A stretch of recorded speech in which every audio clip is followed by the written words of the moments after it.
Herland, by Charlotte Perkins Gilman.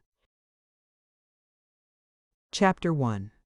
A Not Unnatural Enterprise. This is written from memory, unfortunately. If I could have brought with me the material I so carefully prepared, this would be a very different story. Whole books full of notes, carefully copied records, first-hand descriptions, and the pictures that's the worst loss. We had some bird's eyes of the cities and parks, a lot of lovely views of streets, of buildings, outside and in, and some of those gorgeous gardens, and, most important of all, of the women themselves. Nobody will ever believe how they looked. Descriptions aren't any good when it comes to women, and I never was good at descriptions anyhow. But it's got to be done somehow. The rest of the world needs to know about that country. I haven't said where it was for fear some self-appointed missionaries, or traders, or land-greedy expansionists will take it upon themselves to push in. They will not be wanted, I can tell them that, and will fare worse than we did if they do find it. It began this way. There were 3 of us, classmates and friends. Terry O. Nicholson, we used to call him the Old Nick, with good reason, Jeff Margrave, and I, Van Dyke Jennings. We had known each other years and years, and in spite of our differences, we had a good deal in common. All of us were interested in science. Terry was rich enough to do as he pleased. His great aim was exploration. He used to make all kinds of a row because there was nothing left to explore now, only patchwork and filling in, he said. He filled in well enough. He had a lot of talents. Great on mechanics and electricity. Had all kinds of boats and motor cars, and was one of the best of our airmen. We never could have done the thing at all without Terry. Jeff Margrave was born to be a poet, a botanist, or both, but his folks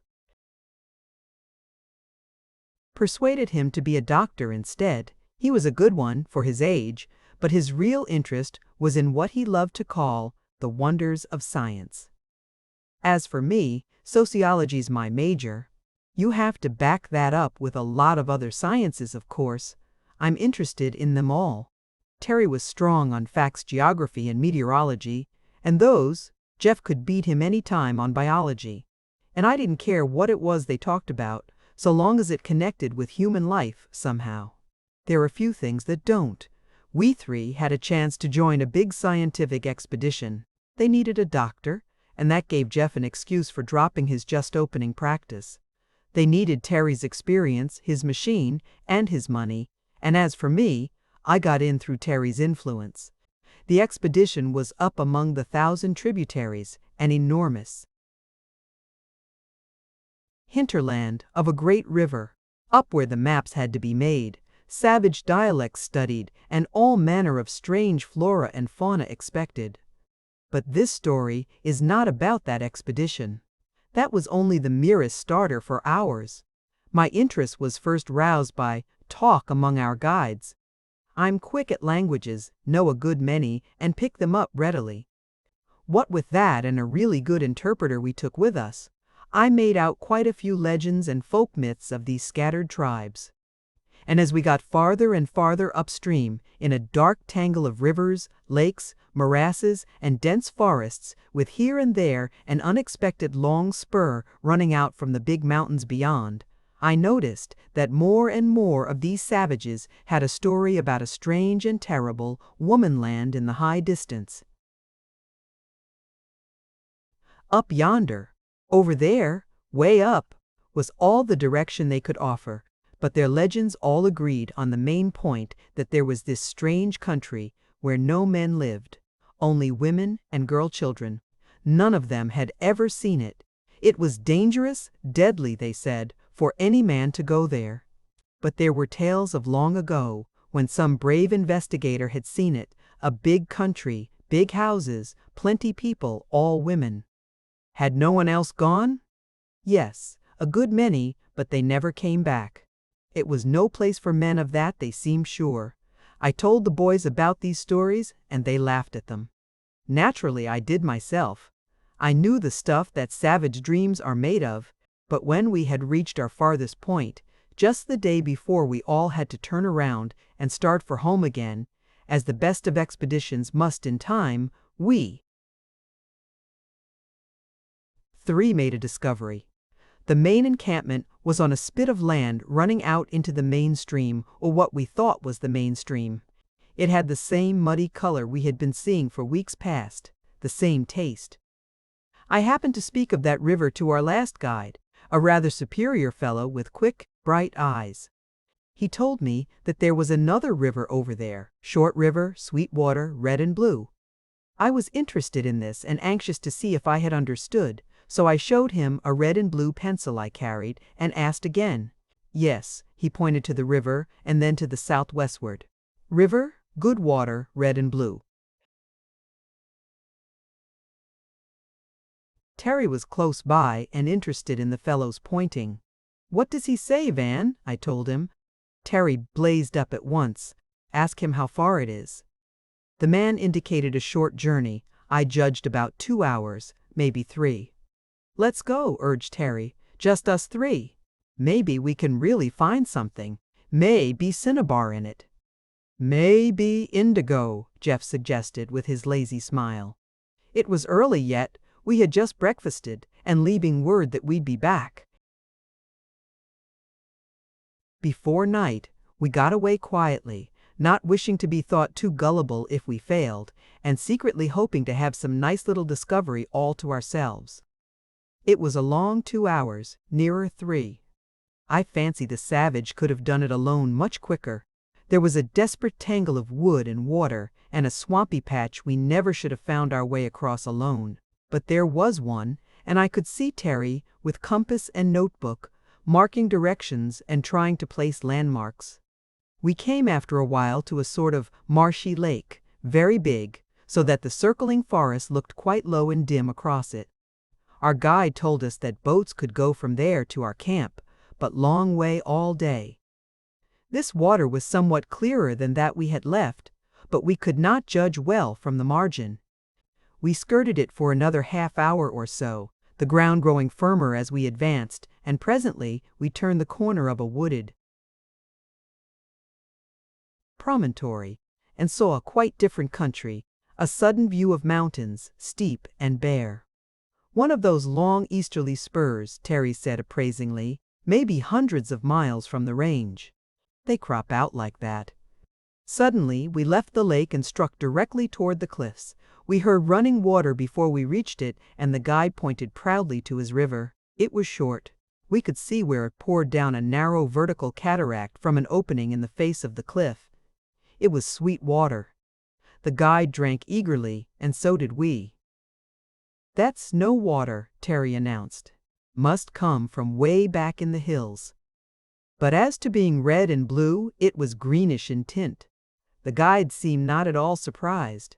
He hunted about a little and showed us a quiet marginal pool where there were smears of red along the border, yes, and of blue. Terry got out his magnifying glass and squatted down to investigate. Chemicals of some sort. I can't tell on the spot. Looked to me like dye-stuffs. Let's get nearer, he urged, up there by the fall.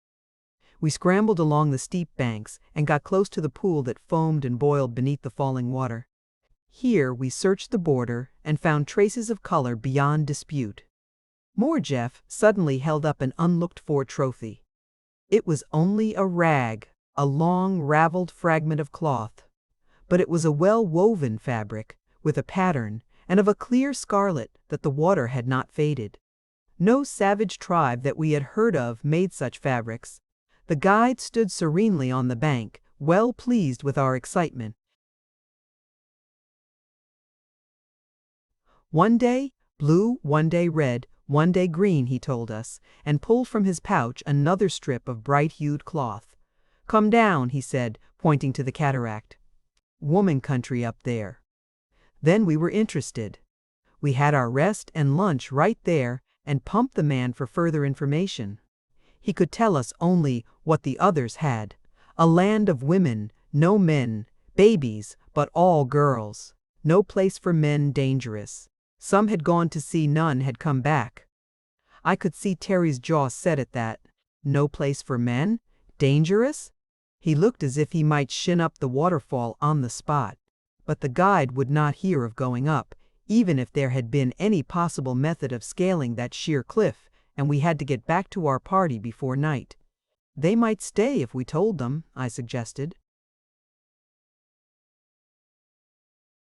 But Terry stopped in his tracks. "Look here, fellows," he said, "this is our find. Let's not tell those cocky old professors. Let's go on home with 'em and then come back, just us have a little expedition of our own."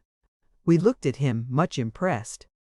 There was something attractive to a bunch of unattached young men in finding an undiscovered country of a strictly Amazonian nature. Of course we didn't believe the story, but yet, "There is no such cloth made by any of these local tribes," I announced, examining those rags with great care. "Somewhere up yonder they spin and weave and dye as well as we do. That would mean a considerable civilization, Van. There couldn't be such a place and not known about." "Oh well, I don't know. What's that old republic up in the Pyrenees somewhere? Andorra? Precious few people know anything about that, and it's been minding its own business for 1,000 years. Then there's Montenegro, splendid little state. You could lose a dozen Montenegros up and down these great ranges." We discussed it hotly, all the way back to camp. We discussed it with care and privacy on the voyage home. We discussed it after that, still only among ourselves, while Terry was making his arrangements. He was hot about it. Lucky he had so much money, we might have had to beg and advertise for years to start the thing, and then it would have been a matter of public amusement, just sport for the papers. But, TO2. Nicholson could fix up his big steam yacht, load his specially made big motorboat aboard, and tuck in a dissembled biplane without any more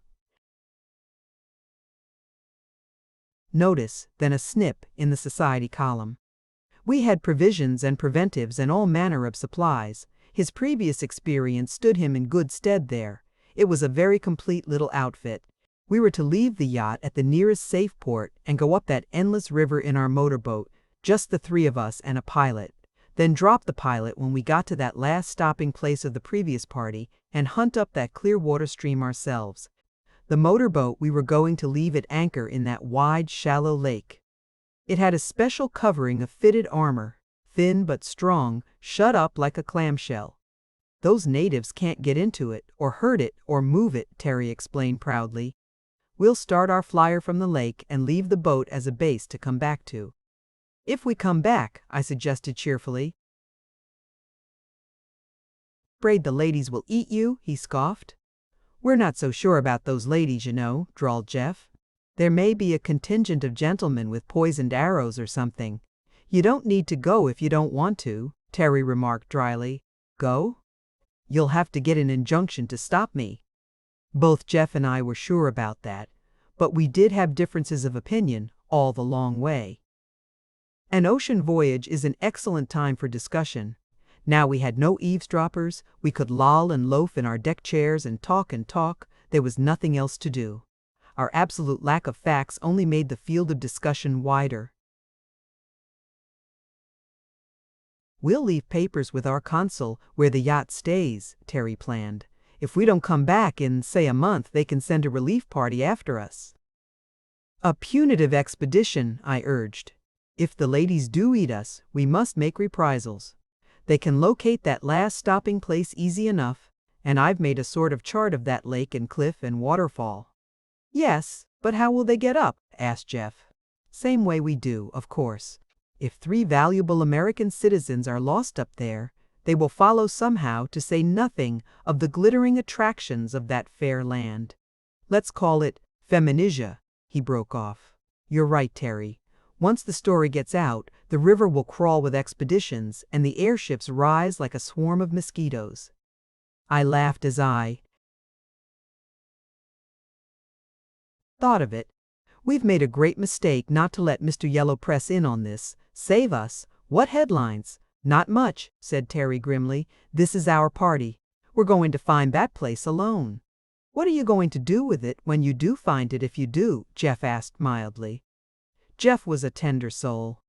I think he thought that country, if there was one, was just blossoming with roses and babies and canaries and tidies and all that sort of thing. And Terry, in his secret heart, had visions of a sort of sublimated summer resort, just girls and girls and girls, and that he was going to be, well, Terry was popular among women, even when there were other men around, and it's not to be wondered at that he had pleasant dreams of what might happen. I could see it in his eyes as he lay there, looking at the long blue rollers slipping by and fingering that impressive mustache of his. But I thought then that I could form a far clearer idea of what was before us than either of them. "You're all off, boys," I insisted. "If there is such a place, and there does seem some foundation for believing it, you'll find it's built on a sort of matriarchal principle, that's all. The men have a separate cult of their own, less socially developed than the women, and make them an annual visit, a sort of wedding call. This is a condition known to have existed. Here's just a survival. They've got some peculiarly isolated valley or tableland up there, and their primeval customs have survived. That's all there is to it." "How about the boys?" Jeff asked. "Oh, the men take them away as soon as they are 5 or 6, you see. And how about this danger theory all our guides were so sure of?" "Danger enough, Terry, and we'll have to be mighty careful. Women of that stage of culture are quite able to defend themselves and have no welcome for unseasonable visitors." We talked and talked, and with all my airs of sociological superiority, I was no nearer than any of them. It was funny, though, in the light of what we did find, those extremely clear ideas of ours as to what a country of women would be like.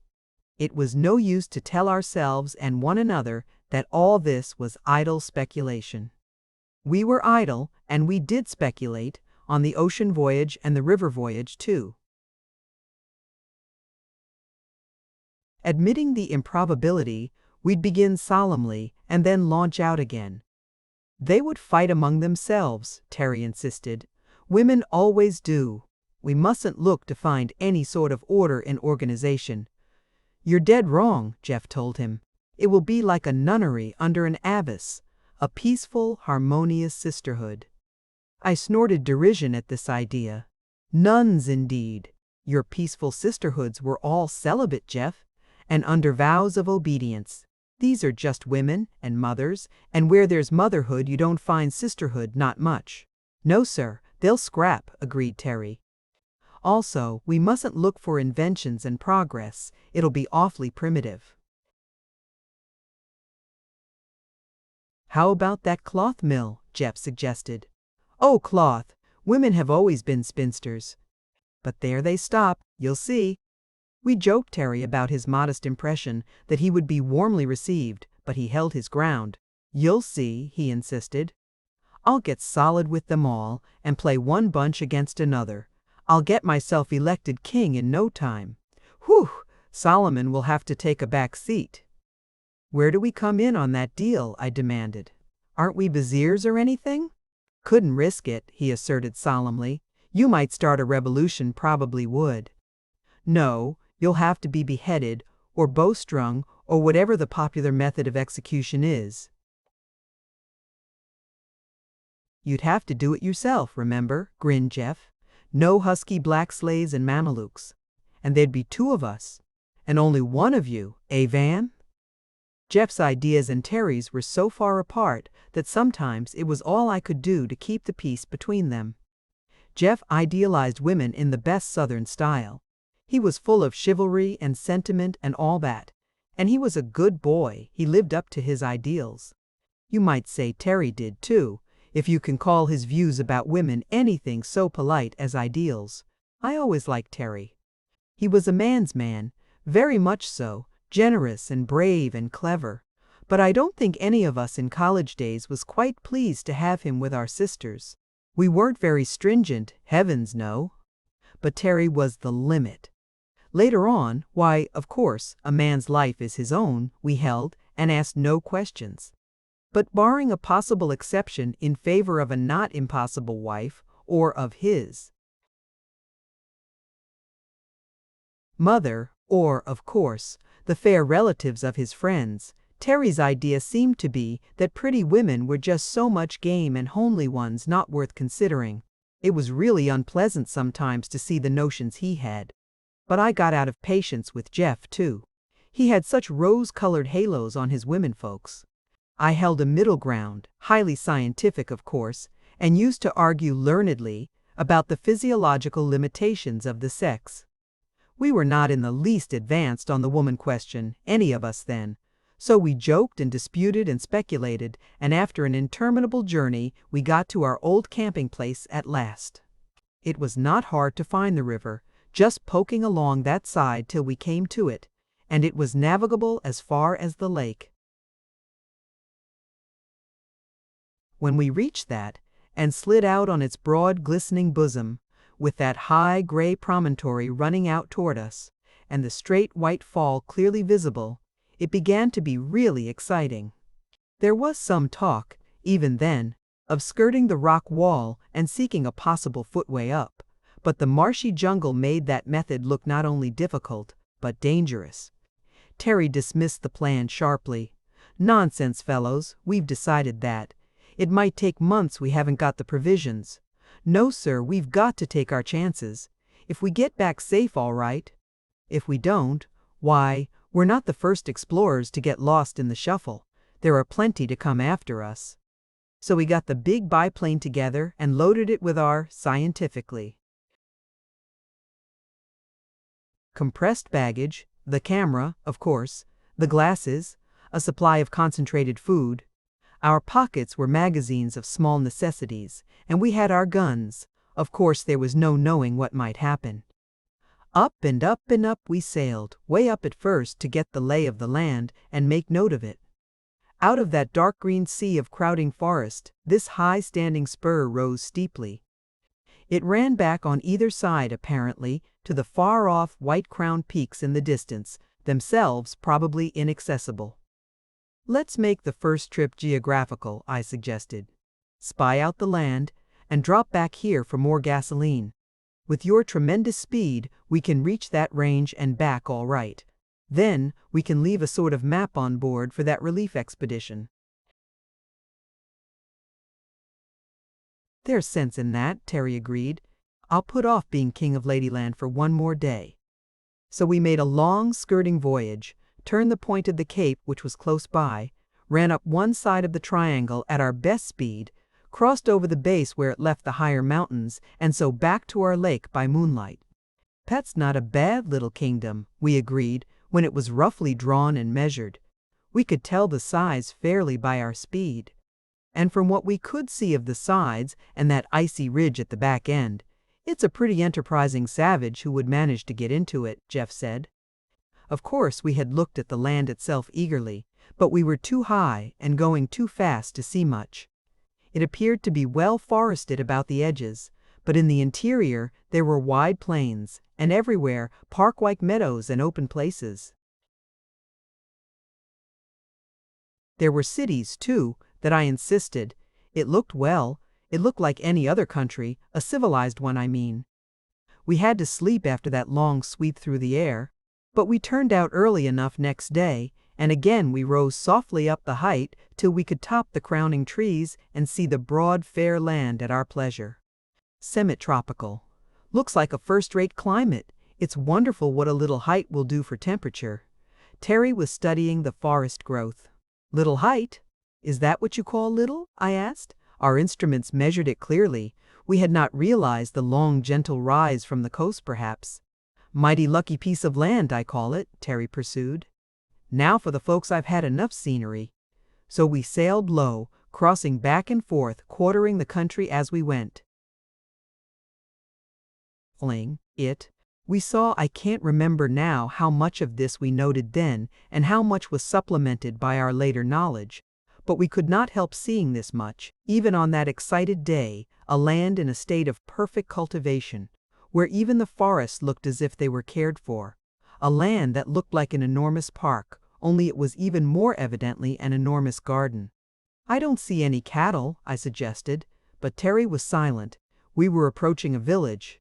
I confess that we paid small attention to the clean, well-built roads, to the attractive architecture, to the ordered beauty of the little town. We had our glasses out, even Terry, setting his machine for a spiral glide, clapped the binoculars to his eyes. They heard our whirring screw. They ran out of the houses they gathered in from the fields, swift running light figures, crowds of them. We stared, and stared until it was almost too late to catch the levers, sweep off and rise again, and then we held our peace for a long run upward. "Gosh," said Terry after a while. "Only women there and children," Jeff urged excitedly. "But they look. Why, this is a civilized country," I protested. "There must be men." "Of course there are men," said Terry. "Come on, let's find 'em." He refused to listen to Jeff's suggestion that we examine the country further before we risked leaving our machine. "There's a fine landing place right there where we came over," he insisted, and it was an excellent one, a wide, flat-topped rock, overlooking the lake, and quite out of sight from the interior. "They won't find this in a hurry," he asserted, as we scrambled with the utmost difficulty down to safer footing. "Come on, boys, there was some good lookers in that bunch." Of course it was unwise of us. It was quite easy to see afterward that our best plan was to have studied the country more fully before we left our swooping airship and trusted ourselves to mere foot service. But we were 3 young men. We had been talking about this country for over a year, hardly believing that there was such a place, and now we were in it. It looked safe and civilized enough. And among those upturned crowding faces, though some were terrified enough, there was great beauty on that we all agreed. "Come on," cried Terry, pushing forward. "Oh, come on, here goes for Herland."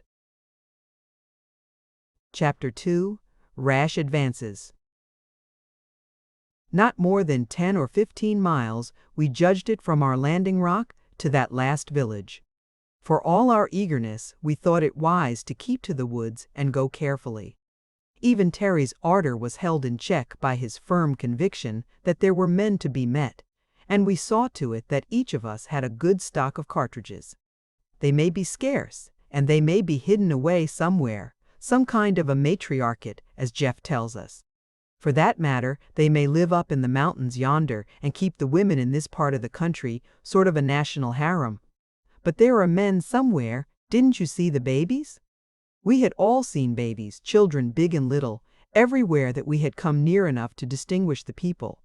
And though by dress we could not be sure of all the grown persons, still there had not been one man that we were certain of.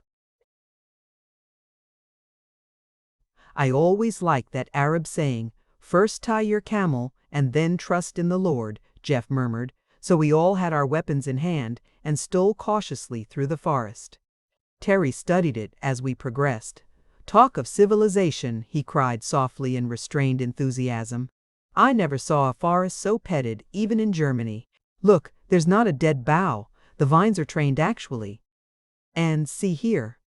He stopped and looked about him, calling Jeff's attention to the kinds of trees. They left me for a landmark and made a limited excursion on either side. "Food-bearing, practically all of them," they announced, returning. "The rest, splendid hardwood. Call this a forest." "It's a truck farm." "Good thing to have a botanist on hand," I agreed. "Sure there are no medicinal ones, or any for pure ornament?" As a matter of fact, they were quite right. These towering trees were under as careful cultivation as so many cabbages. In other conditions, we should have found those woods full of fair foresters and fruit gatherers. But an airship is a conspicuous object and by no means quiet, and women are cautious. All we found moving in those woods, as we started through them, were birds, some gorgeous, some musical. All so tame that it seemed almost to contradict our theory of cultivation, at least until we came upon occasional little glades, where carved stone seats and tables stood in the shade beside clear fountains, with shallow bird baths always added. "They don't kill birds, and apparently they do kill cats," Terry declared. "Must be men here. Hark! We had heard something not in the least like a bird song, and very much like a suppressed whisper of laughter, a little happy sound, instantly smothered. We stood like so many pointers, and then used our glasses, swiftly, carefully. "It couldn't have been far off," said Terry excitedly. "How about this big tree?" There was a very large and beautiful tree in the glade we had just entered, with thick, wide-spreading branches that sloped out in lapping fans like a beech or pine. It was trimmed underneath some 20 feet up, and stood there like a huge umbrella with circling seats beneath. "Look," he pursued. "There are short stumps of branches left to climb on. There's someone up that tree, I believe." We stole near, cautiously. "Look out for a poisoned arrow in your eye," I suggested, but Terry pressed forward, sprang up on the seat back, and grasped the trunk. In my heart, more likely, he answered. "Gee, look, boys." We rushed close in and looked up. There among the boughs overhead was something more than one. Something that clung motionless, close to the great trunk at first, and then, as one and all we started up the tree, separated into 3 swift-moving figures and fled upward. As we climbed, we could catch glimpses of them scattering above us. By the time we had reached about as far as 3 men together dared push, they had left the main trunk and moved outward, each one balanced on a long branch that dipped and swayed beneath the weight. We paused uncertain. If we pursued further, the boughs would break under the double burden. We might shake them off perhaps, but none of us was so inclined. In the soft dappled light of these high regions, breathless with our rapid climb, we rested a while, eagerly studying our objects of pursuit, while they, in turn, with no more terror than a set of frolicsome children in a game of tag, sat as lightly as so many big bright birds on their precarious perches, and frankly, curiously, stared at us. "Girls," whispered Jeff under his breath, as if they might fly if he spoke aloud. "Peaches," added Terry, scarcely louder. "Peacherinos, apricot nectarines." Whew! They were girls, of course. No boys could ever have shown that sparkling beauty, and yet none of us was certain at first. We saw short hair, hatless, loose and shining, a suit of some light firm stuff, the closest of tunics and knee breeches met by trim gaiters. As bright and smooth as parrots and as unaware of danger, they swung there before us wholly at ease, staring as we stared, till first one, and then all of them burst into peals of delighted laughter. Then there was a torrent of soft talk tossed back and forth, no savage sing-song, but clear, musical, fluent speech. We met their laughter cordially, and doffed our hats to them, at which they laughed again, delightedly. Then Terry, wholly in his element, made a polite speech, with explanatory gestures, and proceeded to introduce us, with pointing finger. "Mr. First. Jeff Margrave," he said clearly. Jeff bowed as gracefully as a man could in the fork of a great limb. "Mr. Van Dyke Jennings." I also tried to make an effective salute and nearly lost my balance. Then Terry laid his hand upon his chest, a fine chest he had too, and introduced himself. He was braced carefully for the occasion, and achieved an excellent obeisance. Again they laughed delightedly, and the one nearest me followed his tactics. "Silas," she said distinctly, pointing to the one in blue. "Alima, the one in rose." Then, with a vivid imitation of Terry's impressive manner, she laid a firm, delicate hand on her gold-green jerkin, Elidor. This was pleasant, but we got no nearer. "We can't sit here and learn the language," Terry protested. He beckoned to them to come nearer, most winningly, but they gaily shook their heads. He suggested, by signs, that we all go down together, but again they shook their heads, still merrily. Then, Elidor clearly indicated that we should go down, pointing to each and all of us, with unmistakable firmness, and further seeming to imply, by the sweep of a lithe arm, that we not only go downward, but go away altogether, at which we shook our heads in turn. "Have to use bait," grinned Terry. "I don't know about you fellows, but I came prepared." He produced from an inner pocket a little box of purple velvet that opened with a snap, and out of it he drew a long, sparkling thing, a necklace of big varicolored stones that would have been worth $1,000,000 if real ones. He held it up, swung it, glittering in the sun, offered it first to one, then to another, holding it out as far as he could reach toward the girl nearest him. He stood braced in the fork, held firmly by one hand the other, swinging his bright temptation, reached far out along the bough, but not quite to his full stretch. She was visibly moved, I noted, hesitated, spoke to her companions. They chattered softly together, one evidently warning her, the other encouraging. Then, softly and slowly, she drew nearer. This was Alima, a tall, long-limbed lass, well-knit, and evidently both strong and agile. Her eyes were splendid, wide, fearless, as free from suspicion as a child's who has never been rebuked. Her interest was more that of an intent boy, playing a fascinating game, than of a girl lured by an ornament. The others moved a bit farther out, holding firmly, watching. Terry's smile was irreproachable, but I did not like the look in his eyes. It was like a creature about to spring.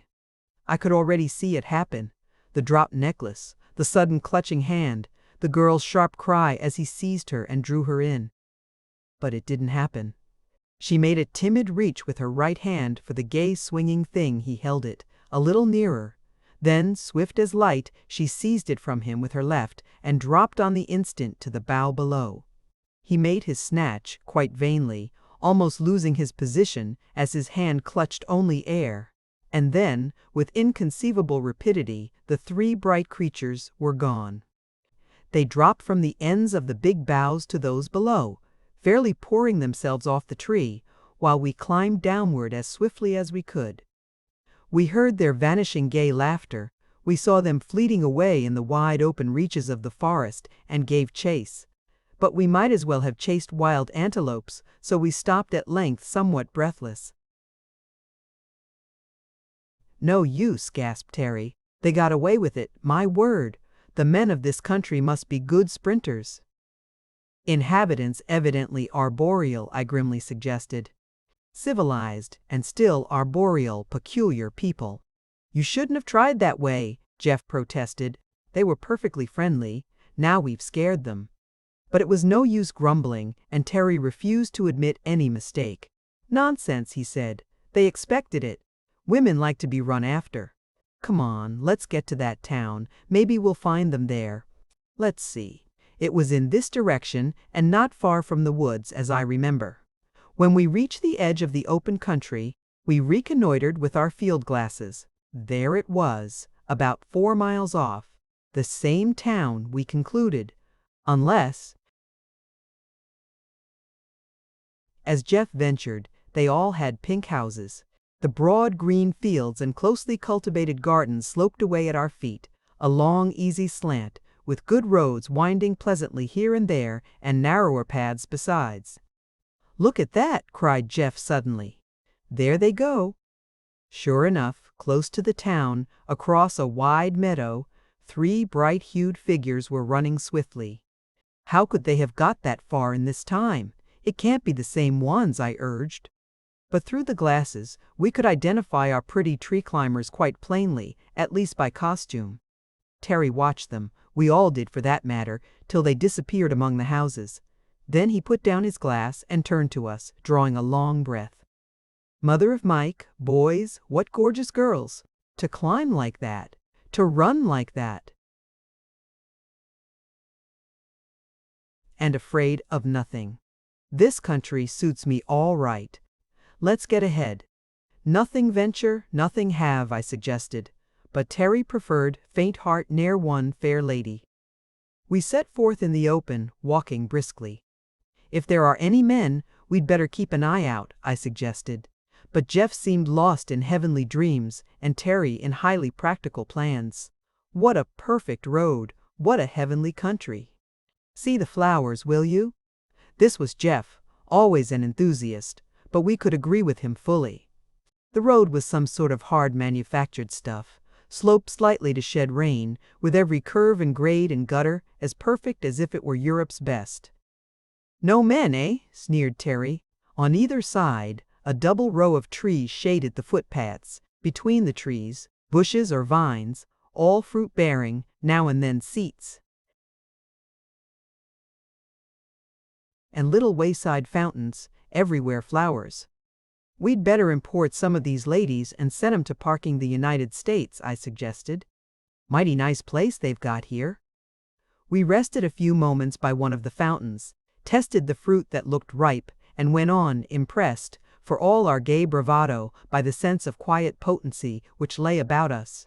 Here was evidently a people highly skilled, efficient, caring for their country as a florist cares for his costliest orchids. Under the soft, brilliant blue of that clear sky, in the pleasant shade of those endless rows of trees, we walked unharmed, the placid silence broken only by the birds. Presently there lay before us at the foot of a long hill, the town or village we were aiming for. We stopped and studied it. Jeff drew a long breath. "I wouldn't have believed a collection of houses could look so lovely," he said. "They've got architects and landscape gardeners in plenty, that's sure," agreed Terry. I was astonished myself. You see, I come from California, and there's no country lovelier, but when it comes to towns, I have often groaned at home to see the offensive mess man made in the face of nature, even though I'm no art sharp like Jeff. But this place, it was built mostly of a sort of dull rose-colored stone, with here and there some clear white houses, and it lay abroad among the green groves and gardens like a broken rosary of pink coral. "Those big white ones are public buildings evidently," Terry declared. "This is no savage country, my friend. But no men? Boys, it behooves us to go forward most politely." The place had an odd look, more impressive as we approached. "It's like an exposition. It's too pretty to be true. Plenty of palaces, but where are the homes? Oh, there are little ones enough, but—" It certainly was different from any towns we had ever seen. "There's no dirt," said Jeff suddenly. "There's no smoke," he added after a little. "There's no noise," I offered, but Terry snubbed me. "That's because they are laying low for us. We'd better be careful how we go in there." Nothing could induce him to stay out, however, so we walked on. Everything was beauty, order, perfect cleanness, and the pleasantest sense of home over it all. As we neared the center of the town, the houses stood thicker, ran together as it were, grew into rambling palaces grouped among parks and open squares, something as college buildings stand in their quiet greens. And then, turning a corner, we came into a broad paved space and saw before us a band of women standing close together in even order, evidently waiting for us. We stopped a moment and looked back. The street behind was closed by another band, marching steadily, shoulder to shoulder. We went on, there seemed no other way to go, and presently found ourselves quite surrounded by this close-massed multitude, women, all of them, but they were not young. They were not old. They were not, in the girl sense, beautiful. They were not in the least ferocious.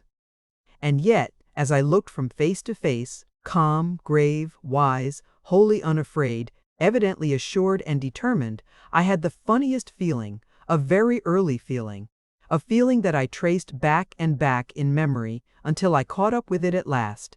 It was that sense of being hopelessly in the wrong that I had so often felt in early youth, when my short legs' utmost effort failed to overcome the fact that I was late to school.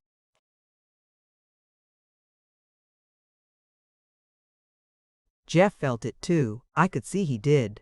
We felt like small boys, very small boys, caught doing mischief in some gracious lady's house. But Terry showed no such consciousness. I saw his quick eyes darting here and there, estimating numbers, measuring distances, judging chances of escape. He examined the close ranks about us, reaching back far on every side, and murmured softly to me, "Every one of 'em over 40 as I'm a sinner." Yet they were not old women. Each was in the full bloom of rosy health, erect, serene, standing sure-footed and light as any pugilist. They had no weapons, and we had, but we had no wish to shoot. "I'd as soon shoot my aunts," muttered Terry again. "What do they want with us anyhow? They seem to mean business." But in spite of that businesslike aspect, he determined to try his favorite tactics. Terry had come armed with a theory. He stepped forward with his brilliant, ingratiating smile and made low obeisance to the women before him. Then he produced another tribute, a broad, soft scarf of filmy texture, rich in color and pattern, a lovely thing even to my eye, and offered it with a deep bow to the tall, unsmiling woman who seemed to head the ranks before him. She took it with a gracious nod of acknowledgment and passed it on to those behind her. He tried again, this time bringing out a circlet of rhinestones, a glittering crown that should have pleased any woman on earth. He made a brief address, including Jeff and me as partners in his enterprise, and with another bow presented this. Again his gift was accepted and, as before, passed out of sight. "If they were only younger," he muttered between his teeth. "What on earth is a fellow to say to a regiment of old colonels like this?" In all our discussions and speculations, we had always unconsciously assumed that the women, whatever else they might be, would be young. Most men do think that way, I fancy. Woman in the abstract is young and, we assume, charming. As they get older, they pass off the stage, somehow, into private ownership mostly, or out of it altogether. But these good ladies were very much on the stage, and yet any one of them might have been a grandmother. We looked for nervousness. There was none. For terror, perhaps there was none. For uneasiness, for curiosity, for excitement, and all we saw was what might have been a vigilance committee of women doctors, as cool as cucumbers, and evidently meaning to take us to task for being there.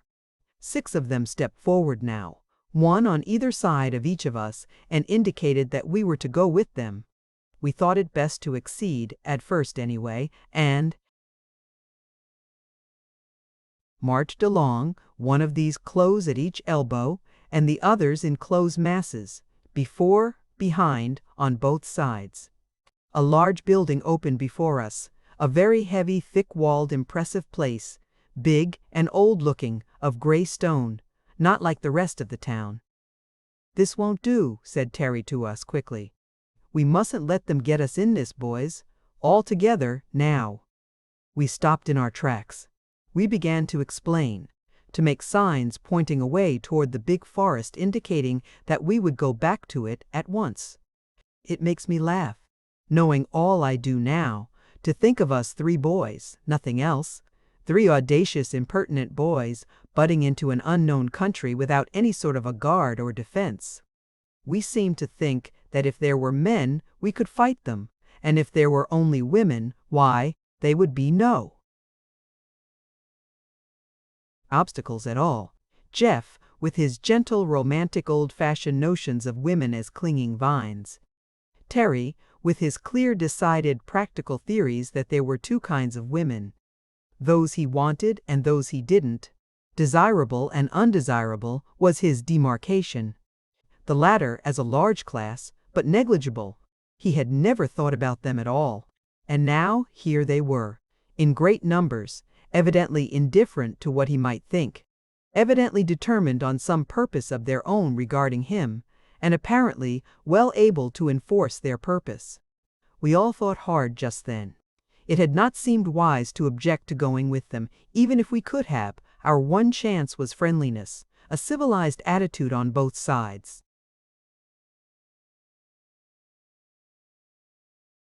But once inside that building, there was no knowing what these determined ladies might do to us. Even a peaceful detention was not to our minds, and when we named it imprisonment, it looked even worse. So we made a stand, trying to make clear that we preferred the open country. One of them came forward with a sketch of our flyer, asking by signs if we were the aerial visitors they had seen. Because, we admitted, they pointed to it again, and to the outlying country, in different directions. But we pretended we did not know where it was, and in truth we were not quite sure, and gave a rather wild indication of its whereabouts. Again, they motioned us to advance, standing so packed about the door that there remained but the one straight path open. All around us and behind, they were massed solidly. There was simply nothing to do but go forward or fight. We held a consultation. "I never fought with women in my life," said Terry, greatly perturbed, "but I'm not going in there. I'm not going to be herded in, as if we were in a cattle chute." "We can't fight them, of course," Jeff urged. "They're all women, in spite of their nondescript clothes. Nice women, too. Good, strong, sensible faces. I guess we'll have to go in." "We may never get out if we do," I told them. "Strong and sensible, yes, but I'm not so sure about the good. Look at those faces." They had stood at ease, waiting while we conferred together, but never relaxing their close attention. Their attitude was not the rigid discipline of soldiers. There was no sense of compulsion about them. Terry's term of a vigilance committee was highly descriptive.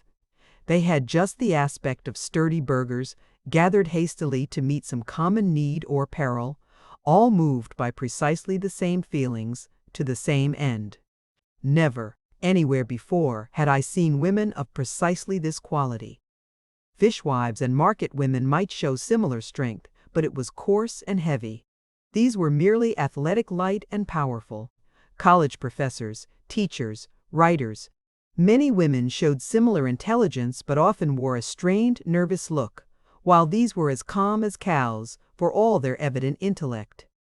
We observed pretty closely just then, for all of us felt that it was a crucial moment. The leader gave some word of command and beckoned us on, and the surrounding mass moved a step nearer. "We've got to decide quick," said Terry. "I vote to go in," Jeff urged, but we were 2-1 against him and he loyally stood by us. We made one more effort to be let go, urgent but not imploring, in vain. "Now for a rush, boys," Terry said. "And if we can't break 'em, I'll shoot in the air." Then we found ourselves much in the position of the suffragette trying to get to the Parliament buildings through a triple cordon of London police. The solidity of those women was something amazing. Terry soon found that it was useless, tore himself loose for a moment, pulled his revolver, and fired upward. As they caught at it, he fired again. We heard a cry. Instantly each of us was seized by 5 women, each holding arm or leg or head. We were lifted like children, straddling helpless children, and borne onward, wriggling indeed, but most ineffectually. We were borne inside, struggling manfully, but held secure most womanfully, in spite of our best endeavors. So carried and so held, we came into a high inner hall, gray and bare, and were brought before a majestic gray-haired woman who seemed to hold a judicial position. There was some talk, not much, among them, and then suddenly there fell upon each of us at once, a firm hand holding a wetted cloth before mouth and nose, an order of swimming sweetness, anesthesia. Chapter 3. A Peculiar Imprisonment. From a slumber as deep as death, as refreshing as that of a healthy child, I slowly awakened. It was like rising up, up, up, through a deep warm ocean, nearer and nearer to full light and stirring air. Or, like the return to consciousness after concussion of the brain. I was once thrown from a horse while on a visit to a wild mountainous country, quite new to me, and I can clearly remember the mental experience of coming back to life through lifting veils of dream. When I first dimly heard the voices of those about me, and saw the shining snow peaks of that mighty range, I assumed that this too would pass, and I should presently find myself in my own home. That was precisely the experience of this awakening, receding waves of half-caught swirling vision, memories of home, the steamer, the boat, the airship, the forest, at last all sinking away one after another, till my eyes were wide open, my brain clear, and I realized what had happened. The most prominent sensation was of absolute physical comfort. I was lying in a perfect bed, long, broad, smooth, firmly soft and level, with the finest linen, some warm light quilt of blanket, and a counterpane that was a joy to the eye. The sheet turned down some 15 inches, yet I could stretch my feet at the foot of the bed free but warmly covered. I felt as light and clean as a white feather. It took me some time to conscientiously locate my arms and legs, to feel the vivid sense of life radiate from the wakening center to the extremities. A big room, high and wide, with many lofty windows whose closed blinds let through soft green-lit air. A beautiful room, in proportion, in color, in smooth simplicity, a scent of blossoming gardens outside. I lay perfectly still, quite happy, quite conscious, and yet not actively realizing what had happened till I heard Terry. "Gosh," was what he said. I turned my head. There were 3 beds in this chamber, and plenty of room for them. Terry was sitting up, looking about him, alert as ever. His remark, though not loud, roused Jeff also. We all sat up. Terry swung his legs out of bed, stood up, stretched himself mightily. He was in a long nightrobe, a sort of seamless garment, undoubtedly comfortable. We all found ourselves so covered. Shoes were beside each bed, also quite comfortable and good-looking, though by no means like our own. We looked for our clothes. They were not there, nor anything of all the varied contents of our pockets.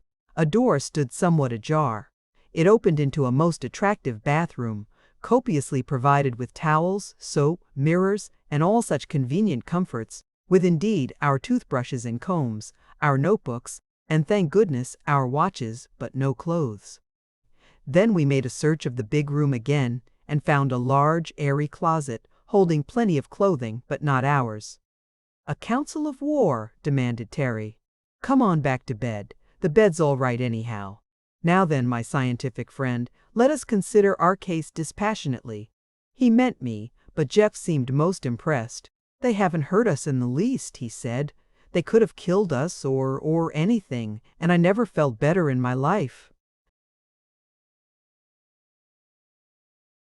"That argues that they are all women," I suggested, "and highly civilized. You know you hit one in the last scrimmage I heard her sing out, and we kicked awfully." Terry was grinning at us. "So, you realize what these ladies have done to us?" he pleasantly inquired. "They have taken away all our possessions, all our clothes, every stitch. We have been stripped and washed and put to bed like so many yearling babies by these highly civilized women." Jeff actually blushed. He had a poetic imagination. Terry had imagination enough, of a different kind. So had I, also different. I always flattered myself. I had the scientific imagination, which, incidentally, I considered the highest sort.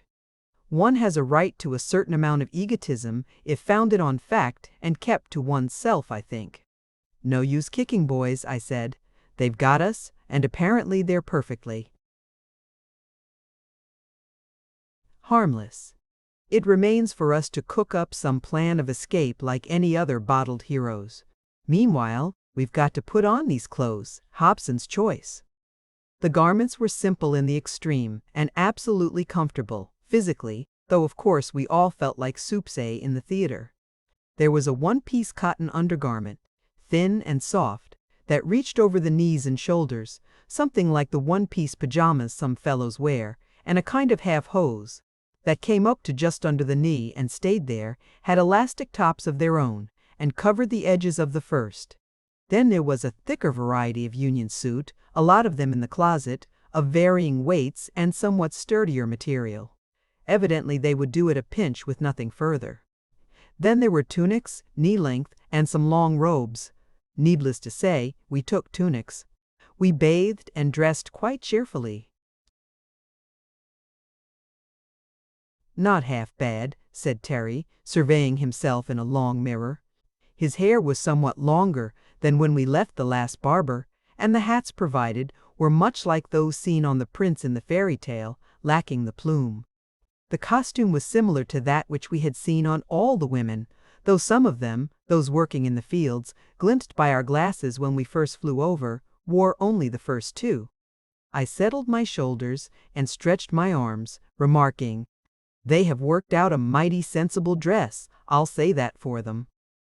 With which we all agreed. "Now then," Terry proclaimed, "we've had a fine long sleep, we've had a good bath, we're clothed and in our right minds, though feeling like a lot of neuters. Do you think these highly civilized ladies are going to give us any breakfast?" "Of course they will," Jeff asserted confidently. "If they had meant to kill us, they would have done it before. I believe we are going to be treated as guests." "Hailed as deliverers, I think," said Terry. "Studied as curiosities," I told them. "But anyhow, we want food. So now for a sortie." A sortie was not so easy. The bathroom only opened into our chamber, and that had but one outlet, a big, heavy door, which was fastened. We listened. "There's someone outside," Jeff suggested. "Let's knock." So we knocked, whereupon the door opened. Outside was another large room, furnished with a great table at one end, long benches or couches against the wall, some smaller tables and chairs. All these were solid, strong, simple in structure, and comfortable in use. Also, incidentally, beautiful. This room was occupied by a number of women, 18 to be exact, some of whom we distinctly recalled. Terry heaved a disappointed sigh. "The Colonels," I heard him whisper to Jeff. Jeff, however, advanced and bowed in his best manner. So did we all, and we were saluted civilly by the tall standing women. We had no need to make pathetic pantomime of hunger. The smaller tables were already laid with food, and we were gravely invited to be seated. The tables were set for two. Each of us found ourselves placed vis-a-vis with one of our hosts, and each table had 5 other stalwarts nearby, unobtrusively watching. We had plenty of time to get tired of those women. The breakfast was not profuse, but sufficient in amount and excellent in quality. We were all too good travelers to object to novelty. And this repast, with its new but delicious fruit, its dish of large, rich flavored nuts, and its highly satisfactory little cakes, was most agreeable. There was water to drink, and a hot beverage of a most pleasing quality, some preparation like cocoa. And then and there, willy-nilly, before we had satisfied our appetites, our education began. By each of our plates lay a little book, a real printed book, though different from ours, both in paper and binding, as well, of course, as in type. We examined them curiously. "Shades of Sauveur," muttered Terry. "We're to learn the language." We were indeed to learn the language, and not only that, but to teach our own. There were blank books with parallel columns, neatly ruled, evidently prepared for the occasion, and in these, as fast as we learned and wrote down the name of anything, we were urged to write our own name for it by its side. The book we had to study was evidently a school book, one in which children learned to read, and we judged from this, and from their frequent consultation as to methods, that they had had no previous experience in the art of teaching foreigners their language, or of learning any other. On the other hand, what they lacked in experience, they made up for in genius. Such subtle understanding, such instant recognition of our difficulties, and readiness to meet them, were a constant surprise to us. Of course, we were willing to meet them halfway. It was wholly to our advantage to be able to understand and speak with them, and as to refusing to teach them, why should we? Later on we did try open rebellion, but only once. That first meal was pleasant enough, each of us quietly studying his companion, Jeff, with sincere admiration, Terry, with that highly technical look of his, as of a past master like a lion tamer, a serpent charmer, or some such professional. I myself was intensely interested. It was evident that those sets of 5 were there to check any outbreak on our part. We had no weapons, and if we did try to do any damage, with a chair, say, why 5 to 1 was too many for us, even if they were women, that we had found out to our sorrow. It was not pleasant, having them always around, but we soon got used to it. It's better than being physically restrained ourselves, Jeff philosophically suggested when we were alone. They've given us a room with no great possibility of escape and personal liberty, heavily chaperoned. It's better than we'd have been likely to get in a man country. Man country? Do you really believe there are no men here, you innocent? Don't you know there must be? Demanded Terry. Yes, Jeff agreed. Of course. And yet what? Come, you obdurate sentimentalist, what are you thinking about? They may have some peculiar division of labor we've never heard of, I suggested. The men may live in separate towns, or they may have subdued them somehow and keep them shut up, but there must be some. That last suggestion of yours is a nice one, Van, Terry protested. Same as they've got us subdued and shut up. You make me shiver. Well, figure it out for yourself, any way you please. We saw plenty of kids the first day, and we've seen those girls, real girls, Terry agreed in immense relief. Glad you mentioned 'em. I declare, if I thought there was nothing in the country but those grenadiers, I'd jump out the window. Speaking of windows, I suggested, let's examine ours. We looked out of all the windows. The blinds opened easily enough, and there were no bars, but the prospect was not reassuring. This was not the pink-walled town we had so rashly entered the day before.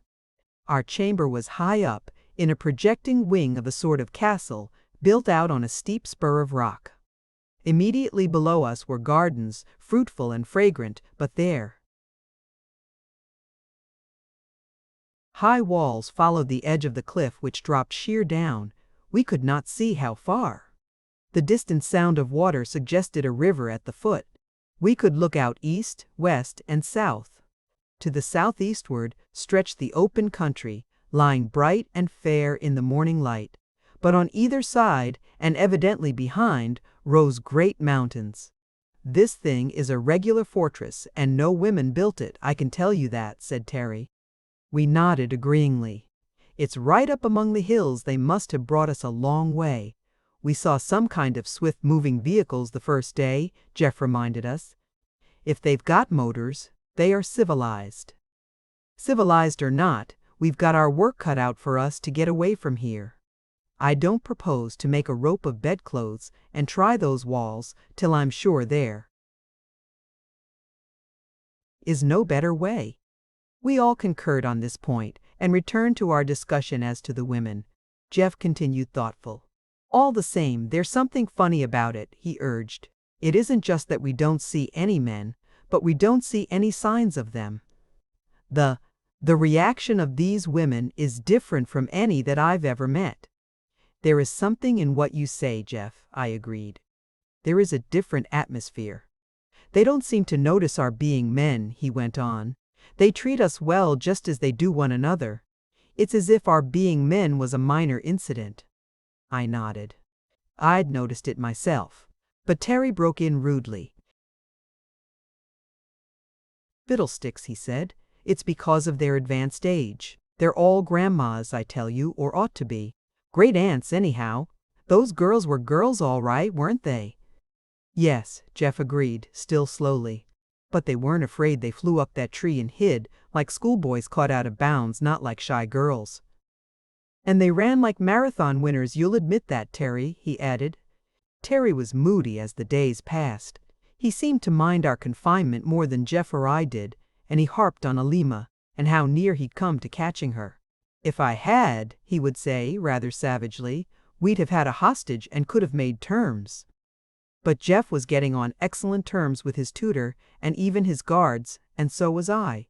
It interested me profoundly to note and study the subtle difference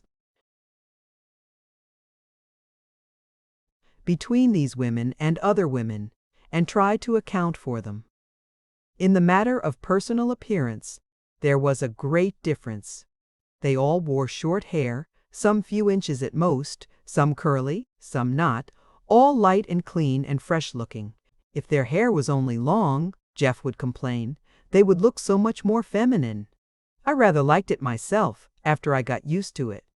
Why we should so admire a woman's crown of hair, and not admire a Chinaman's queue, is hard to explain, except that we are so convinced that the long hair belongs to a woman, whereas the mane in horses is on both, and in lions, buffaloes, and such creatures only on the male. But I did miss it at first. Our time was quite pleasantly filled. We were free of the garden below our windows, quite long in its irregular, rambling shape, bordering the cliff. The walls were perfectly smooth and high, ending in the masonry of the building, and as I studied the great stones, I became convinced that the whole structure was extremely old. It was built like the pre-Incan architecture in Peru, of enormous monoliths, fitted as closely as mosaics. These folks have a history, that's sure, I told the others. And sown time. They were fighters else. Why a fortress, I said. We were free of the garden, but not wholly alone in it. There was always a string of those uncomfortably strong women sitting about, always one of them watching us, even if the others were reading, playing games, or busy at some kind of handiwork. When I see them knit, Terry said, I can almost call them feminine. That doesn't prove anything, Jeff promptly replied. Scotch shepherds knit, always knitting. When we get out, Terry stretched himself and looked at the far peaks. When we get out of this and get to where the real women are, the mothers and the girls. Well, what'll we do then? I asked, rather gloomily. How do you know we'll ever get out? This was an unpleasant idea, which we unanimously considered, returning with earnestness to our studies. If we are good boys and learn our lessons well, I suggested. If we are quiet and respectful and polite and they are not afraid of us, then perhaps they will let us out. And anyway, when we do escape, it is of immense importance that we know the language. Personally, I was tremendously interested in that language, and seeing they had books, was eager to get at them, to dig into their history, if they had one. It was not hard to speak, smooth and pleasant to the ear, and so easy to read and write that I marveled at it. They had an absolutely phonetic system. The whole thing was as scientific as Esperanto, yet bore all the marks of an old and rich civilization. We were free to study as much as we wished, and were not left merely to wander in the garden for recreation, but introduced to a great gymnasium, partly on the roof and partly in the story below. Here we learned real respect for our tall guards. No change of costume was needed for this work, save to lay off outer clothing. The first one was as perfect a garment for exercise as need be devised, absolutely free to move in, and, I had to admit, much better looking than our usual one. 40 over 40, some of 'em 50, I bet, and look at 'em, grumbled Terry in reluctant admiration. There were no spectacular acrobatics, such as only the young can perform, but for all-around development, they had a most excellent system. A good deal of music went with it, with posture dancing and, sometimes, gravely beautiful processional performances. Jeff was much impressed by it. We did not know then how small a part of their physical culture methods this really was, but found it agreeable to watch and to take part in. Oh yes, we took part all right. It wasn't absolutely compulsory, but we thought it better to please. Terry was the strongest of us, though I was wiry and had good staying power, and Jeff was a great sprinter and hurdler. But I can tell you, those old ladies gave us cards and spades. They ran like deer, by which I mean that they ran not as if it was a performance, but as if it was their natural gait. We remembered those fleeting girls of our first bright adventure, and concluded that it was. They leaped like deer, too, with a quick folding motion of the legs, drawn up and turned to one side with a sidelong twist of the body. I remembered the sprawling spread eagle way in which some of the fellows used to come over the line and tried to learn the trick. We did not easily catch up with these experts, however. Never thought I'd live to be bossed by a lot of elderly lady acrobats, Terry protested. They had games, too, a good many of them, but we found them rather uninteresting at first. It was like two people playing solitaire to see who would get it first, more like a race or a competitive examination than a real game with some fight in it. I philosophized a bit over this and told Terry it argued against their having any men about. There isn't a man-sized game in the lot, I said. But they are interesting, I like them, Jeff objected, and I'm sure they are educational. I'm sick and tired of being educated, Terry protested. Fancy going to a dame school at our age. I want to get out. But we could not get out, and we were being educated swiftly. Our special tutors rose rapidly in our esteem. They seemed of rather finer quality than the guards, though all were on terms of easy friendliness. Mine was named Samel, Jeff's Zava, and Terry's Moadine. We tried to generalize from the names, those of the guards and of our three girls, but got nowhere. They sound well enough, and they're mostly short, but there's no similarity of termination and no two alike. However, our acquaintance is limited as yet. There were many things we meant to ask as soon as we could talk well enough. Better teaching I never saw. From morning to night there was Samel, always on call except between 2 and 4, always pleasant with a steady friendly kindness that I grew to enjoy very much. Jeff said Miss Zava he would put on a title, though they apparently had none, was a darling, that she reminded him of his Aunt Esther at home. But Terry refused to be one, and rather jeered at his own companion when we were alone. I'm sick of it, he protested, sick of the whole thing. Here we are cooped up as helpless as a bunch of 3-year-old orphans, and being taught what they think is necessary, whether we like it or not. Confound their old maid impudence. Nevertheless, we were taught. They brought in a raised map of their country, beautifully made, and increased our knowledge of geographical terms. But when we inquired for information as to the country outside, they smilingly shook their heads. They brought pictures, not only the engravings in the books, but colored studies of plants and trees and flowers and birds. They brought tools and various small objects. We had plenty of material in our school. If it had not been for Terry, we would have been much more contented, but as the weeks ran into months he grew more and more irritable. Don't act like a bear with a sore head, I begged him. We're getting on finely. Every day we can understand them better, and pretty soon we can make a reasonable plea to be let out. Let out, he stormed. Let out like children kept after school. I want to get out, and I'm going to. I want to find the men of this place and fight. Or the girls. Guess it's the girls you're most interested in, Jeff commented. What are you going to fight with your fists? Yes, or sticks and stones, I'd just like to. And Terry squared off and tapped Jeff softly on the jaw. Just for instance, he said. Anyhow, he went on, we could get back to our machine and clear out. If it's there, I cautiously suggested. Oh, don't croak, Van. If it isn't there, we'll find our way down somehow. The boat's there, I guess.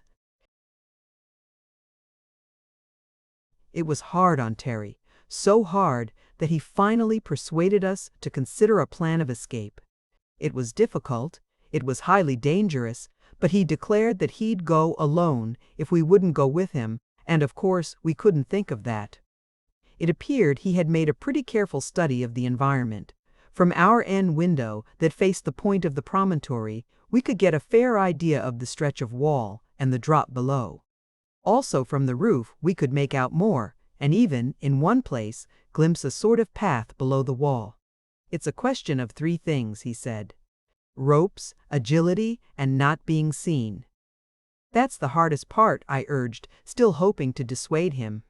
One or another pair of eyes is on us every minute, except at night. Therefore, we must do it at night, he answered. That's easy. We've got to think that if they catch us, we may not be so well treated. Afterward, said Jeff. That's the business risk we must take. I'm going if I break my neck. There was no changing him. The rope problem was not easy. Something strong enough to hold a man and long enough to let us down into the garden and then down over the wall. There were plenty of strong ropes in the gymnasium. They seemed to love to swing and climb on them, but we were never there by ourselves. We should have to piece it out from our bedding, rugs, and garments. And moreover, we should have to do it after we were shut in for the night, for every day the place was cleaned to perfection by two of our guardians. We had no shears, no knives, but Terry was resourceful. These Jennies have glass and china, you see.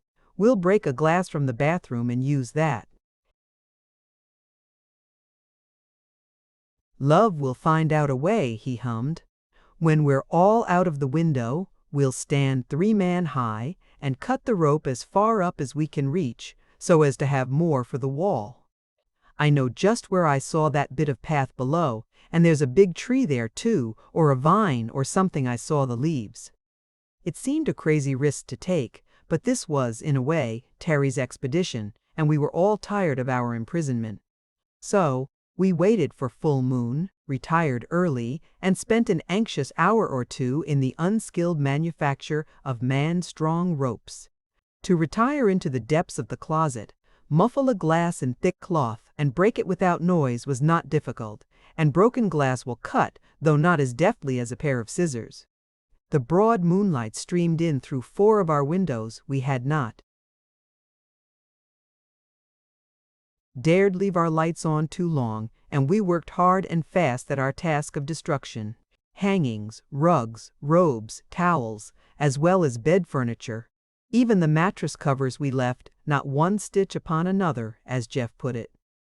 Then, at an end window, as less liable to observation, we fastened one end of our cable strongly to the firm set hinge of the inner blind, and dropped our coiled bundle of rope softly over. This part's easy enough. I'll come last so as to cut the rope, said Terry. So I slipped down first, and stood, well braced against the wall. Then Jeff on my shoulders, then Terry, who shook us a little as he sawed through the cord above his head. Then I slowly dropped to the ground, Jeff following, and at last we all 3 stood safe in the garden, with most of our rope with us. "Goodbye, Grandma," whispered Terry under his breath, and we crept softly toward the wall, taking advantage of the shadow of every bush and tree. He had been foresighted enough to mark the very spot, only a scratch of stone on stone, but we could see to read in that light. For anchorage, there was a tough, fair-sized shrub close to the wall. "Now I'll climb up on you 2 again and go over first," said Terry. "That'll hold the rope firm till you both get up on top. Then I'll go down to the end. If I can get off safely, you can see me and follow, or, say, I'll twitch it 3 times. If I find there's absolutely no footing, why, I'll climb up again, that's all. I don't think they'll kill us." From the top he reconnoitered carefully, waved his hand, and whispered, "Okay," then slipped over. Jeff climbed up and I followed, and we rather shivered to see how far down that swaying, wavering figure dropped, hand under hand, till it disappeared in a mass of foliage far below. Then there were 3 quick pulls, and Jeff and I, not without a joyous sense of recovered freedom, successfully followed our leader. Chapter 4. Our Venture. We were standing on a narrow, irregular, all too slanting little ledge, and should doubtless have ignominiously slipped off and broken our rash necks, but for the vine. This was a thick-leaved, wide-spreading thing, a little like Ampelopsis. "It's not quite vertical here, you see," said Terry, full of pride and enthusiasm. "This thing never would hold our direct weight, but I think if we sort of slide down on it, one at a time, sticking in with hands and feet, we'll reach that next ledge alive. As we do not wish to get up our rope again and can't comfortably stay here, I approve," said Jeff solemnly. Terry slid down first, said he'd show us how a Christian meets his death. Luck was with us. We had put on the thickest of those intermediate suits, leaving our tunics behind, and made this scramble quite successfully, though I got a pretty heavy fall just at the end and was only kept on the second ledge by main force.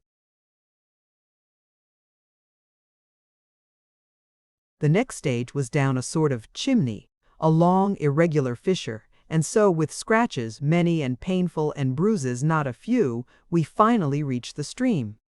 It was darker there, but we felt it highly necessary to put as much distance as possible behind us, so we waded, jumped, and clambered down that rocky riverbed in the flickering black and white moonlight and leaf shadow till growing daylight forced a halt.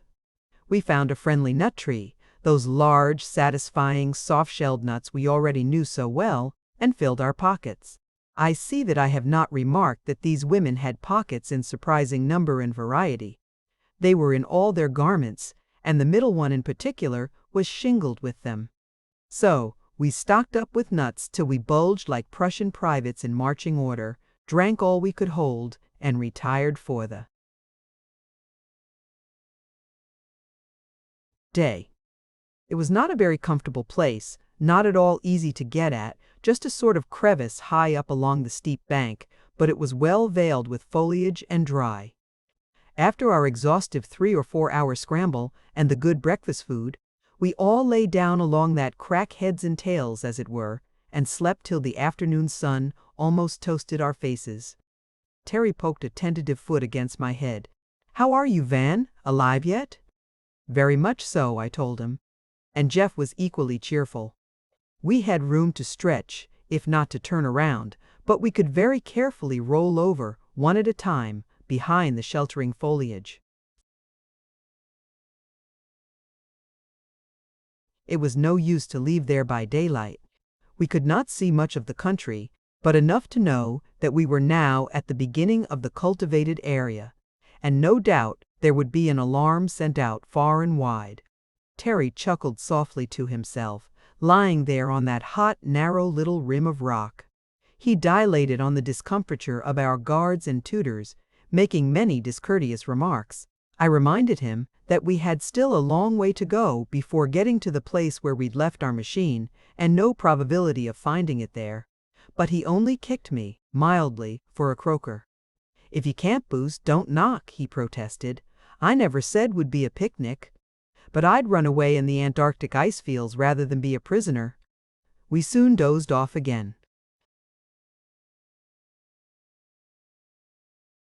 The long rest and penetrating dry heat were good for us, and that night we covered a considerable distance, keeping always in the rough forested belt of land which we knew bordered the whole country.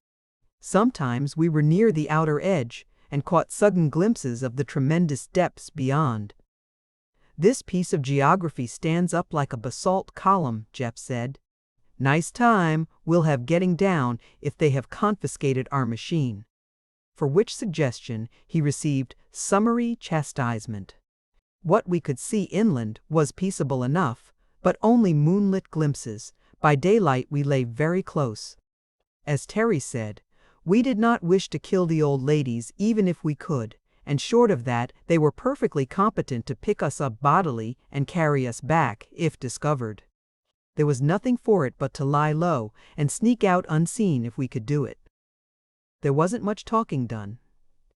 At night we had our marathon obstacle race.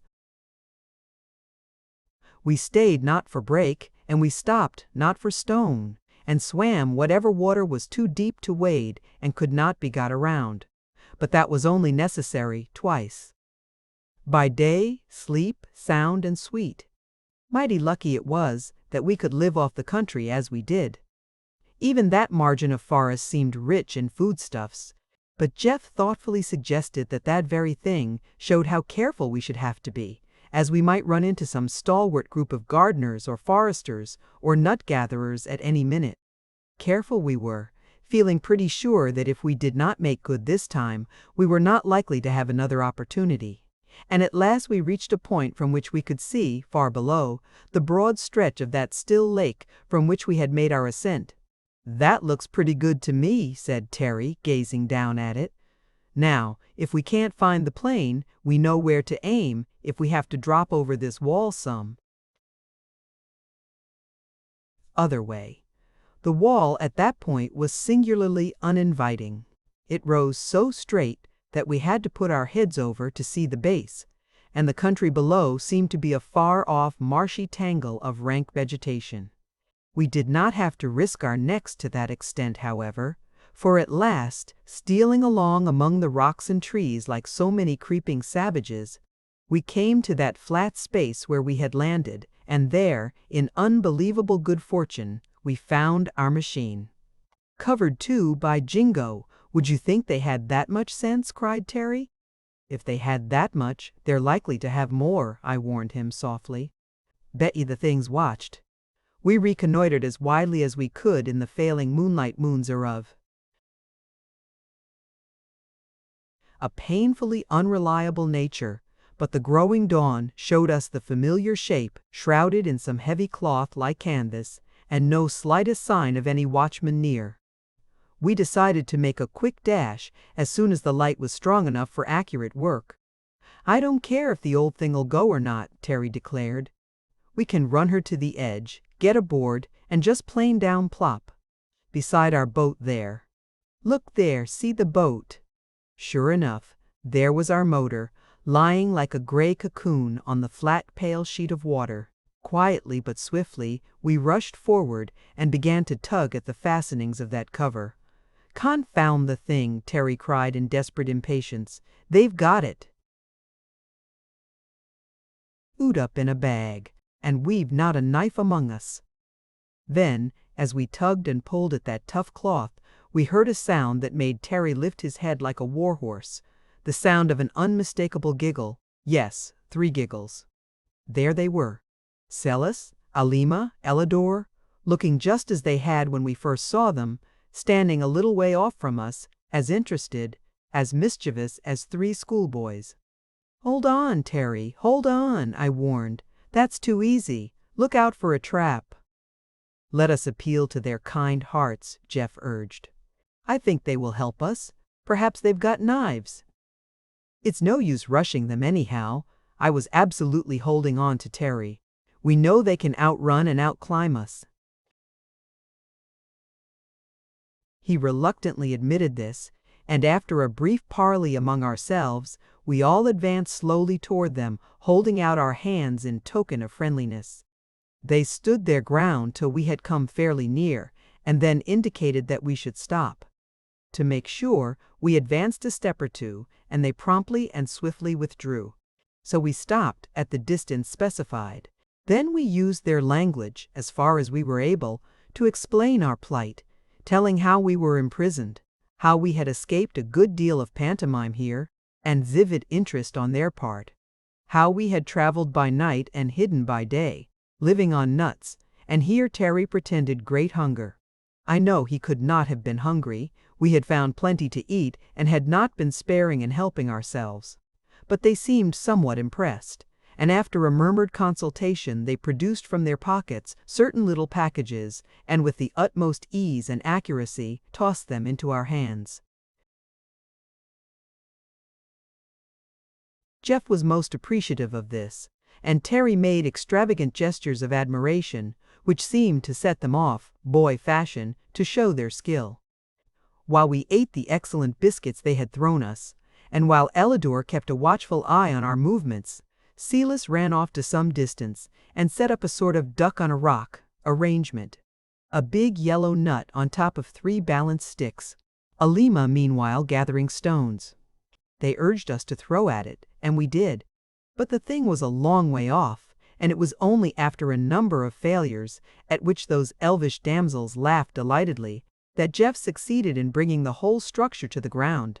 It took me still longer, and Terry, to his intense annoyance, came third.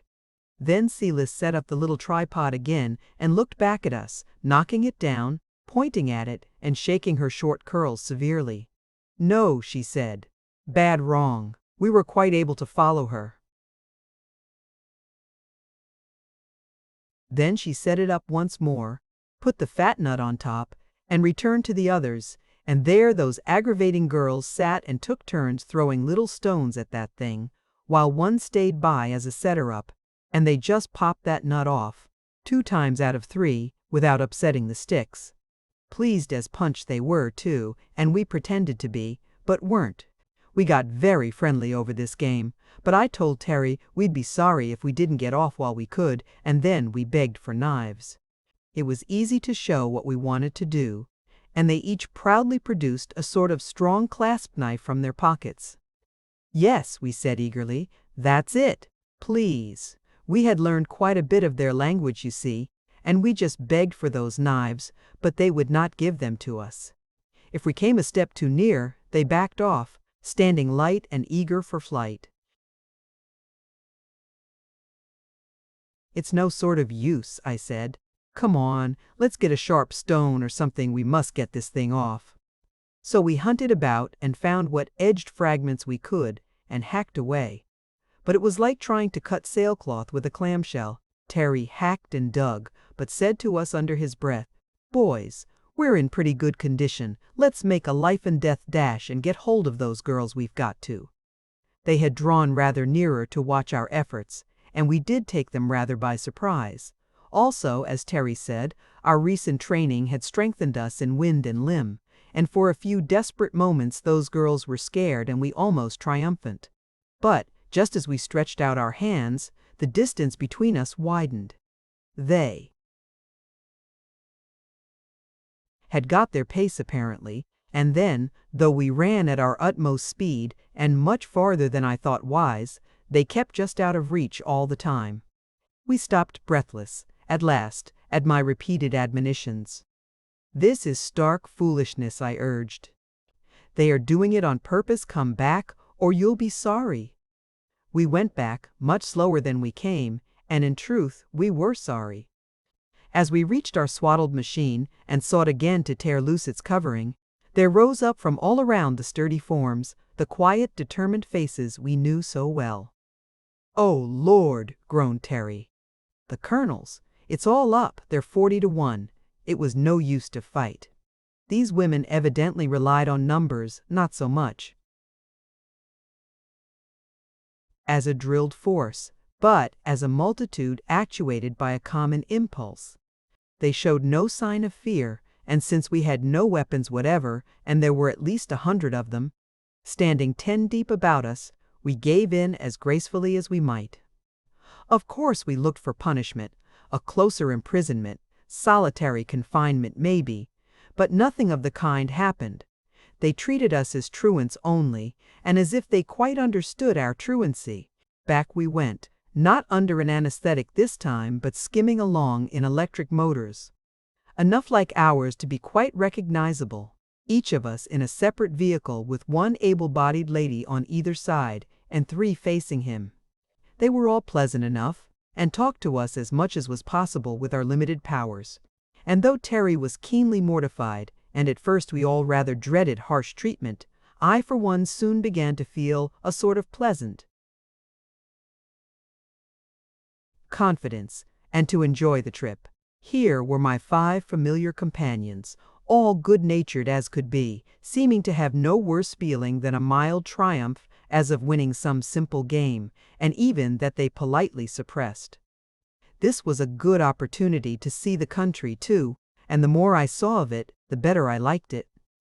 We went too swiftly for close observation, but I could appreciate perfect roads, as dustless as a swept floor, the shade of endless lines of trees, the ribbon of flowers that unrolled beneath them, and the rich, comfortable country that stretched off and away, full of varied charm. We rolled through many villages and towns, and I soon saw that the park-like beauty of our first-seen city was no exception. Our swift, high-sweeping view from the plain had been most attractive, but lacked detail, and in that first day of struggle and capture we noticed little. But now we were swept along at an easy rate of some 30 miles an hour, and covered quite a good deal of ground. We stopped for lunch in quite a sizable town, and here, rolling slowly through the streets, we saw more of the population. They had come out to look at us everywhere we had passed, but here were more, and when we went in to eat, in a big garden place with little shaded tables among the trees and flowers, many eyes were upon us. And everywhere, Open country, village, or city-only women. Old women and young women, and a great majority who seemed neither young nor old, but just women, young girls also, though these, and the children, seeming to be in groups by themselves generally, were less in evidence. We caught many glimpses of girls and children in what seemed to be schools, or in playgrounds, and so far as we could judge, there were no boys. We all looked carefully. Everyone gazed at us politely, kindly, and with eager interest. No one was impertinent. We could catch quite a bit of the talk now, and all they said seemed pleasant enough. Well before nightfall, we were all safely back in our big room. The damage we had done was quite ignored, the beds as smooth and comfortable as before, new clothing and towels supplied.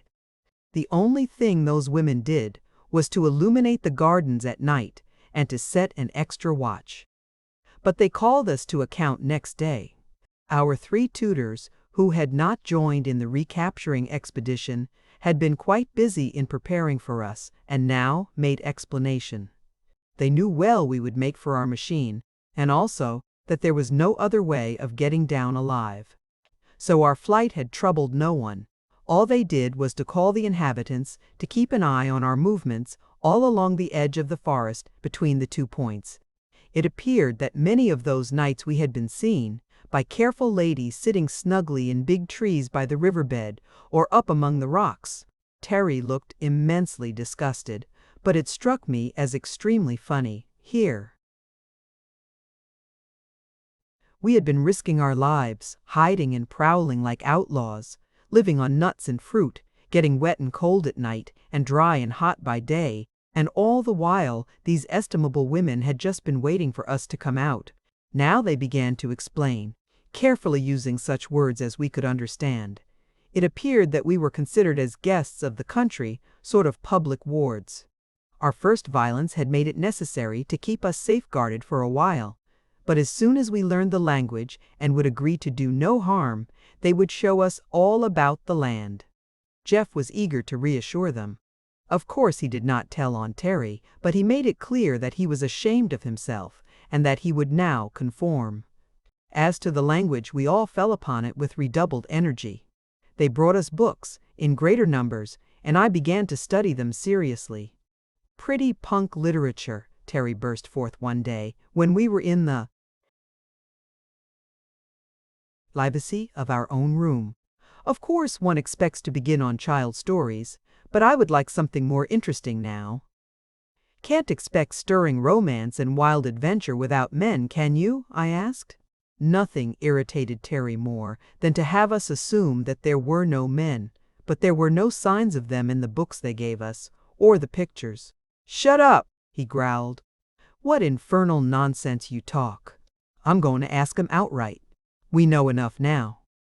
In truth, we had been using our best efforts to master the language, and were able to read fluently and to discuss what we read with considerable ease.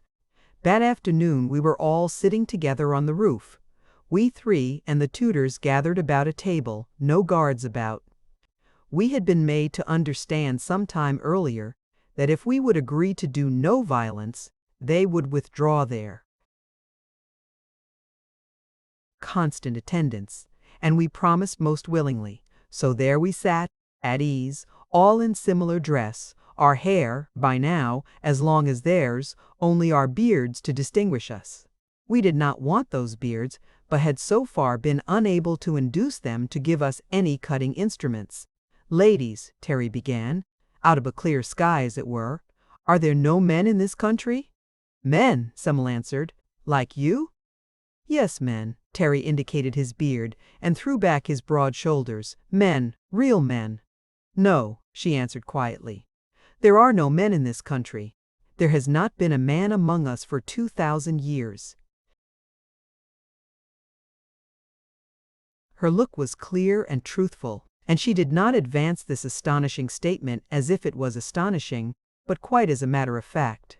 But the people, the children, he protested, not believing her in the least, but not wishing to say so. Oh yes, she smiled. I do not wonder you are puzzled. We are mothers, all of us, but there are no fathers. We thought you would ask about that long ago. Why have you not?"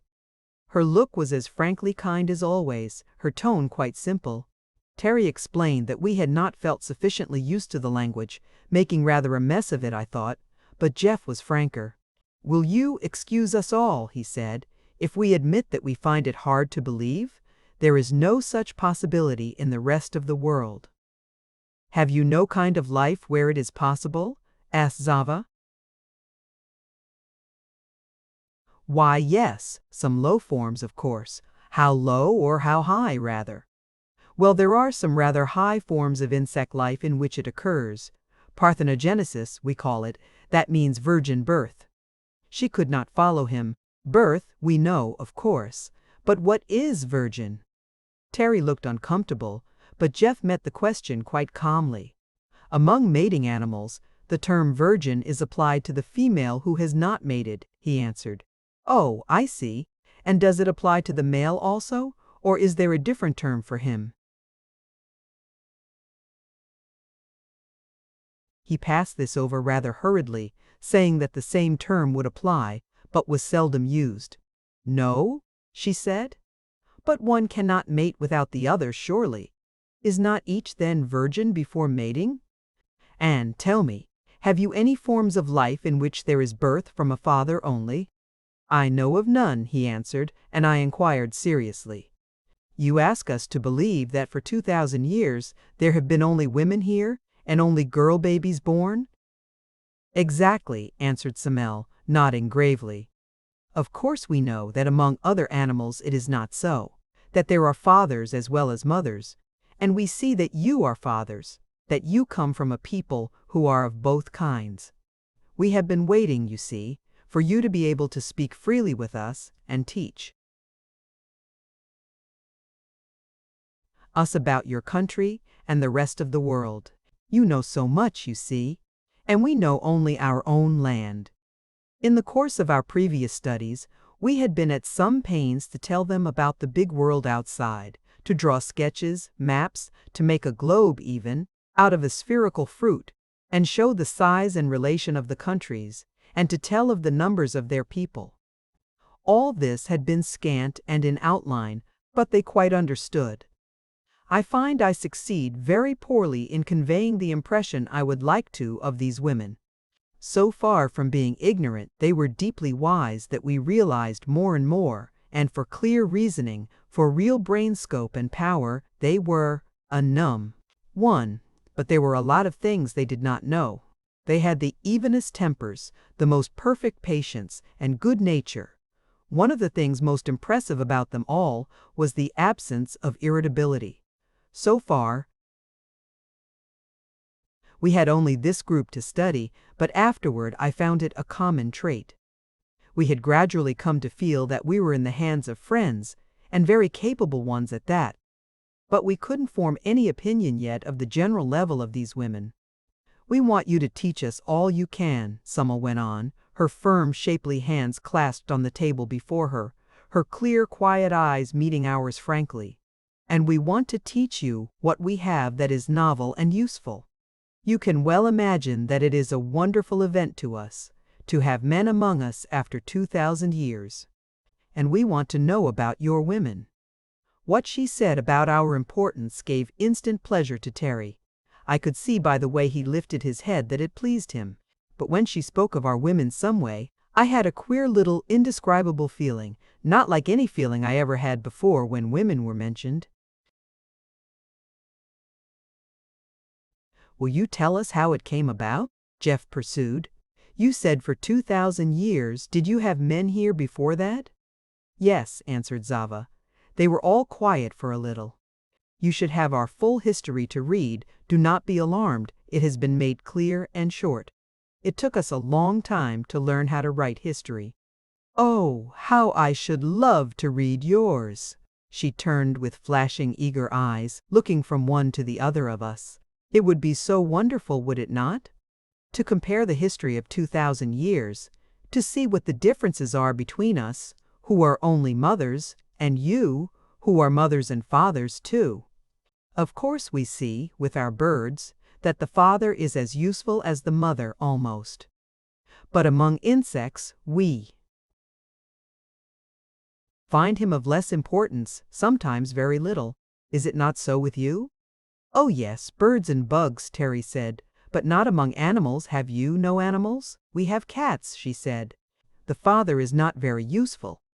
Have you no cattle, sheep, horses? I drew some rough outlines of these beasts and showed them to her. We had, in the very old days, these, said Sommel, and sketched with swift, sure touches a sort of sheep or llama, and these dogs, of 2 or 3 kinds, that, pointing to my absurd but recognizable horse. What became of them? Asked Jeff. We do not want them any more. They took up too much room. We need all our land to feed our people. It is such a little country, you know. Whatever do you do without milk? Terry demanded incredulously. Milk? We have milk in abundance, our own. But I mean for cooking for grown people, Terry blundered, while they looked amazed and a shade displeased. Jeff came to the rescue. We keep cattle for their milk, as well as for their meat, he explained. Cow's milk is a staple article of diet. There is a great milk industry to collect and distribute it. Still, they looked puzzled. I pointed to my outline of a cow. The farmer milks the cow, I said, and sketched a milk pail, the stool, and in pantomime showed the man milking. Then it is carried to the city and distributed by milkmen. Everybody has it at the door in the morning. Has the cow no child? Asked Sommel earnestly. Oh yes, of course, a calf, that is. Is there milk for the calf and you too? It took some time to make clear to those 3 sweet-faced women the process which robs the cow of her calf, and the calf of its true food, and the talk led us into a further discussion of the meat business. They heard it out, looking very white, and presently begged to be excused. Chapter 5. A Unique History. It is no use for me to try to piece out this account with adventures. If the people who read it are not interested in these amazing women and their history, they will not be interested at all. As for us 3 young men to a whole landful of women, what could we do? We did get away, as described, and were peacefully brought back again without, as Terry complained, even the satisfaction of hitting anybody. There were no adventures because there was nothing to fight. There were no wild beasts in the country and very few tame ones. Of these, I might as well stop to describe the one common pet of the country. Cats, of course. But such cats! What do you suppose these Lady Burbanks had done with their cats? By the most prolonged and careful selection and exclusion, they had developed a race of cats that did not sing. That's a fact. The most those poor dumb brutes could do was to make a kind of squeak when they were hungry or wanted the door open. And, of course, to purr and make the various mother noises to their kittens. Moreover, they had ceased to kill birds. They were rigorously bred to destroy mice and moles and all such enemies of the food supply. But the birds were numerous and safe. While we were discussing birds, Terry asked them if they used feathers for their hats, and they seemed amused at the idea. He made a few sketches of our women's hats, with plumes and quills and those various tickling things that stick out so far, and they were eagerly interested, as at everything about our women. As for them, they said they only wore hats for shade when working in the sun, and those were big light straw hats, something like those used in China and Japan. In cold weather, they wore caps or hoods. But for decorative purposes, don't you think they would be becoming? Pursued Terry, making as pretty a picture as he could of a lady with a plumed hat. They by no means agreed to that, asking quite simply if the men wore the same kind. We hastened to assure her that they did not drew for them our kind of headgear. And do no men wear feathers in their hats? Only Indians, Jeff explained. Savages, you know. And he sketched a war bonnet to show them. And soldiers, I added, drawing a military hat with plumes. They never expressed horror or disapproval, nor indeed much surprise, just a keen interest. And the notes they made, miles of them. But to return to our pussycats. We were a good deal impressed by this achievement in breeding, and when they questioned us, I can tell you, we were well pumped for information. We told of what had been done for dogs and horses and cattle, but that there was no effort applied to cats, except for show purposes. I wish I could represent the kind, quiet, steady, ingenious way they questioned us. It was not just curiosity. They weren't a bit more curious about us than we were about them, if as much. But they were bent on understanding our kind of civilization, and their lines of interrogation would gradually surround us and drive us in, till we found ourselves up against some admissions we did not want to make. "Are all these breeds of dogs you have made useful?" they asked. "Oh, useful?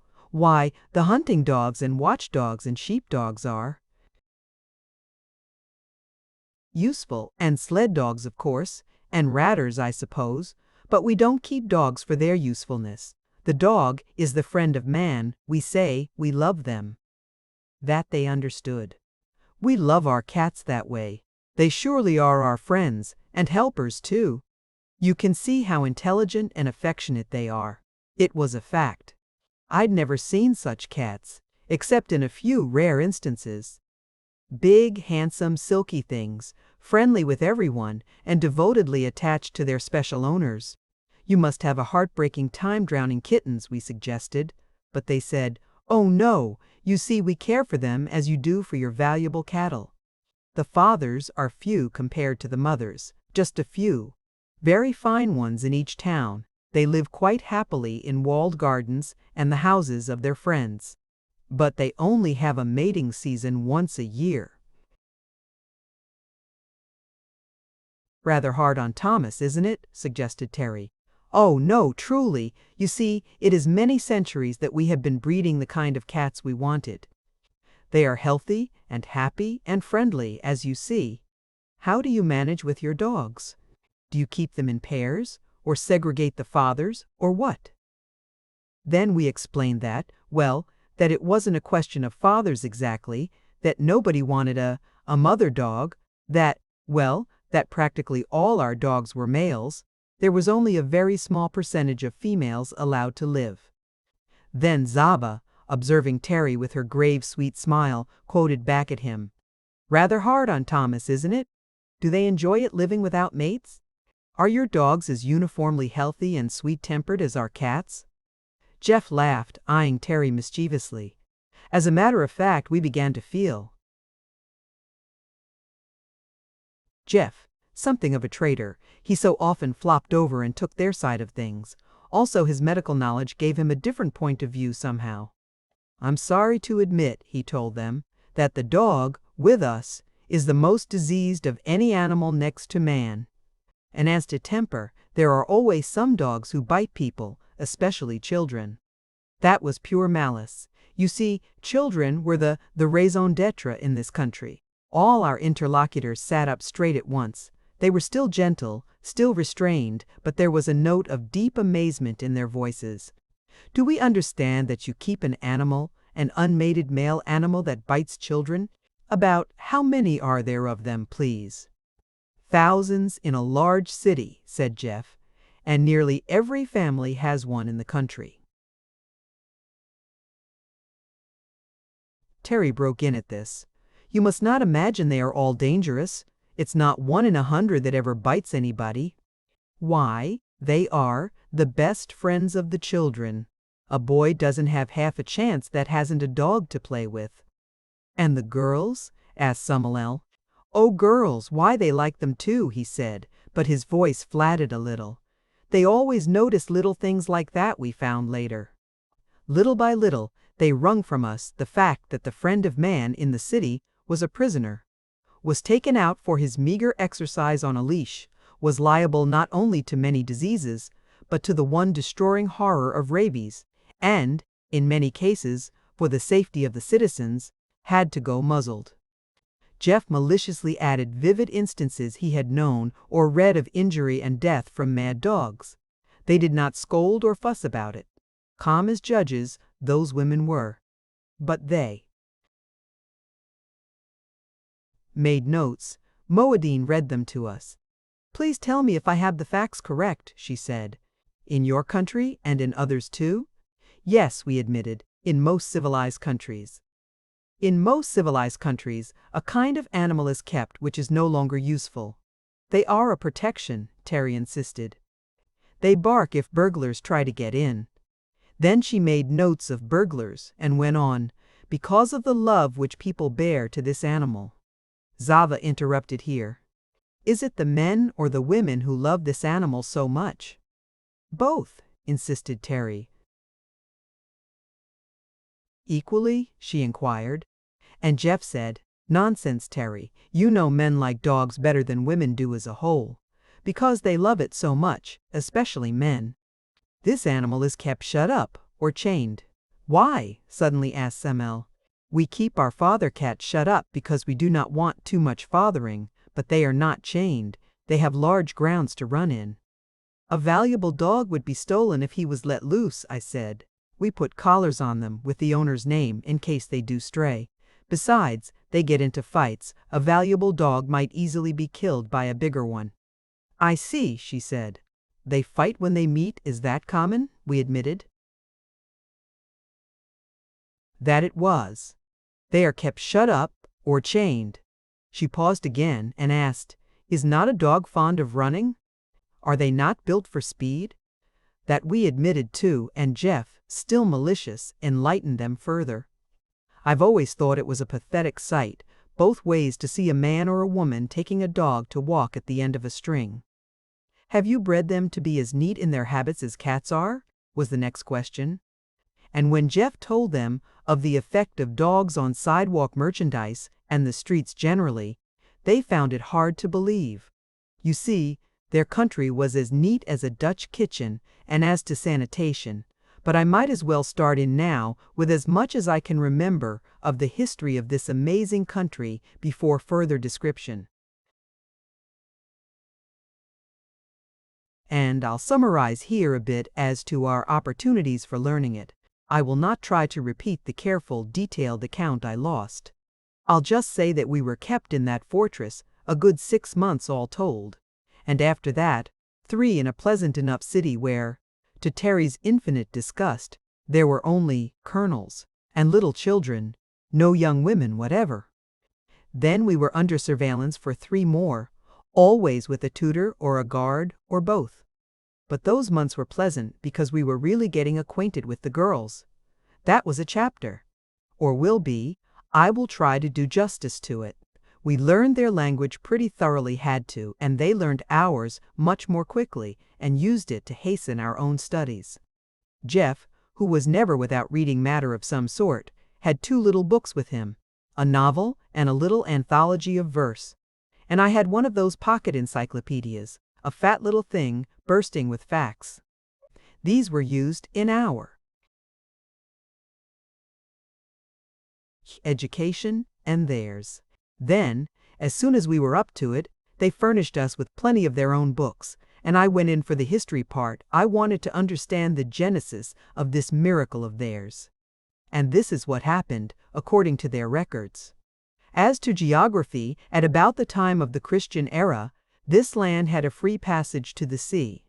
I'm not saying where, for good reasons, but there was a fairly easy pass through that wall of mountains behind us, and there is no doubt in my mind that these people were of Aryan stock and were once in contact with the best civilization of the old world.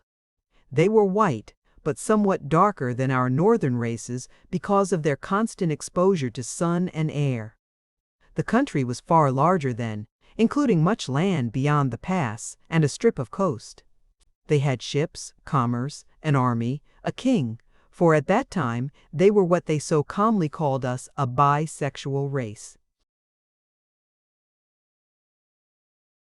What happened to them first was merely a succession of historic misfortunes, such as have befallen other nations often enough.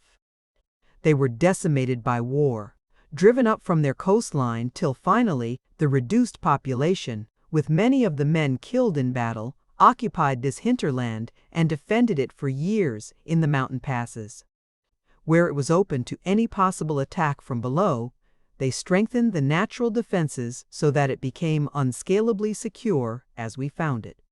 They were a polygamous people and a slave-holding people, like all of their time. And during the generation or two of this struggle to defend their mountain home, they built the fortresses, such as the one we were held in, and other of their oldest buildings, some still in use.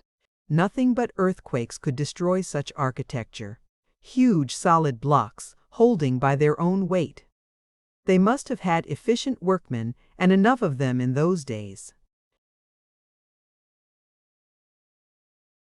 They made a brave fight for their existence, but no nation can stand up against what the steamship companies call an act of God. While the whole fighting force was doing its best to defend their mountain pathway, there occurred a volcanic outburst, with some local tremors, and the result was the complete filling up of the pass, their only outlet. Instead of a passage, a new ridge, sheer and high, stood between them and the sea. They were walled in, and beneath that wall lay their whole little army. Very few men were left alive, save the slaves, and these now seized their opportunity, rose in revolt, killed their remaining masters, even to the youngest boy, killed the old women too, and the mothers, intending to take possession of the country with the remaining young women and girls. But this succession of misfortunes was too much for those infuriated virgins. There were many of them, and but few of these would be masters, so the young women, instead of submitting, rose in sheer desperation and slew their brutal conquerors. This sounds like Titus Andronicus, I know, but that is their account. I suppose they were about crazy. Can you blame them? There was literally no one left on this beautiful high garden land but a bunch of hysterical girls and some older slave women. That was about 2,000 years ago. At first, there was a period of sheer despair. The mountains towered between them and their old enemies, but also between them and escape. There was no way up or down or out. They simply had to stay there. Some were for suicide, but not the majority. They must have been a plucky lot as a whole, and they decided to live as long as they did live. Of course they had hope, as youth must, that something would happen to change their fate. So they set to work, to bury the dead, to plow and sow, to care for one another. Speaking of burying the dead, I will set down while I think of it, that they had adopted cremation in about the 13th century, for the same reason that they had left off raising cattle. They could not spare the room. They were much surprised to learn that we were still burying, asked our reasons for it, and were much dissatisfied with what we gave. We told them of the belief in the resurrection of the body, and they asked if our God was not as well able to resurrect from ashes as from long corruption. We told them of how people thought it repugnant to have their loved ones burn, and they asked if it was less repugnant to have them decay. They were inconveniently reasonable, those women. Well, that original bunch of girls set to work to clean up the place and make their living as best they could. Some of the remaining slave women rendered invaluable service, teaching such trades as they knew. They had such records as were then kept, all the tools and implements of the time, and a most fertile land to work in. There were a handful of the younger matrons who had escaped slaughter, and a few babies were born after the cataclysm, but only 2 boys, and they both died. For 5 or 10 years they worked together, growing stronger and wiser and more mutually attached. And then the miracle happened. One of these young women bore a child. Of course they all thought there must be a man somewhere, but none was found. Then they decided it must be a direct gift from the gods, and placed the proud mother in the temple of Maia, their goddess of motherhood, under strict watch. And there, as years passed, this wonder woman bore child after child, 5 of them all girls. I did my best, keenly interested as I have always been in sociology and social psychology, to reconstruct in my mind the real position of these ancient women. There were some 500 or 600 of them, and they were harem-bred, yet 4. The few preceding generations they had been reared in the atmosphere of such heroic struggle that the stock must have been toughened somewhat. Left alone in that terrific orphanhood, they had clung together, supporting one another and their little sisters, and developing unknown powers in the stress of new necessity. To this pain-hardened and work-strengthened group, who had lost not only the love and care of parents, but the hope of ever having children of their own, there now dawned the new hope. Here at last was motherhood, and though it was not for all of them personally, it might, if the power was inherited, found here a new race. It may be imagined how those 5 daughters of Ma'aya, children of the temple, mothers of the future, they had all the titles that love and hope and reverence could give, were reared. The whole little nation of women surrounded them with loving service and waited, between a boundless hope and an equally boundless despair, to see if they, too, would be mothers. And they were. As fast as they reached the age of 25, they began bearing. Each of them, like her mother, bore 5 daughters. Presently, there were 25 new women, mothers in their own right, and the whole spirit of the country changed from mourning and mere courageous resignation to proud joy. The older women, those who remembered men, died off. The youngest of all, the first lot of course died too, after a while, and by that time there were left 155 parthenogenetic women, founding a new race. They inherited all that the devoted care of that declining band of original ones could leave them. Their little country was quite safe. Their farms and gardens were all in full production. Such industries as they had were in careful order. The records of their past were all preserved, and for years the older women had spent their time in the best teaching they were capable of, that they might leave to the little group of sisters and mothers all they possessed of skill and knowledge. There you have the start of Herland. One family, all descended from one mother. She lived to 100 years old, lived to see her 125 great-granddaughters born, lived as queen priestess mother of them all, and died with a nobler pride and a fuller joy than perhaps any human soul has ever known. She alone had founded a new race. The first 5 daughters had grown up in an atmosphere of holy calm, of awed watchful waiting, of breathless prayer. To them the longed-for motherhood was not only a personal joy, but a nation's hope. Their 25 daughters in turn, with a stronger hope, a richer, wider outlook, with the devoted love and care of all the surviving population, grew up as a holy sisterhood, their whole ardent youth looking forward to their great office. And at last they were left alone. The white-haired first mother was gone, and this one family, 5 sisters, 25 first cousins and 125 second cousins, began a new race. Here you have human beings, unquestionably. But what we were slow in understanding was how these ultra-women, inheriting only from women, had eliminated not only certain masculine characteristics, which of course we did not look for, but so much of what we had always thought essentially feminine. The tradition of men as guardians and protectors had quite died out. These stalwart virgins had no men to fear and therefore no need of protection. As to wild beasts, there were none in their sheltered land. The power of mother love, that maternal instinct we so highly laud, was theirs of course, raised to its highest power, and a sister love which, even while recognizing the actual relationship, we found it hard to credit. Terry, incredulous, even contemptuous, when we were alone, refused to believe the story. A lot of traditions as old as Herodotus and about as trustworthy, he said. It's likely women, just a pack of women, would have hung together like that. We all know women can't organize, that they scrap like anything, are frightfully jealous. But these new ladies didn't have anyone to be jealous of, remember? Drawled Jeff. That's a likely story, Terry sneered. Why don't you invent a likelier one? I asked him. Here are the women, nothing but women, and you yourself admit there's no trace of a man in the country. This was after we had been about a good deal. I'll admit that, he growled. And it's a big miss, too. There's not only no fun without 'em, no real sport, no competition, but these women aren't womanly. You know they aren't. That kind of talk always set Jeff going, and I gradually grew to side with him. Then you don't call a breed of women whose one concern is motherhood womanly? He asked.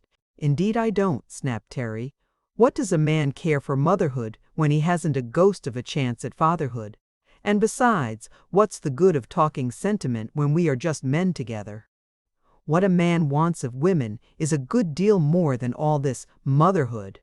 We were as patient as possible with Terry. He had lived about 9 months among the colonels when he made that outburst, and with no chance at any more strenuous excitement than our gymnastics gave us, save for our escape fiasco. I don't suppose Terry had ever lived so long with neither love, combat, nor danger to employ his superabundant energies, and he was irritable. Neither Jeff nor I found it so wearing. I was so much interested intellectually that our confinement did not wear on me, and as for Jeff, bless his heart, he enjoyed the society of that tutor of his almost as much as if she had been a girl I don't know, but more. As to Terry's criticism, it was true. These women, whose essential distinction of motherhood was the dominant note of their whole culture, were strikingly deficient in what we call femininity. This led me very promptly to the conviction that those feminine charms we are so fond of are not feminine at all, but mere reflected masculinity developed to please us because they had to please us, and in no way essential to the real fulfillment of their great process. But Terry came to no such conclusion. Just you wait till I get out, he muttered. Then we both cautioned him. Look here, Terry, my boy, you be careful. They've been mighty good to us. But do you remember the anesthesia? If you do any mischief in this virgin land, beware of the vengeance of the maiden aunts. Come, be a man. It won't be forever. To return to the history, they began at once to plan and build for their children, all the strength and intelligence of the whole of them devoted to that one thing. Each girl, of course, was reared in full knowledge of her crowning office, and they had, even then, very high ideas of the molding powers of the mother, as well as those of education. Such high ideals as they had: beauty, health, strength, intellect, goodness for those they prayed and worked. They had no enemies, they themselves were all sisters and friends. The land was fair before them, and a great future began to form itself in their minds. The religion they had to begin with was much like that of old Greece, a number of gods and goddesses, but they lost all interest in deities of war and plunder, and gradually centered on their mother goddess altogether. Then, as they grew more intelligent, this had turned into a sort of maternal pantheism. Here was Mother Earth, bearing fruit. All that they ate was fruit of motherhood, from seed or egg or their product. By motherhood they were born, and by motherhood they lived. Life was, to them, just the long cycle of motherhood. But very early they recognized the need of improvement as well as of mere repetition, and devoted their combined intelligence to that problem: how to make the best kind of people. First, this was merely the hope of bearing better ones, and then they recognized that however the children differed at birth, the real growth lay later, through education. Then things began to hum, as I learned more and more to appreciate what these women had accomplished. The less proud I was of what we, with all our manhood, had done. You see, they had had no wars. They had had no kings, and no priests, and no aristocracies. They were sisters, and as they grew together not by competition, but by united action. We tried to put in a good word for competition, and they were keenly interested. Indeed, we soon found from their earnest questions of us that they were prepared to believe our world must be better than theirs. They were not sure. They wanted to know, but there was no such arrogance about them as might have been expected. We rather spread ourselves, telling of the advantages of competition, how it developed fine qualities, that without it there would be no stimulus to industry. Terry was very strong on that point. No stimulus to industry, they repeated, with that puzzled look we had learned to know so well. Stimulus? To industry? But don't you like to work? No man would work unless he had to, Terry declared. Oh, no man. You mean that is one of your sex distinctions? No, indeed, he said hastily. No one, I mean, man or woman, would work without incentive. Competition is the motor power, you see. It is not with us, they explained gently, so it is hard for us to understand. Do you mean, for instance, that with you, no mother would work for her children without the stimulus of competition?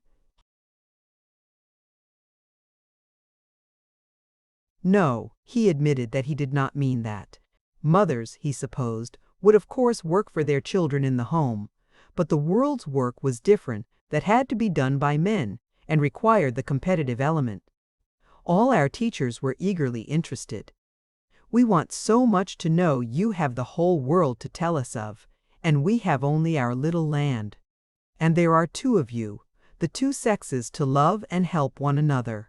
It must be a rich and wonderful world.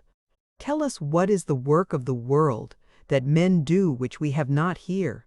Oh, everything, Terry said grandly. The men do everything, with us. He squared his broad shoulders and lifted his chest. We do not allow our women to work. Women are loved, idolized, honored, kept in the home to care for the children.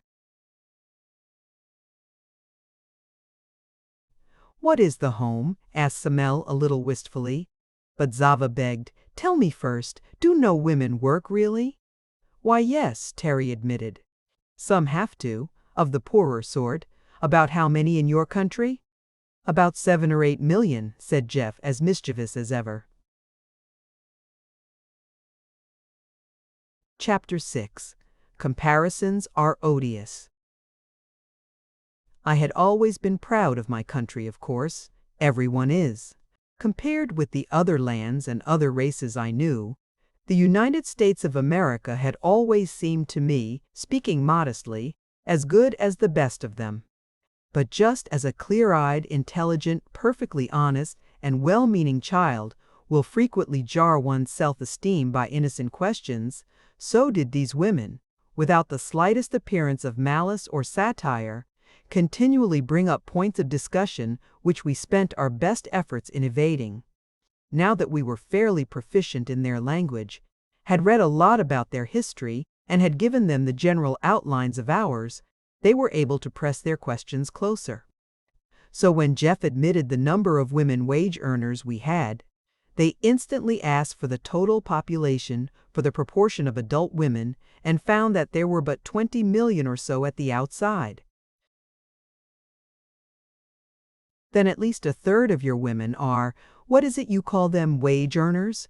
And they are all poor. What is poor exactly? Ours is the best country in the world as to poverty, Terry told them. We do not have the wretched paupers and beggars of the older countries, I assure you. Why, European visitors tell us, we don't know what poverty is. Neither do we, answered Zaba. Won't you tell us? Terry put it up to me, saying I was the sociologist, and I explained that the laws of nature require a struggle for existence, and that in the struggle the fittest survive, and the unfit perish. In our economic struggle, I continued, there was always plenty of opportunity for the fittest to reach the top, which they did in great numbers, particularly in our country, that where there was severe economic pressure, the lowest classes of course felt it the worst, and that among the poorest of all the women were driven into the labor market by necessity. They listened closely, with the usual note-taking. About 1/3 then belong to the poorest class, observed Moadine gravely, and 2/3 are the ones who are, how was it you so beautifully put it? Loved, honored, kept in the home to care for the children. This inferior one-third have no children, I suppose? Jeff, he was getting as bad as they were, solemnly replied that, on the contrary, the poorer they were, the more children they had. That too, he explained, was a law of nature. Reproduction is in inverse proportion to individuation. These laws of nature, Zava gently asked, are they all the laws you have? I should say not, protested Terry. We have systems of law that go back thousands and thousands of years, just as you do, no doubt, he finished politely. Oh no, Moadine told him. We have no laws over 100 years old, and most of them are under 20. In a few weeks more, she continued, we are going to have the pleasure of showing you over our little land and explaining everything you care to know about. We want you to see our people. And I assure you, Samel added, that our people want to see you. Terry brightened up immensely at this news and reconciled himself to the renewed demands upon our capacity as teachers.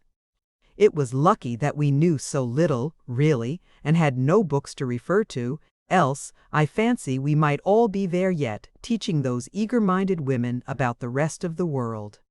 As to geography, they had the tradition of the great sea beyond the mountains, and they could see for themselves the endless, thick forested plains below them, that was all. But from the few records of their ancient condition, not before the flood, with them, but before that mighty quake which had cut them off so completely, they were aware that there were other peoples and other countries. In geology, they were quite ignorant. As to anthropology, they had those same remnants of information about other peoples, and the knowledge of the savagery of the occupants of those dim forests below. Nevertheless, they had inferred marvelously keen on inference and deduction, their minds were. The existence and development of civilization in other places, much as we infer it on other planets. When our biplane came whirring over their heads in that first scouting flight of ours, they had instantly accepted it as proof of the high development of somewhere else, and had prepared to receive us as cautiously and eagerly as we might prepare to welcome visitors who came by meteor from Mars. Of history outside their own, they knew nothing, of course, save for their ancient traditions. Of astronomy they had a fair working knowledge that is a very old science, and with it a surprising range and facility in mathematics. Physiology they were quite familiar with. Indeed, when it came to the simpler and more concrete sciences, wherein the subject matter was at hand, and they had but to exercise their minds upon it, the results were surprising. They had worked out a chemistry, a botany, a physics, with all the blends where a science touches an art, or merges into an industry, to such fullness of knowledge as made us feel like schoolchildren. Also, we found this out, as soon as we were free of the country, and by further study and question, that what one knew, all knew, to a very considerable extent.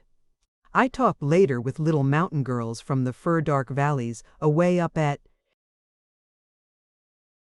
their highest part, and with sunburned plains, women and agile foresters, all over the country, as well as those in the towns, and everywhere there was the same high level of intelligence. Some knew far more than others about one thing. They were specialized, of course, but all of them knew more about everything, that is, about everything the country was acquainted with, than is the case with us. We boast a good deal of our high level of general intelligence and our compulsory public education, but in proportion to their opportunities they were far better educated than our people. With what we told them, from what sketches and models we were able to prepare, they constructed a sort of working outline to fill in as they learned more. A big globe was made, and our uncertain maps, helped out by those in that precious yearbook thing I had, were tentatively indicated upon it. They sat in eager groups, masses of them who came for the purpose, and listened while Jeff roughly ran over the geologic history of the earth and showed them their own land in relation to the others. Out of that same pocket reference book of mine came facts and figures which were seized upon and placed in right relation with unerring acumen. Even Terry grew interested in this work. If we can keep this up, they'll be having us lecture to all the girls' schools and colleges. How about that? He suggested to us. Don't know as I'd object to being an authority to such audiences. They did, in fact, urge us to give public lectures later, but not to the hearers or with the purpose we expected. What they were doing with us was like Napoleon extracting military information from a few illiterate peasants. They knew just what to ask and just what use to make of it. They had mechanical appliances for disseminating information almost equal to ours at home. And by the time we were led forth to lecture, our audiences had thoroughly mastered a well-arranged digest of all we had previously given to our teachers, and were prepared with such notes and questions as might have intimidated a university professor. They were not audiences of girls either. It was some time before we were allowed to meet the young women. "Do you mind telling what you intend to do with us?" Terry burst forth one day, facing the calm and friendly Moadine with that funny half-blustering air of his. At first he used to storm and flourish quite a good deal, but nothing seemed to amuse them more. They would gather around and watch him as if it was an exhibition, politely, but with evident interest. So he learned to check himself, and was almost reasonable in his bearing, but not quite. She announced smoothly and evenly, "Not in the least. I thought it was quite plain. We are trying to learn of you all we can, and to teach you what you are willing to learn of our country." "Is that all?" he insisted. She smiled a quiet, enigmatic smile. "That depends." "Depends on what?" "Mainly on yourselves," she replied. "Why do you keep us shut up so closely?" "Because we do not feel quite safe in allowing you at large where there are so many young women." Terry was really pleased at that. He had thought as much, inwardly, but he pushed the question. "Why should you be afraid?" "We are gentlemen." She smiled that little smile again and asked, "Are gentlemen always safe? You surely do not think that any of us," he said it with a good deal of emphasis on the us, "would hurt your young girls?" "Oh no," she said quickly in real surprise. "The danger is quite the other way. They might hurt you. If, by any accident, you did harm any one of us, you would have to face 1,000,000 mothers." He looked so amazed and outraged that Jeff and I laughed outright, but she went on gently, "I do not think you quite understand yet.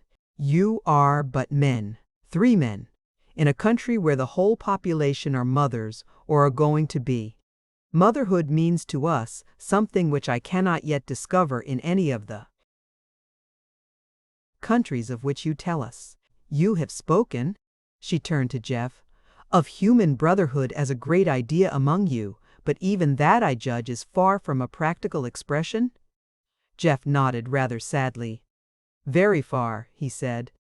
"Here we have human motherhood in full working use," she went on. "Nothing else except the literal sisterhood of our origin and the far higher and deeper union of our social growth. The children in this country are the one center and focus of all our thoughts. Every step of our advance is always considered in its effect on them, on the race. You see, we are mothers," she repeated, as if in that she had said it all. "I don't see how that fact, which is shared by all women, constitutes any risk to us," Terry persisted. "You mean they would defend their children from attack?" "Of course, any mothers would. But we are not savages, my dear lady. We are not going to hurt any mother's child."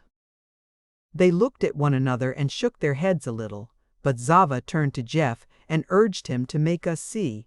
Said he seemed to understand more fully than we did. And he tried.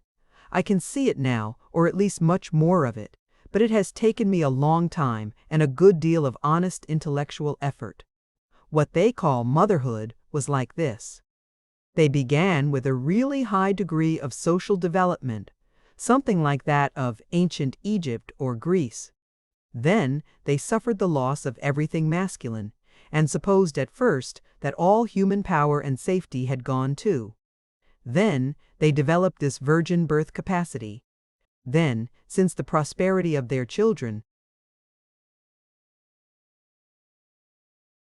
depended on it, the fullest and subtlest coordination began to be practiced. I remember how long Terry balked at the evident unanimity of these women, the most conspicuous feature of their whole culture. "It's impossible," he would insist. "Women cannot cooperate. It's against nature."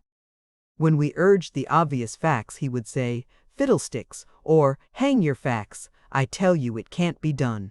And we never succeeded in shutting him up till Jeff dragged in the Hymenoptera. "Go to the ant, thou sluggard, and learn something," he said triumphantly. "Don't they cooperate pretty well?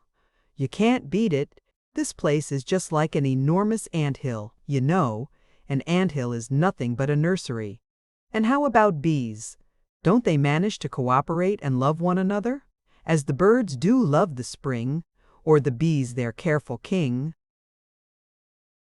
As that precious constable had it.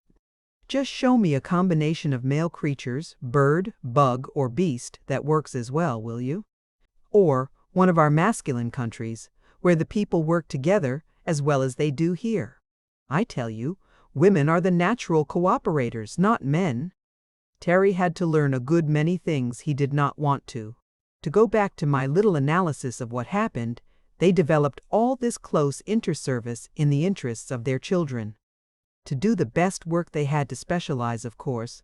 The children needed spinners and weavers, farmers and gardeners, carpenters and masons, as well as mothers. Then came the filling up of the place. When a population multiplies by 5 every 30 years, it soon reaches the limits of a country, especially a small one like this. They very soon eliminated all the grazing cattle. Sheep were the last to go, I believe. Also, they worked out a system of intensive agriculture surpassing anything I ever heard of, with the very forests all reset with fruit or nut-bearing trees. Do what they would, however, there soon came a time when they were confronted with the problem of the pressure of population in an acute form. There was really crowding, and with it, unavoidably, a decline in standards. And how did those women meet it? Not by a struggle for existence, which would result in an everlasting writhing mass of underbred people trying to get ahead of one another. Some few on top temporarily, many constantly crushed out underneath, a hopeless substratum of paupers and degenerates, and no serenity or peace for anyone. No possibility for really noble qualities among the people at large. Neither did they start off on predatory excursions to get more land from somebody else, or to get more food from somebody else to maintain their struggling mass. Not at all. They sat down in council together and thought it out. Very clear, strong thinkers they were. They said, "With our best endeavors, this country will support about so many people, with the standard of peace, comfort, health, beauty, and progress we demand. Very well. That is all the people we will make." There you have it. You see, they were mothers, not in our sense of helpless involuntary fecundity, forced to fill and overfill the land, every land, and then see their children suffer, sin, and die, fighting horribly with one another, but in the sense of conscious makers of people. Mother love with them was not a brute passion, a mere instinct, a wholly personal feeling. It was a religion. It included that limitless feeling of sisterhood, that wide unity in service, which was so difficult for us to grasp. And it was national, racial, human. Oh, I don't know how to say it. We are used to seeing what we call a mother, completely wrapped up in her own pink bundle of fascinating babyhood, and taking but the faintest theoretic interest in anybody else's bundle, to say nothing of the common needs of all the bundles. But these women were working all together at the grandest of tasks. They were making people, and they made them well. There followed a period of negative eugenics, which must have been an appalling sacrifice. We are commonly willing to lay down our lives for our country, but they had to forego motherhood for their country, and it was precisely the hardest thing for them to do. When I got this far in my reading, I went to Summel for more light. We were as friendly by that time as I had ever been in my life with any woman. A mighty comfortable soul she was, giving one the nice smooth mother feeling a man likes in a woman, and yet giving also the clear intelligence and dependableness I used to assume to be masculine qualities. We had talked volumes already. "See here," said I. Here was this dreadful period when they got far too thick and decided to limit the population. We have a lot of talk about that among us, but your position is so different that I'd like to know a little more about it. I understand that you make motherhood the highest social service, a sacrament really, that it is only undertaken once by the majority of the population, that those held unfit are not allowed even that, and that to be encouraged to bear more than one child is the very highest reward and honor in the power of the state. She interpolated here that the nearest approach to an aristocracy they had was to come of a line of over-mothers, those who had been so honored. But what I do not understand naturally is how you prevent it. I gathered that each woman had 5. You have no tyrannical husbands to hold in check, and you surely do not destroy the unborn. The look of ghastly horror she gave me I shall never forget.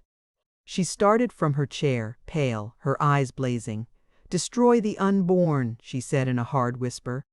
"Do men do that in your country?" "Men!" I began to answer rather hotly, and then saw the gulf before me. None of us wanted these women to think that our women, of whom we boasted so proudly, were in any way inferior to them.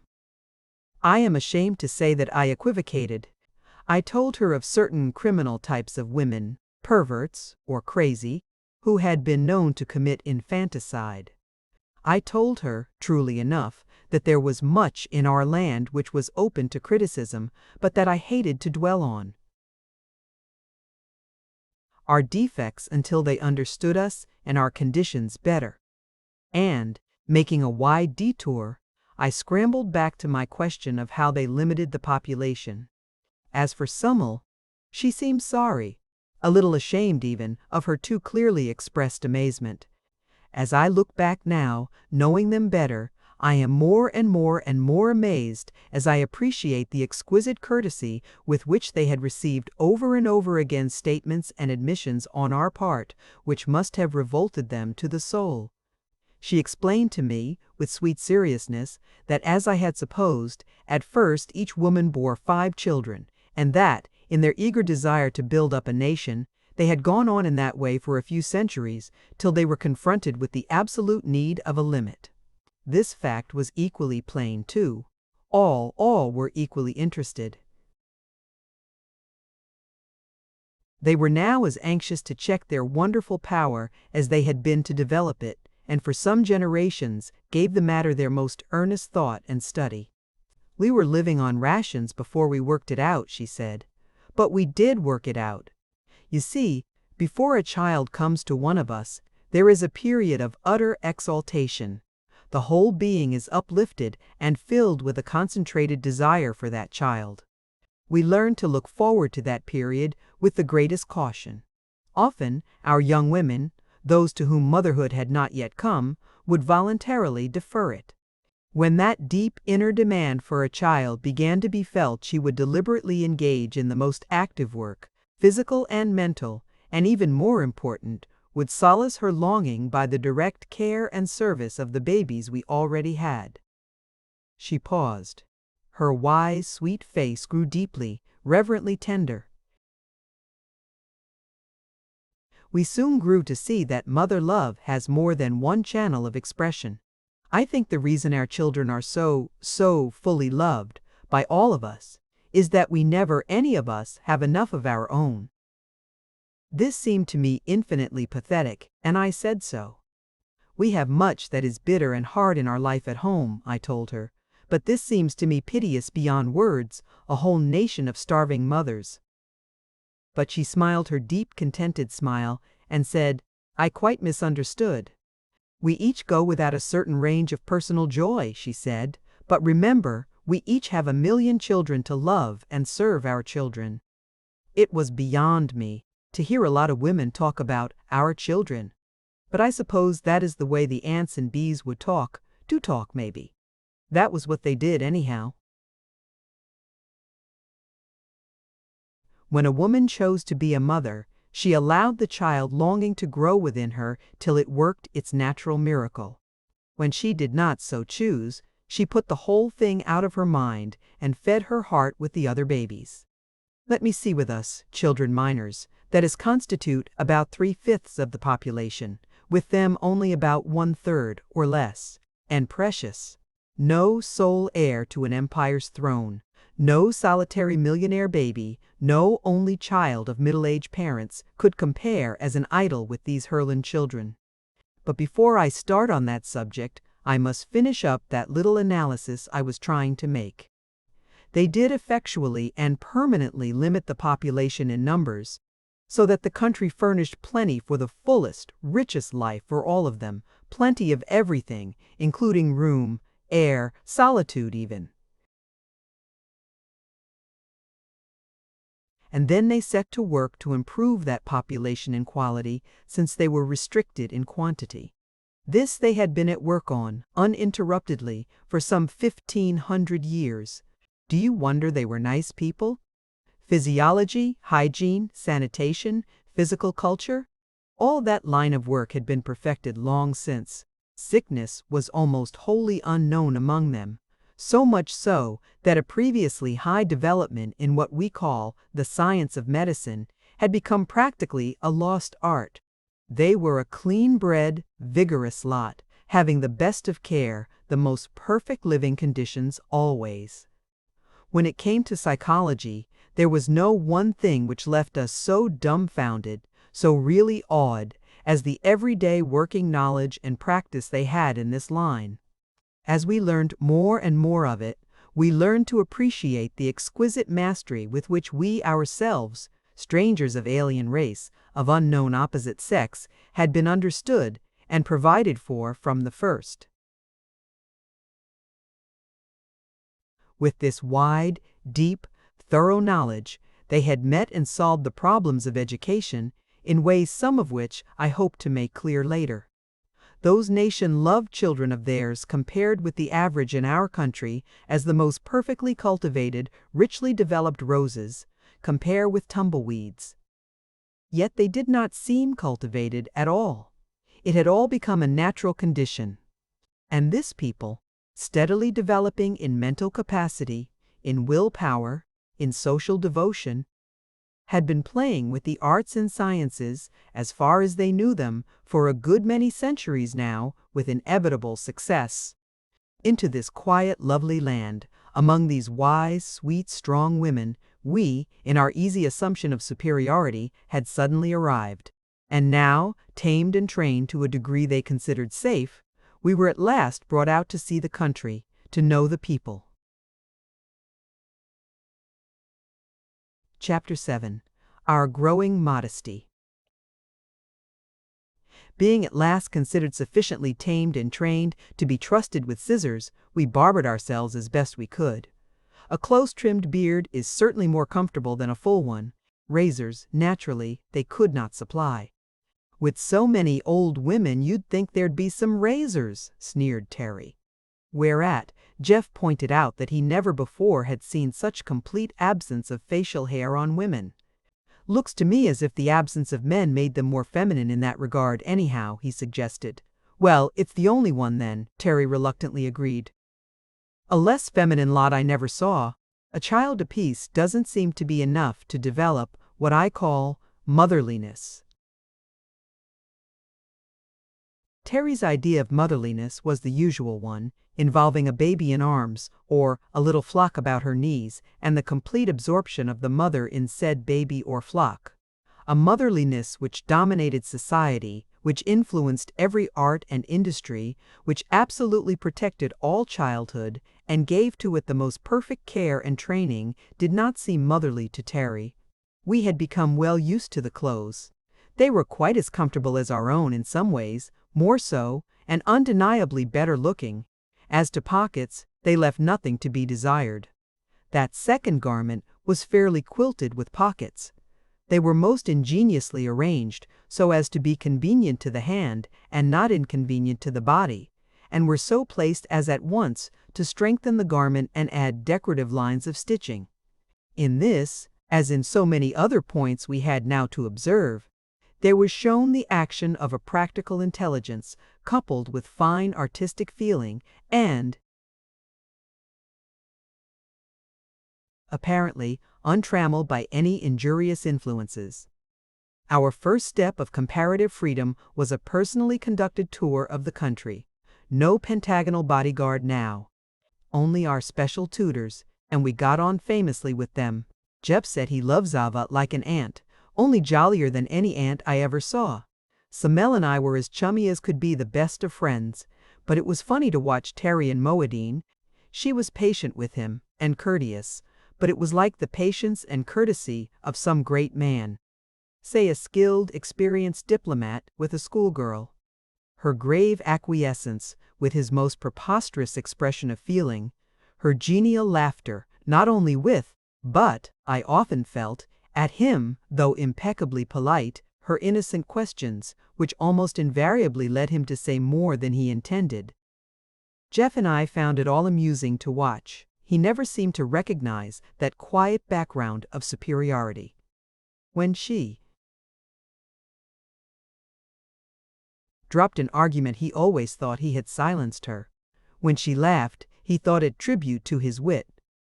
I hated to admit to myself how much Terry had sunk in my esteem. Jeff felt it too, I am sure, but neither of us admitted it to the other. At home we had measured him with other men, and, though we knew his failings, he was by no means an unusual type. We knew his virtues too, and they had always seemed more prominent than the faults. Measured among women, our women at home, I mean, he had always stood high. He was visibly popular. Even where his habits were known, there was no discrimination against him. In some cases his reputation for what was felicitously termed gaiety seemed a special charm. But here, against the calm wisdom and quiet restrained humor of these women, with only that blessed Jeff and my inconspicuous self to compare with, Terry did stand out rather strong. As a man among men, he didn't. As a man among, I shall have to say, females, he didn't. His intense masculinity seemed only fit complement to their intense femininity. But here he was all out of drawing. Moadine was a big woman with a balanced strength that seldom showed.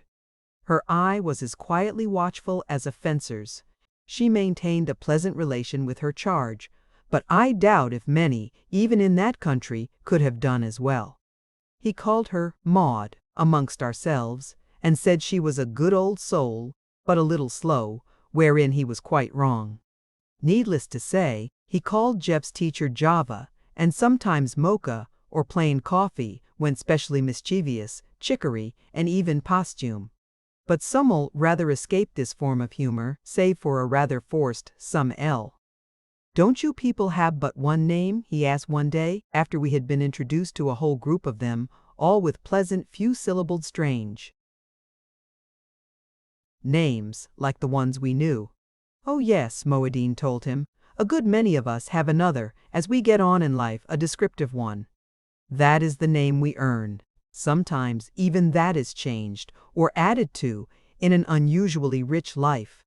Such as our present landmother, what you call president or king, I believe. She was called Mera, even as a child, that means thinker. Later there was added Dudu Mera, the wise thinker, and now we all know her as Odu Mera, great and wise thinker. You shall meet her." "No surnames at all then," pursued Terry, with his somewhat patronizing air. "No family name? Why no," she said. "Why should we? We are all descended from a common source, all one families in reality. You see, our comparatively brief and limited history gives us that advantage at least." "But does not each mother want her own child to bear her name?" I asked. "No. Why should she? The child has its own.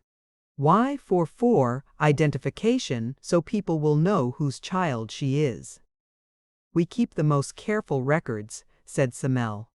Each one of us has our exact line of descent, all the way back to our dear first mother. There are many reasons for doing that. But as to everyone knowing which child belongs to which mother, why should she? Here, as in so many other instances, we were led to feel the difference between the purely maternal and the paternal attitude of mind. The element of personal pride seems strangely lacking. How about your other works? Asked Jeff. Don't you sign your names to them, books and statues and so on? Yes, surely, we are all glad and proud to. Not only books and statues, but all kinds of work. You will find little names on the houses, on the furniture, on the dishes sometimes. Because otherwise one is likely to forget, and we want to know to whom to be grateful. You speak as if it were done for the convenience of the consumer, not the pride of the producer, I suggested. It's both, said Samel. We have pride enough in our work. Then why not in your children, urged Jeff. But we're magnificently proud of them, she insisted. Then why not sign 'em, said Terry triumphantly. Moadine turned to him with her slightly quizzical smile. Because the finished product is not a private one. When they are babies, we do speak of them at times as S's Lotto or Novini's Amel, but that is merely descriptive and conversational. In the records, of course, the child stands in her own line of mothers, but in dealing with it personally, it is Lotto or Amel without dragging in its ancestors. But have you names enough to give a new one to each child?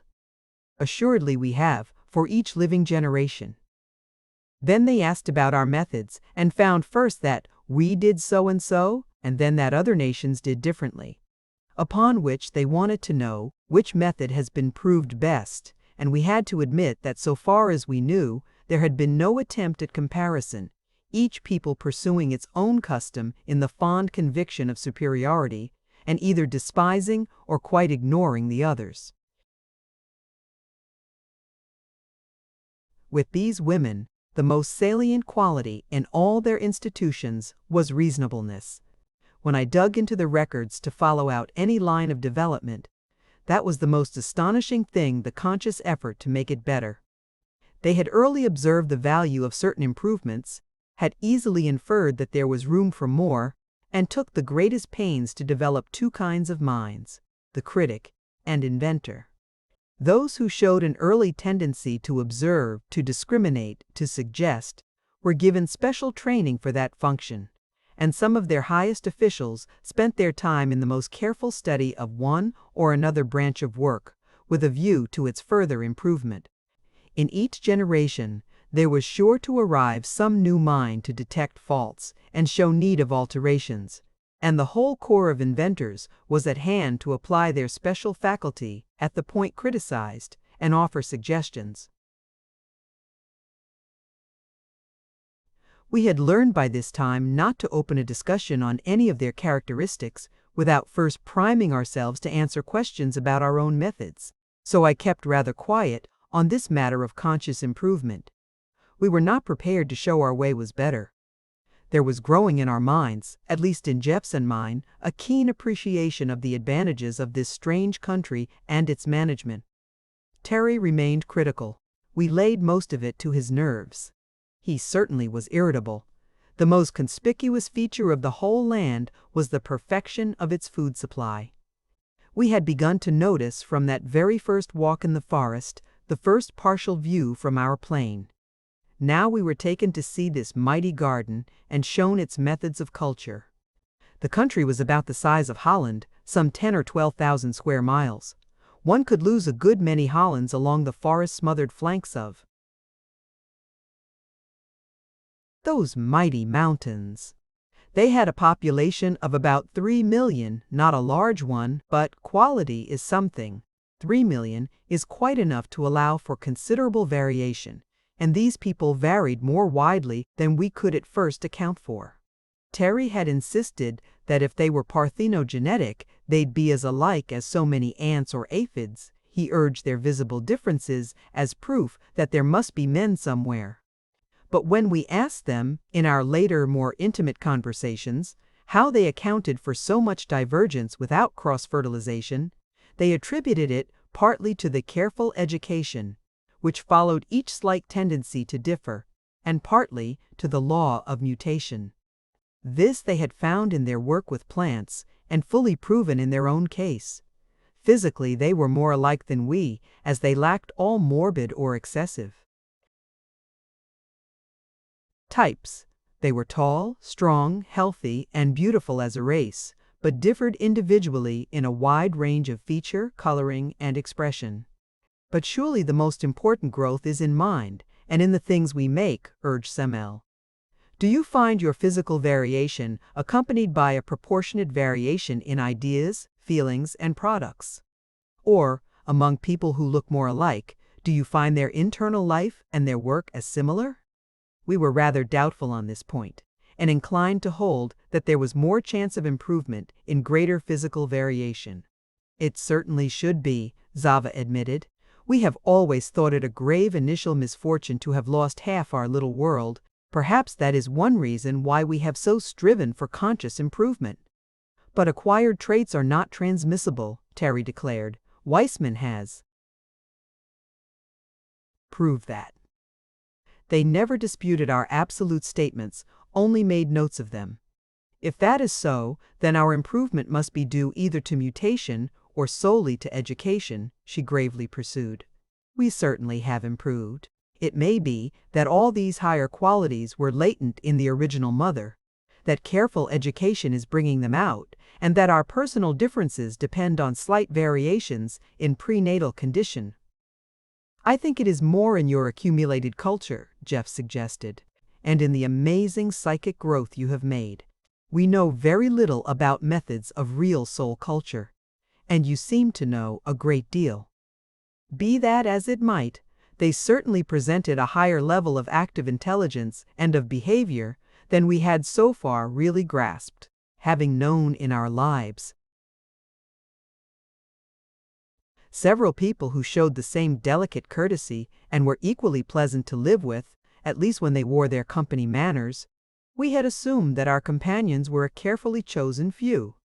Later we were more and more impressed that all this gentle breeding was breeding, that they were born to it, reared in it, that it was as natural and universal with them as the gentleness of doves or the alleged wisdom of serpents. As for the intelligence, I confess that this was the most impressive and, to me, most mortifying of any single feature of Herland. We soon ceased to comment on this or other matters, which to them were such obvious commonplaces as to call forth embarrassing questions about our own conditions. This was nowhere better shown than in that matter of food supply, which I will now attempt to describe. Having improved their agriculture to the highest point and carefully estimated the number of persons who could comfortably live on their square miles, having then limited their population to that number, one would think that was all there was to be done. But they had not thought so. To them, the country was a unit, it was theirs. They themselves were a unit, a conscious group. They thought in terms of the community. As such, their time sense was not limited to the hopes and ambitions of an individual life. Therefore, they habitually considered and carried out plans for improvement which might cover centuries. I had never seen, had scarcely imagined, human beings undertaking such a work as the deliberate replanting of an entire forest area with different kinds of trees. Yet this seemed to them the simplest common sense, like a man's plowing up an inferior lawn and reseeding it. Now every tree bore fruit, edible fruit, that is. In the case of one tree, in which they took especial pride, it had originally no fruit at all. That is, none humanly edible, yet was so beautiful that they wished to keep it. For 900 years they had experimented, and now showed us this particularly lovely graceful tree, with a profuse crop of nutritious seeds. They had early decided that trees were the best food plants, requiring far less labor in tilling the soil and bearing a larger amount of food for the same ground space, also doing much to preserve and enrich the soil. Due regard had been paid to seasonable crops, and their fruit and nuts, grains and berries kept on almost the year through. On the higher part of the country, near the backing wall of mountains, they had a real winter with snow. Toward the southeastern point, where there was a large valley with a lake whose outlet was subterranean, the climate was like that of California, and citrus fruits, figs, and olives grew abundantly. What impressed me particularly was their scheme of fertilization. Here was this little shut-in piece of land where one would have thought an ordinary people would have been starved out long ago or reduced to an annual struggle for life.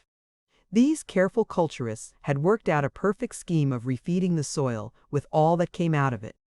All the scraps and leavings of their food, plant waste from lumber work or textile industry, all the solid matter from the sewage, properly treated and combined, everything which came from the earth went back to it. The practical result was like that in any healthy forest. An increasingly valuable soil was being built, instead of the progressive impoverishment so often seen in the rest of the world. When this first burst upon us, we made such approving comments that they were surprised that such obvious common sense should be praised, asked what our methods were, and we had some difficulty in diverting them, by referring to the extent of our own land and the admitted carelessness with which we had skimmed the cream of it. At least we thought we had diverted them. Later I found that besides keeping a careful and accurate account of all we told them, they had a sort of skeleton chart, on which the things we said and the things we palpably avoided saying were all set down and studied. It really was child's play for those profound educators to work out a painfully accurate estimate of our conditions in some lines. When a given line of observation seemed to lead to some very dreadful inference, they always gave us the benefit of the doubt, leaving it open to further knowledge. Some of the things we had grown to accept as perfectly natural, or as belonging to our human limitations, they literally could not have believed, and, as I have said, we had all of us joined in a tacit endeavor to conceal much of the social status at home. "Confound their grandmotherly minds," Terry said. "Of course they can't understand a man's world. They aren't human, they're just a pack of females."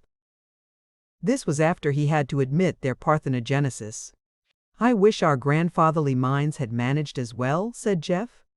"Do you really think it's to our credit that we have muddled along with all our poverty and disease and the like? They have peace and plenty, wealth and beauty, goodness and intellect. Pretty good people, I think." "You'll find they have their faults too," Terry insisted, and partly in self-defense, we all three began to look for those faults of theirs. We had been very strong on this subject before we got there in those baseless speculations of ours. "Suppose there is a country of women only," Jeff had put it, over and over. "What'll they be like?" And we had been cocksure as to the inevitable limitations, the faults and vices of a lot of women. We had expected them to be given over to what we called feminine vanity, frills and furbelows, and we found they had evolved the costume more perfect than the Chinese dress, richly beautiful when so desired, always useful, of unfailing dignity and good taste. We had expected a dull, submissive monotony, and found a daring social inventiveness far beyond our own, and a mechanical and scientific development fully equal to ours.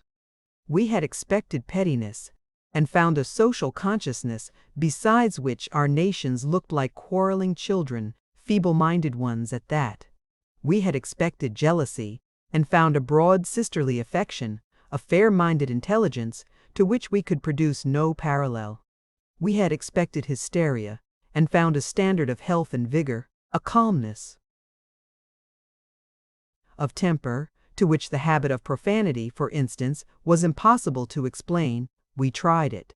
All these things even Terry had to admit, but he still insisted that we should find out the other side pretty soon. It stands to reason, doesn't it? He argued. The whole thing's deuced unnatural. I'd say impossible if we weren't in it. And an unnatural condition's sure to have unnatural results. You'll find some awful characteristics, see if you don't. For instance, we don't know yet what they do with their criminals, their defectives, their aged. You notice, we haven't seen any. There's got to be something. I was inclined to believe that there had to be something, so I took the bull by the horns, the cow, I should say, and asked Samel. I want to find some flaw in all this perfection, I told her flatly. It simply isn't possible that 3 million people have no faults. We are trying our best to understand and learn. Would you mind helping us by saying what, to your minds, are the worst qualities of this unique civilization of yours? We were sitting together in a shaded arbor, in one of those eating gardens of theirs. The delicious food had been eaten, a plate of fruit still before us. We could look out on one side over a stretch of open country, quietly rich and lovely, on the other, the garden, with tables here and there, far apart enough for privacy. Let me say right here that with all their careful balance of population, there was no crowding in this country. There was room, space, a sunny, breezy freedom everywhere. Summel set her chin upon her hand, her elbow on the low wall beside her, and looked off over the fair land. Of course we have faults, all of us, she said. In one way you might say that we have more than we used to, that is, our standard of perfection seems to get farther and farther away. But we are not discouraged, because our records do show considerable gain. When we began even with the start of one particularly noble mother, we inherited the characteristics of a long race record behind her. And they cropped out from time to time alarmingly. But it is, yes, quite 600 years since we have had what you call a criminal. We have, of course, made it our first business to train out, to breed out, when possible, the lowest types. Breed out? I asked. How could you with parthenogenesis? If the girl showing the bad qualities had still the power to appreciate social duty, we appealed to her, by that, to renounce motherhood. Some of the few worst types were, fortunately, unable to reproduce. But if the fault was in a disproportionate egotism, then the girl was sure she had the right to have children, even that hers would be better than others. I can see that, I said, and then she would be likely to rear them in the same spirit. That we never allowed, answered Summel quietly. Allowed? I queried. Allowed a mother to rear her own children? Certainly not, said Summel, unless she was fit for that supreme task. This was rather a blow to my previous convictions. But I thought motherhood was for each of you. Motherhood. Yes, that is, maternity, to bear a child. But education is our highest art, only allowed to our highest artists. Education? I was puzzled again. I don't mean education. I mean by motherhood, not only childbearing, but the care of babies. The care of babies involves education, and is entrusted only to the most fit, she repeated. Then, you separate mother and child, I cried in cold horror, something of Terry's feeling creeping over me, that there must be something wrong among these many virtues. Not usually, she patiently explained. You see, almost every woman values her maternity above everything else. Each girl holds it close, and dear, an exquisite joy, a crowning honor, the most intimate, most personal, most precious thing. That is, the child rearing has come to be with us a culture so profoundly studied, practiced with such subtlety and skill, that the more we love our children, the less we are willing to trust that process to unskilled hands, even our own. But a mother's love, I ventured. She studied my face, trying to work out a means of clear explanation. You told us about your dentists, she said at length. Those quaintly specialized persons who spend their lives filling little holes in other persons' teeth, even in children's teeth sometimes. Yes, I said, not getting her drift. Does mother love urge mothers with you to fill their own children's teeth, or to wish to? Why, no, of course not, I protested. But that is a highly specialized craft. Surely the care of babies is open to any woman, any mother. We do not think so, she gently replied. Those of us who are the most highly competent fulfill that office, and a majority of our girls eagerly try for it. I assure you, we have the very best. But the poor mother bereaved of her baby. Oh no, she earnestly assured me, not in the least bereaved. It is her baby still. It is with her. She has not lost it. But she is not the only one to care for it. There are others whom she knows to be wiser. She knows it because she has studied as they did, practiced as they did, and honors their real superiority. For the child's sake, she is glad to have for it this highest care. I was unconvinced. Besides, this was only hearsay. I had yet to see the Motherhood of Herland. Chapter 8. The Girls of Herland. At last, Terry's ambition was realized. We were invited, always courteously and with free choice on our part, to address general audiences and classes of girls. I remember the first time, and how careful we were about our clothes and our amateur barbering. Terry, in particular, was fussy to a degree about the cut of his beard, and so critical of our combined efforts, that we handed him the shears and told him to please himself. We began to rather prize those beards of ours. They were almost our sole distinction among those tall and sturdy women with their cropped hair and sexless costume.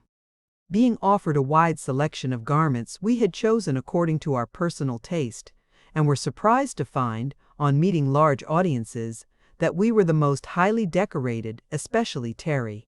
He was a very impressive figure, his strong features softened by the somewhat longer hair, though he made me trim it as closely as I knew how, and he wore his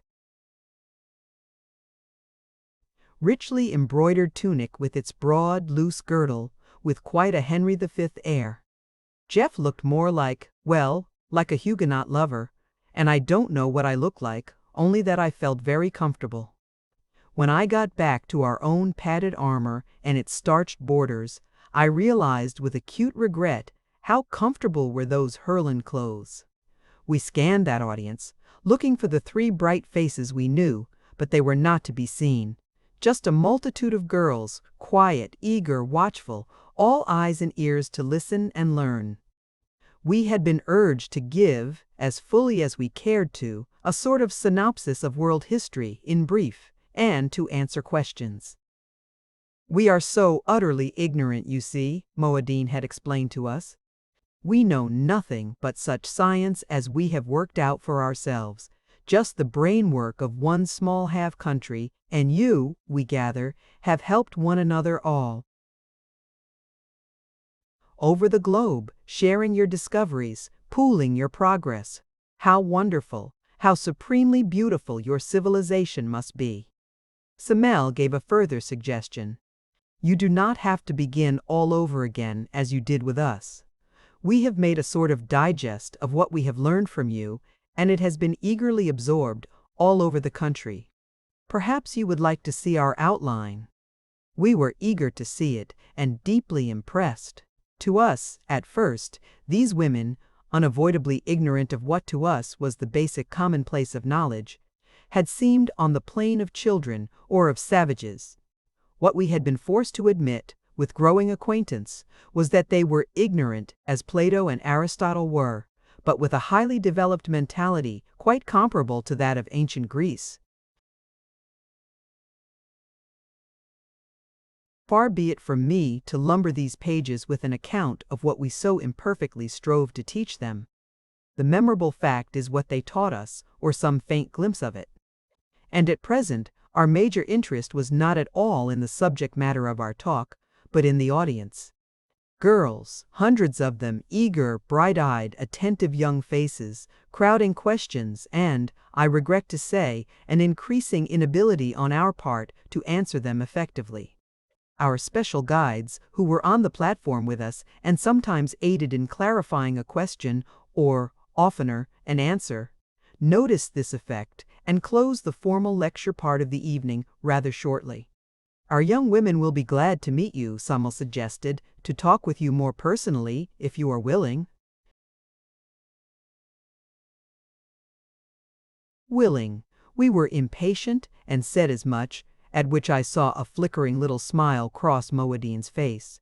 Even then, with all those eager young things waiting to talk to us, a sudden question crossed my mind.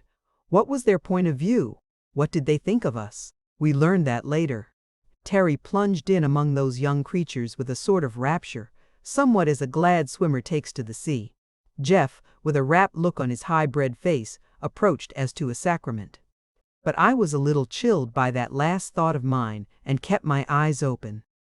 I found time to watch Jeff, even while I was surrounded by an eager group of questioners, as we all were, and saw how his worshipping eyes, his grave courtesy, pleased and drew some of them, while others, rather stronger spirits they looked to be, drew away from his group to Terry's or mine.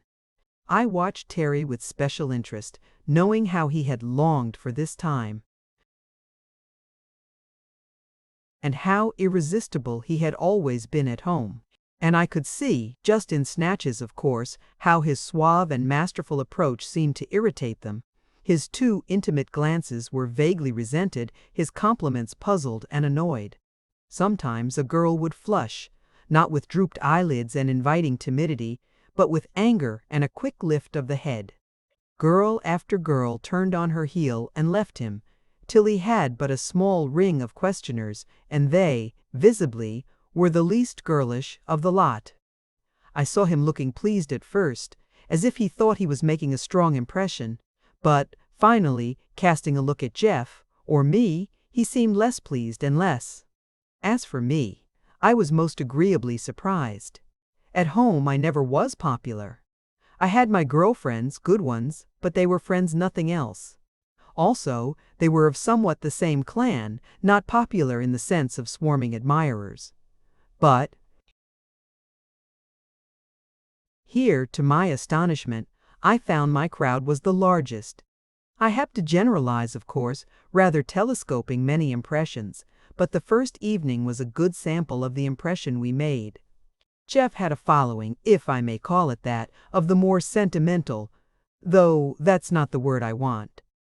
The less practical, perhaps, the girls who were artists of some sort, ethicists, teachers, that kind. Terry was reduced to a rather combative group, keen, logical, inquiring minds, not overly sensitive, the very kind he liked least, while, as for me, I became quite cocky over my general popularity. Terry was furious about it. We could hardly blame him. "Girls," he burst forth when that evening was over and we were by ourselves once more. "Call those girls." "Most delightful girls, I call them," said Jeff, his blue eyes dreamily contented. "What do you call them?" I mildly inquired. "Boys? Nothing but boys, most of 'em. A standoffish, disagreeable lot at that. Critical, impertinent youngsters. No girls at all." He was angry and severe, not a little jealous, too, I think. Afterward, when he found out just what it was they did not like, he changed his manner somewhat and got on better. He had to. For, in spite of his criticism, they were girls, and, furthermore, all the girls there were. Always excepting our three, with whom we presently renewed our acquaintance. When it came to courtship, which it soon did, I can of course best describe my own, and am least inclined to. But of Jeff I heard somewhat. He was inclined to dwell reverently and admiringly, at some length, on the exalted sentiment and measureless perfection of his Silas and Terry. Terry made so many false starts and met so many rebuffs that by the time he really settled down to win Alima, he was considerably wiser. At that, it was not smooth sailing. They broke and quarreled over and over. He would rush off to console himself with some other fair one. The other fair one would have none of him. and he would drift back to Alima, becoming more and more devoted each time. She never gave an inch. A big, handsome creature, rather exceptionally strong even in that race of strong women, with a proud head and sweeping level brows that lined across above her dark, eager eyes like the wide wings of a soaring hawk. I was good friends with all three of them, but best of all with Elidor, long before that feeling changed, for both of us. From her, and from Semel, who talked very freely with me, I learned at last something of the viewpoint of Herland toward its visitors. Here they were, isolated, happy, contented, when the booming buzz of our biplane tore the air above them. Everybody heard it, saw it for miles and miles. Word flashed all over the country, and a council was held in every town and village. And this was their rapid determination, from another country. Probably men, evidently highly civilized, doubtless possessed of much valuable knowledge, maybe dangerous. Catch them if possible, tame and train them if necessary. This may be a chance to re-establish a bisexual state for our people. They were not afraid of us, 3 million highly intelligent women or 2 million, counting only grown-ups, were not likely to be afraid of 3 young men. We thought of them as women, and therefore timid, but it was 2,000 years since they had had anything to be afraid of, and certainly more than 1,000 since they had outgrown the feeling. We thought, at least Terry did, that we could have our pick of them. They thought very cautiously and far-sightedly of picking us, if it seemed wise. All that time we were in training. They studied us, analyzed us, prepared reports about us, and this information was widely disseminated all about the land. Not a girl in that country had not been learning for months as much as could be gathered about our country, our culture, our personal characters. No wonder their questions were hard to answer. But I am sorry to say, when we were at last brought out and exhibited, I hate to call it that, but that's what it was, there was no rush of takers. Here was poor old Terry fondly imagining that at last he was free to stray in a rosebud garden of girls, and behold, the rosebuds were all with keen appraising eye, studying us. They were interested, profoundly interested. But it was not the kind of interest we were looking for. To get an idea of their attitude, you have to hold in mind their extremely high sense of solidarity. They were not each choosing a lover. They hadn't the faintest idea of love-sex, love, that is. These girls, to each of whom motherhood was a lodestar, and that motherhood exalted above a mere personal function, looked forward to as the highest social service, as the sacrament of a lifetime, were now confronted with an opportunity to make the great step of changing their whole status, of reverting to their earlier bisexual order of nature. Beside this underlying consideration, there was the limitless interest and curiosity in our civilization, purely impersonal and held by an order of mind beside which we were like schoolboys. It was small wonder that our lectures were not a success, and none at all that. Our, or at least Terry's, advances were so ill-received. The reason for my own comparative success was at first far from pleasing to my pride. "We like you the best," Summel told me, "because you seem more like us." More like a lot of women, I thought to myself disgustedly, and then remembered how little like women, in our derogatory sense, they were. She was smiling at me, reading my thought. "We can quite see that we do not seem like women to you. Of course, in a bisexual race, the distinctive feature of each sex must be intensified. But surely, there are characteristics enough which belong to people, aren't there? That's what I mean about you being more like us, more like people. We feel at ease with you." Jeff's difficulty was his exalted gallantry. He idealized women, and was always looking for a chance to protect or to serve them. These needed neither protection nor service. They were living in peace and power and plenty. We were their guests, their prisoners, absolutely dependent. Of course, we could promise whatsoever we might of advantages if they would come to our country, but the more we knew of theirs, the less we boasted. Terry's jewels and trinkets they prized as curios, handed them about, asking questions as to workmanship, not in the least as to value, and discussed not ownership but which museum to put them in. When a man has nothing to give a woman, is dependent wholly on his personal attraction, his courtship is under limitations. They were considering these two things, the advisability of making the great change, and the degree of personal adaptability which would best serve that end. Here, we had the advantage of our small personal experience with those three. Fleet Forest girls, and that served to draw us together. As for Ellador, suppose you come to a strange land and find it pleasant enough, just a little more than ordinarily pleasant, and then you find rich farmland, and then gardens, gorgeous gardens, and then palaces full of rare and curious treasures, incalculable, inexhaustible, and then mountains like the Himalayas, and then the sea. I liked her that day. She balanced on the branch before me and named the trio. I thought of her most. Afterward I turned to her like a friend when we met for the third time, and continued the acquaintance. While Jeff's ultra-devotion rather puzzled Celis, really put off their day of happiness, while Terry and Alima quarreled and parted, re-met and reparted, Ellador and I grew to be close friends. We talked and talked. We took long walks together. She showed me things, explained them, interpreted much that I had not understood. Through her sympathetic intelligence, I became more and more comprehending of the spirit of the people of Herland, more and more appreciative of its marvelous inner growth as well as outer perfection. I ceased to feel a stranger, a prisoner. There was a sense of understanding, of identity, of purpose. We discussed everything. And, as I traveled farther and farther, exploring the rich, sweet soul of her, my sense of pleasant friendship became but a broad foundation for such height, such breadth, such interlocked combination of feeling as left me fairly blinded with the wonder of it. As I'd said, I had never cared very much for women, nor they for me, not Terry fashion. But this one, at first I never even thought of her in that way, as the girls have it. I had not come to the country with any Turkish harem intentions, and I was no woman. Worshipper like Jeff.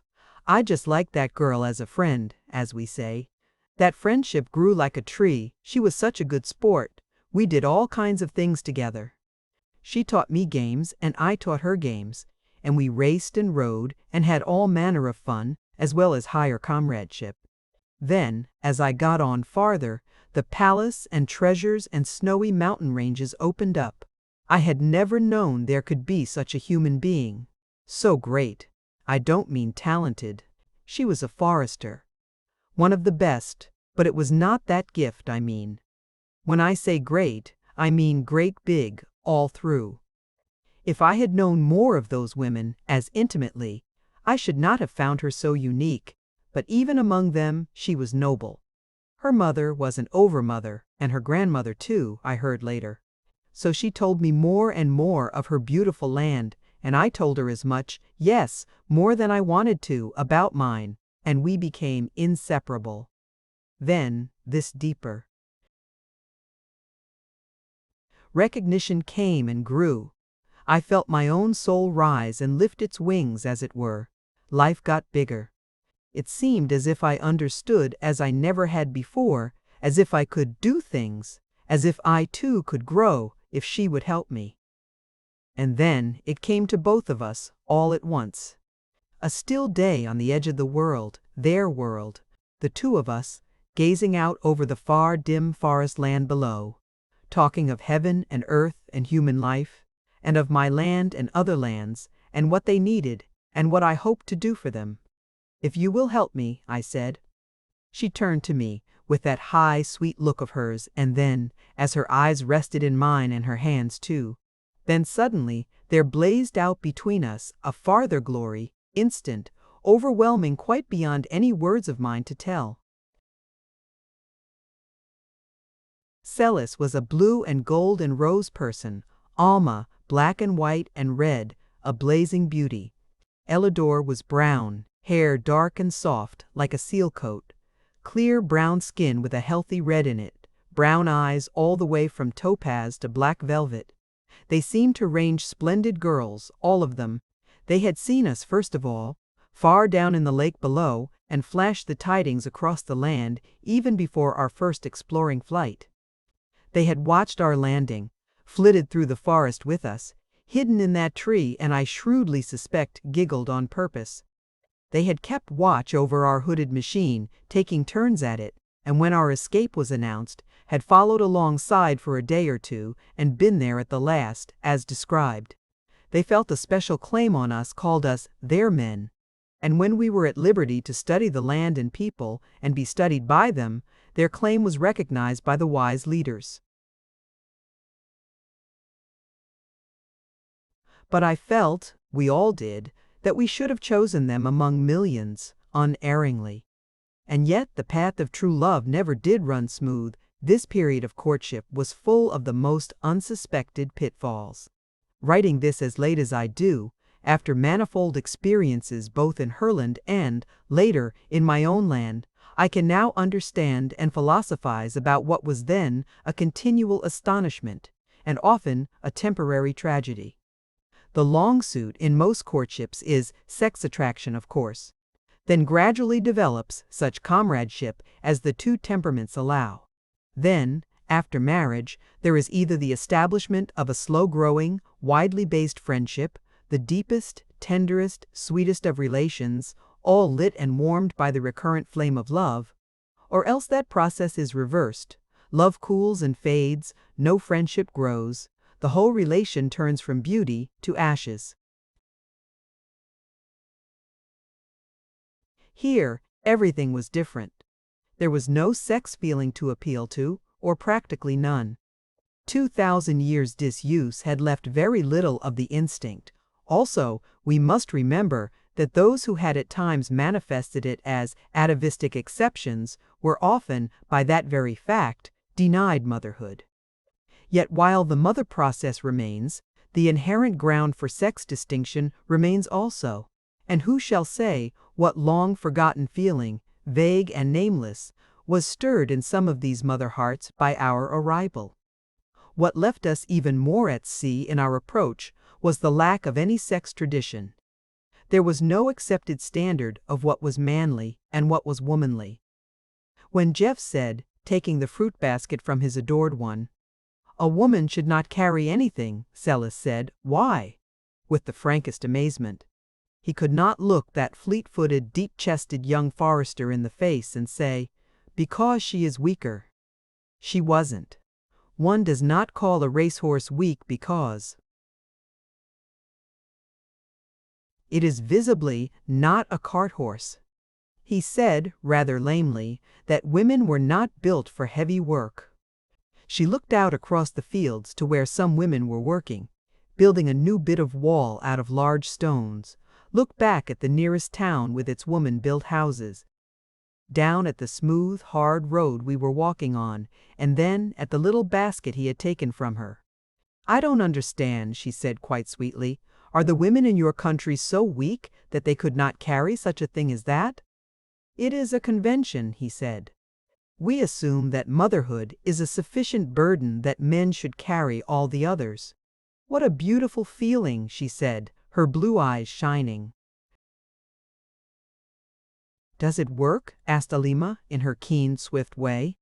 "Do all men in all countries carry everything, or is it only in yours?" "Don't be so literal," Terry begged lazily. "Why aren't you willing to be worshipped and waited on? We like to do it." "You don't like to have us do it to you," she answered. "That's different," he said, annoyed. And when she said, "Why is it?" he quite sulked, referring her to me, saying, "Van's the philosopher." Ellador and I talked it all out together, so that we had an easier experience of it when the real miracle time came. Also, between us, we made things clearer to Jeff and Celis. But Terry would not listen to reason. He was madly in love with Alima. He wanted to take her by storm and nearly lost her forever.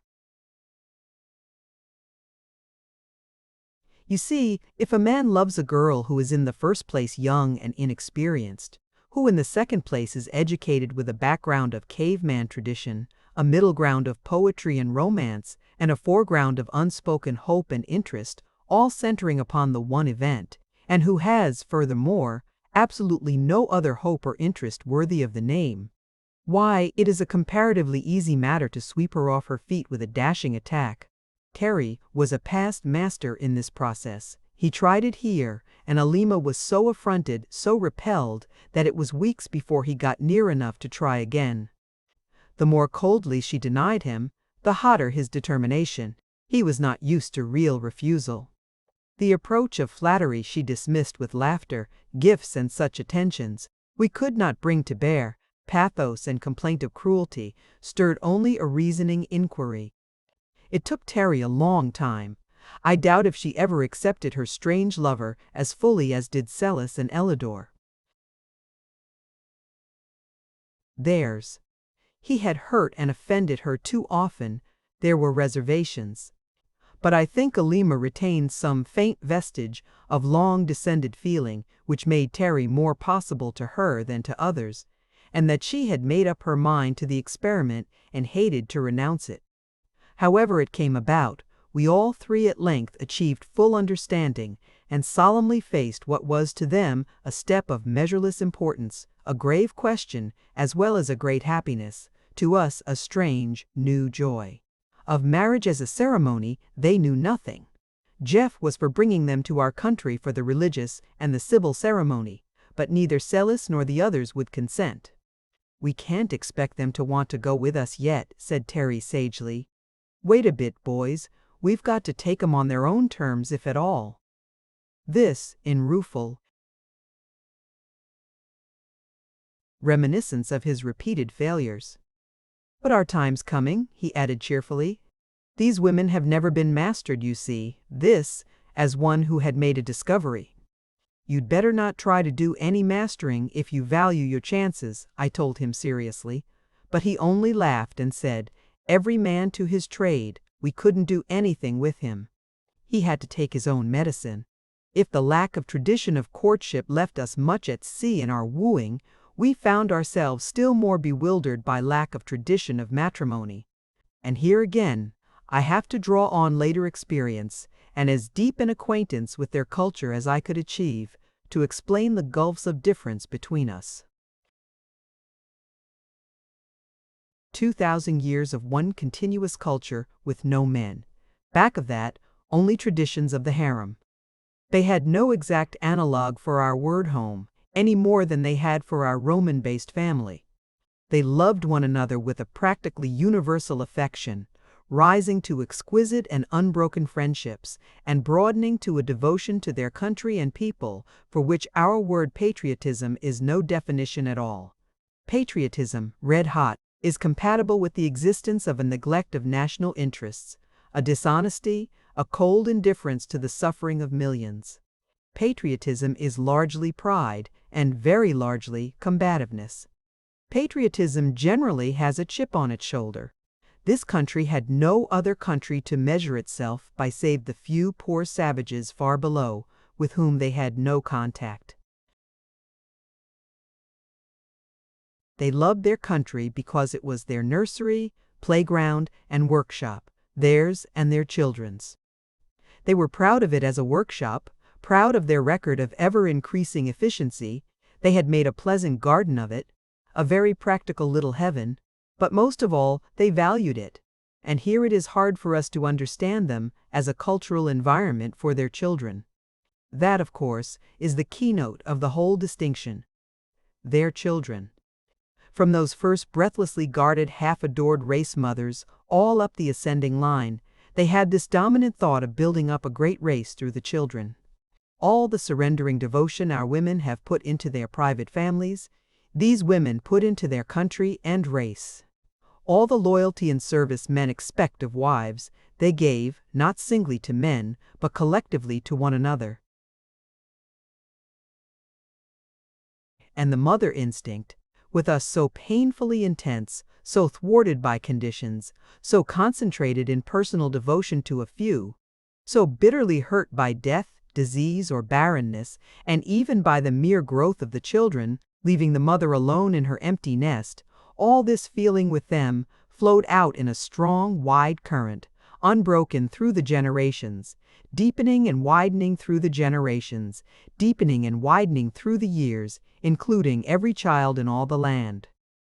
With their united power and wisdom, they had studied and overcome the diseases of childhood. Their children had none.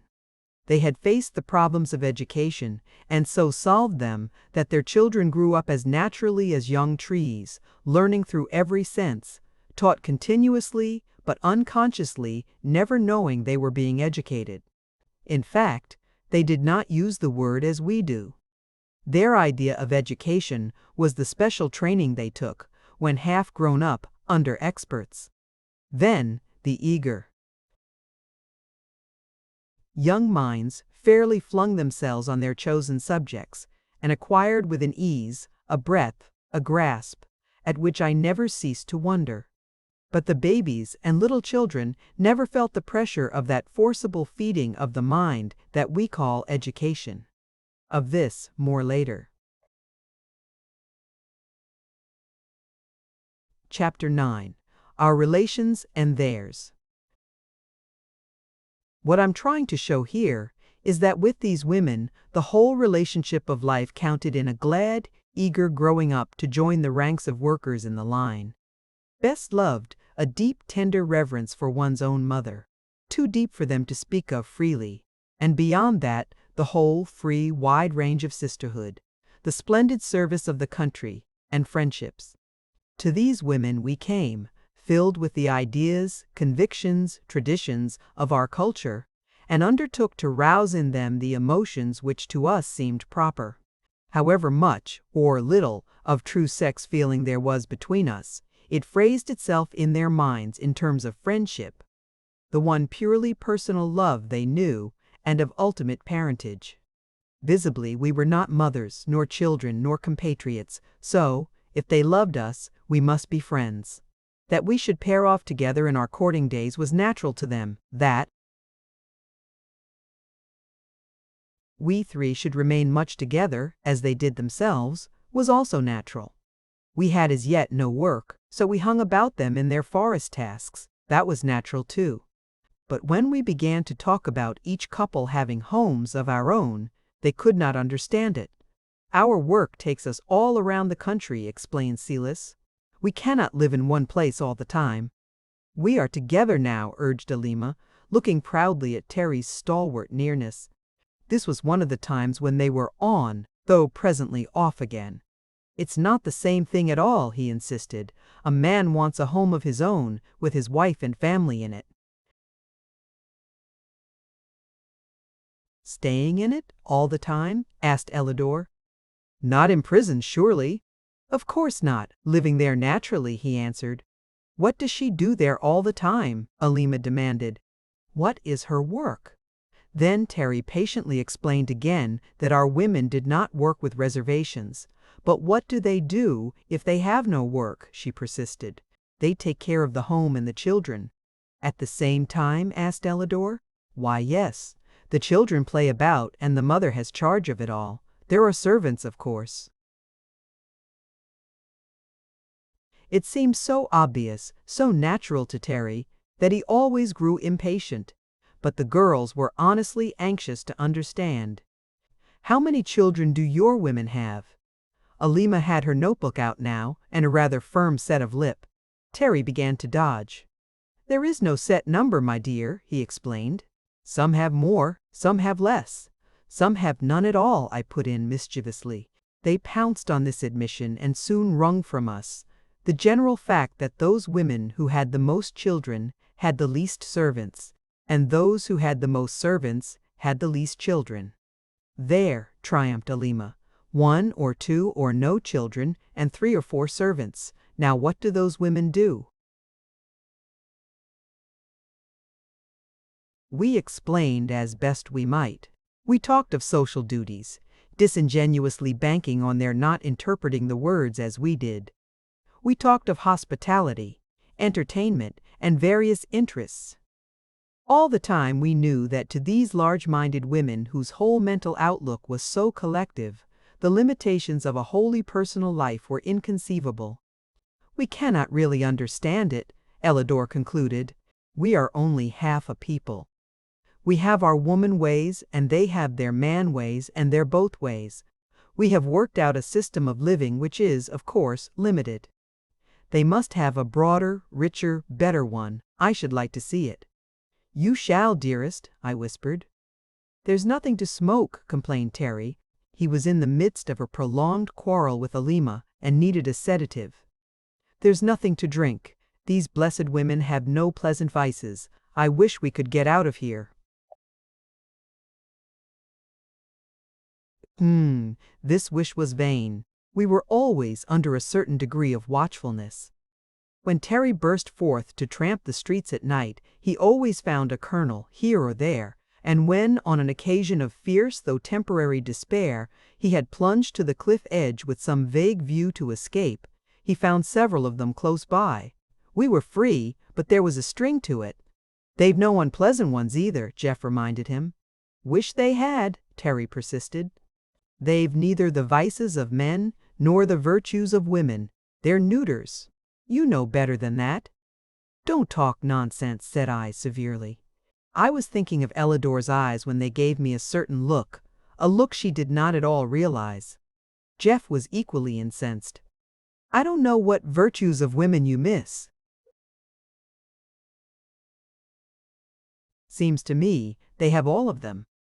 They've no modesty, snapped Terry. No patience, no submissiveness, none of that natural yielding which is woman's greatest charm. I shook my head pityingly. Go and apologize and make friends again, Terry. You've got a grouch, that's all. These women have the virtue of humanity, with less of its faults than any folks I ever saw. As for patience, they'd have pitched us over the cliffs the first day we lit among 'em, if they hadn't that. There are no distractions, he grumbled. Nowhere a man can go and cut loose a bit. It's an everlasting parlor and nursery. And workshop, I added. And school, and office, and laboratory, and studio, and theater, and home. Home, he sneered. There isn't a home in the whole pitiful place. There isn't anything else, and you know it, Jeff retorted hotly. I never saw, I never dreamed of, such universal peace and goodwill and mutual affection. Oh, well, of course, if you like a perpetual Sunday school, it's all very well. But I like something doing. Here it's all done. There was something to this criticism. The years of pioneering lay far behind them. Theirs was a civilization in which the initial difficulties had long since been overcome. The untroubled peace, the unmeasured plenty, the steady health, the large goodwill and smooth management which ordered everything, left nothing to overcome. It was like a pleasant family in an old established, perfectly run country place. I liked it because of my eager and continued interest in the sociological achievements involved. Jeff liked it as he would have liked such a family and such a place anywhere. Terry did not like it because he found nothing to oppose, to struggle with, to conquer. Life is a struggle, has to be, he insisted. If there is no struggle, there is no life, that's all. You're talking nonsense, masculine nonsense, the peaceful Jeff replied. He was certainly a warm defender of Herland. Ants don't raise their myriads by a struggle, do they? Or the bees? Oh, if you go back to insects and want to live in an anthill. I tell you, the higher grades of life are reached only through struggle combat. There's no drama here. Look at their plays. They make me sick. He rather had us there. The drama of the country was to our taste rather flat. You see, they lacked the sex motive and, with it, jealousy. They had no interplay of warring nations, no aristocracy and its ambitions, no wealth and poverty opposition. I see I have said little about the economics of the place. It should have come before, but I'll go on about the drama now. They had their own kind. There was a most impressive array of pageantry, of processions, a sort of grand ritual, with their arts and their religion broadly blended. The very babies joined in it. To see one of their great annual festivals, with the massed and marching stateliness of those great mothers, the young women brave and noble, beautiful and strong, and then the children, taking part as naturally as ours would frolic round a Christmas tree. It was overpowering in the impression of joyous, triumphant life. They had begun at a period when the drama, the dance, music, religion, and education were all very close together, and instead of developing them in detached lines, they had kept the connection. Let me try again to give, if I can, a faint sense of the difference in the life view, the background and basis on which their culture rested. Elidor told me a lot about it. She took me to see the children, the growing girls, the special teachers. She picked out books for me to read. She always seemed to understand just what I wanted to know and how to give it to me.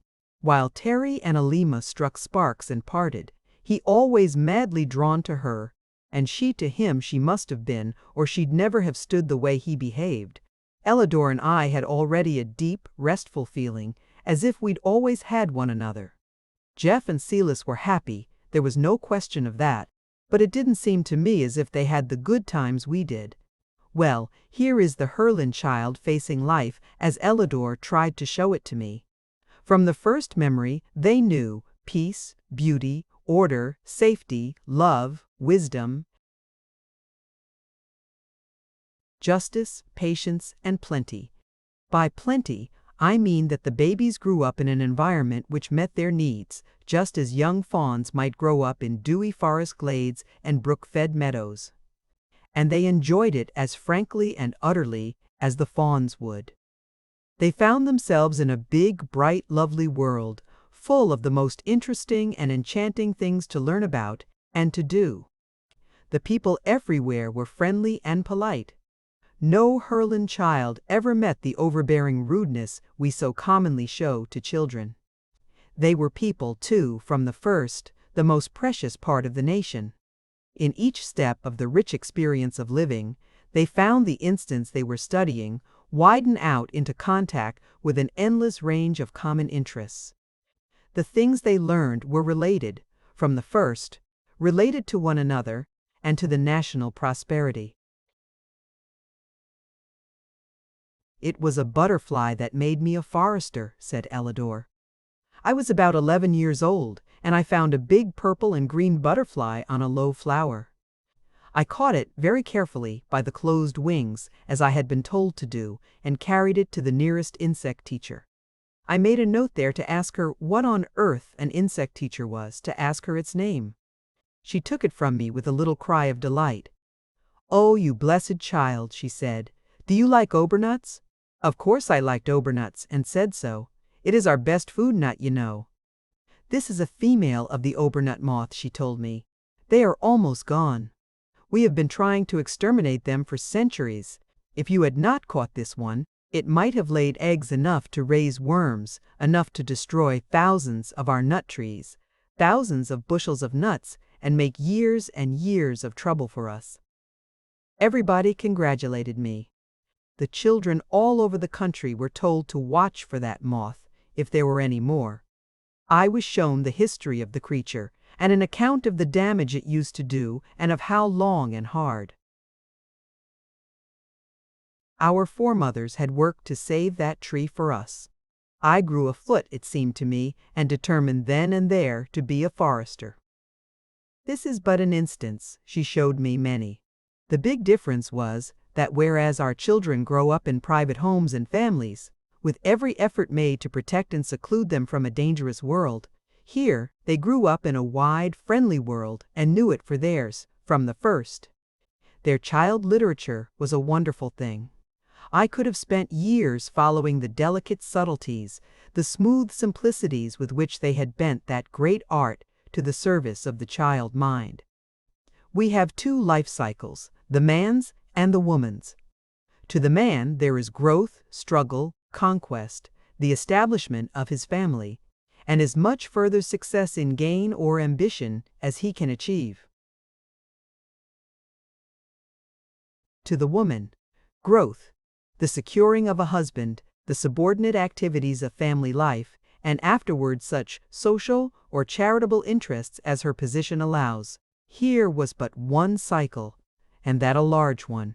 The child entered upon a broad open field of life, in which motherhood was the one great personal contribution to the national life, and all the rest the individual share in their common activities. Every girl I talked to, at any age above babyhood, had her cheerful determination as to what she was going to be when she grew up. What Terry meant by saying they had no modesty was that this great life view had no shady places. They had a high sense of personal decorum, but no shame, no knowledge of anything to be ashamed of. Even their shortcomings and misdeeds in childhood never were presented to them as sins, merely as errors and misplays as in a game. Some of them, who were palpably less agreeable than others, or who had a real weakness or fault, were treated with cheerful allowance, as a friendly group at whist would treat a poor player.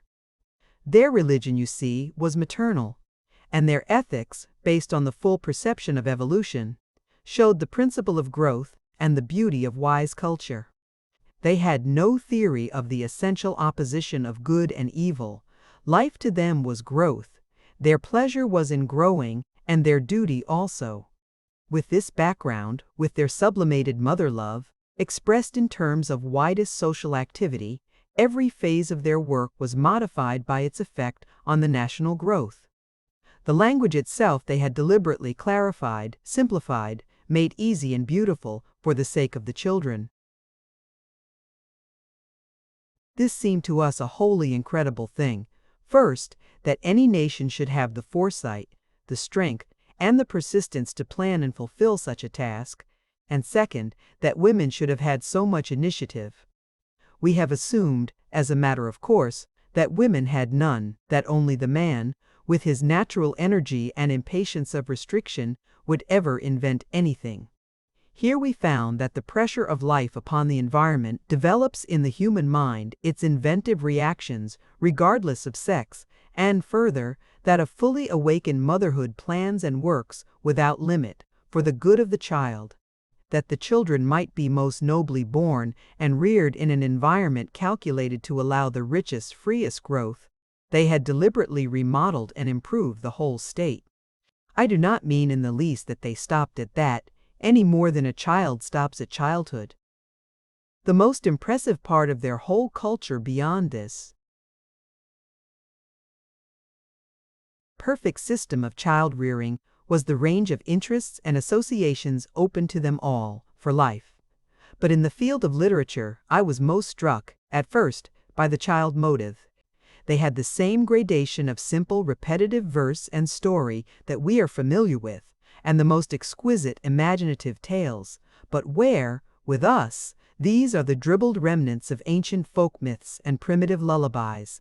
Theirs were the exquisite work of great artists, not only simple and unfailing in appeal to the child mind, but true to the living world about them. To sit in one of their nurseries for a day was to change one's views forever as to babyhood. The youngest ones, rosy fatlings in their mother's arms, or sleeping lightly in the flower-sweet air, seemed natural enough, save that they never cried. I never heard a child cry in Herland, save once or twice at a bad fall, and then people ran to help, as we would at a scream of agony from a grown person. Each mother had her year of glory, the time to love and learn, living closely with her child, nursing it proudly, often for 2 years or more. This perhaps was one reason for their wonderful vigor. But, after the baby year, the mother was not so constantly in attendance, unless, indeed, her work was among the little ones. She was never far off, however, and her attitude toward the co-mothers, whose proud child service was direct and continuous, was lovely to see. As for the babies, a group of those naked darlings playing on short velvet grass, clean swept, or rugs as soft, or in shallow pools of bright water, tumbling over with bubbling, joyous baby laughter. It was a view of infant happiness such as I had never dreamed. The babies were reared in the warmer part of the country and gradually acclimated to the cooler heights as they grew older. Sturdy children of 10 and 12 played in the snow as joyfully as ours do. There were continuous excursions of them, from one part of the land to another, so that to each child the whole country might be home. It was all theirs, waiting for them to learn, to love, to use, to serve.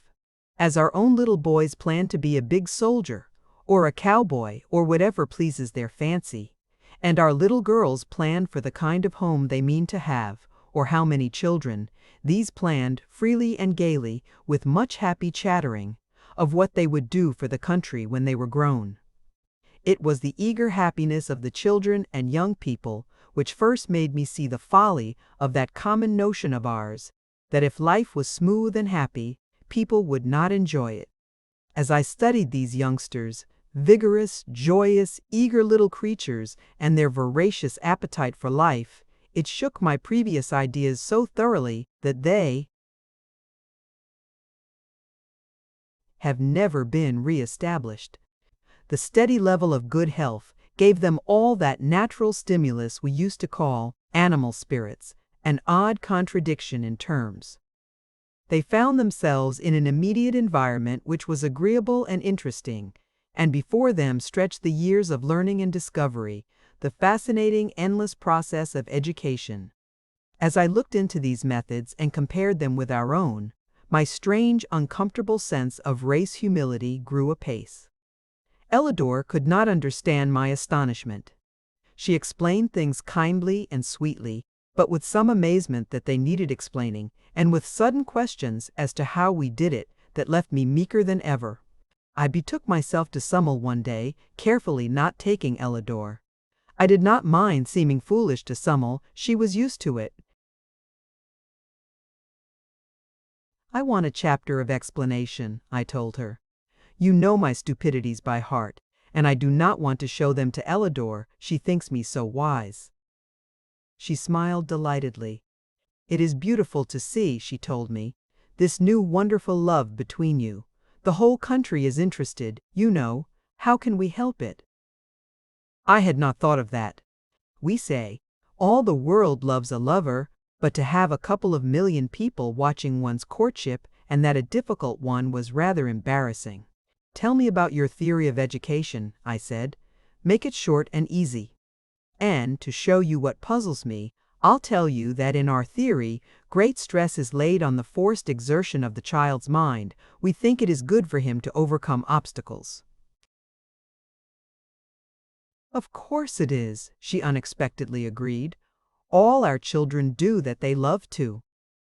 That puzzled me again. If they love to do it, how could it be educational? Our theory is this, she went on carefully. Here is a young human being. The mind is as natural a thing as the body, a thing that grows, a thing to use and enjoy. We seek to nourish, to stimulate, to exercise the mind of a child as we do the body. There are the two main divisions in education you have. Those, of course, the things it is necessary to know, and the things it is necessary to do. To do? Mental exercises, you mean? Yes. Our general plan is this. In the matter of feeding the mind, of furnishing information, we use our best powers to meet the natural appetite of a healthy young brain, not to overfeed it, to provide such amount and variety of impressions as seem most welcome to each child. That is the easiest part. The other division is in arranging a properly graduated series of exercises which will best develop each mind, the common faculties we all have, and most carefully, the especial faculties some of us have. You do this also, do you not? In a way, I said rather lamely. We have not so subtle and highly developed a system as you, not approaching it, but tell me more. As to the information, how do you manage? It appears that all of you know pretty much everything, is that right? This, she laughingly disclaimed, by no means. We are, as you soon found out, extremely limited in knowledge. I wish you could realize what a ferment the country is in over the new things you have told us. The passionate eagerness among thousands of us to go to your country and learn, learn, learn. But what we do know is readily divisible into common knowledge and special knowledge.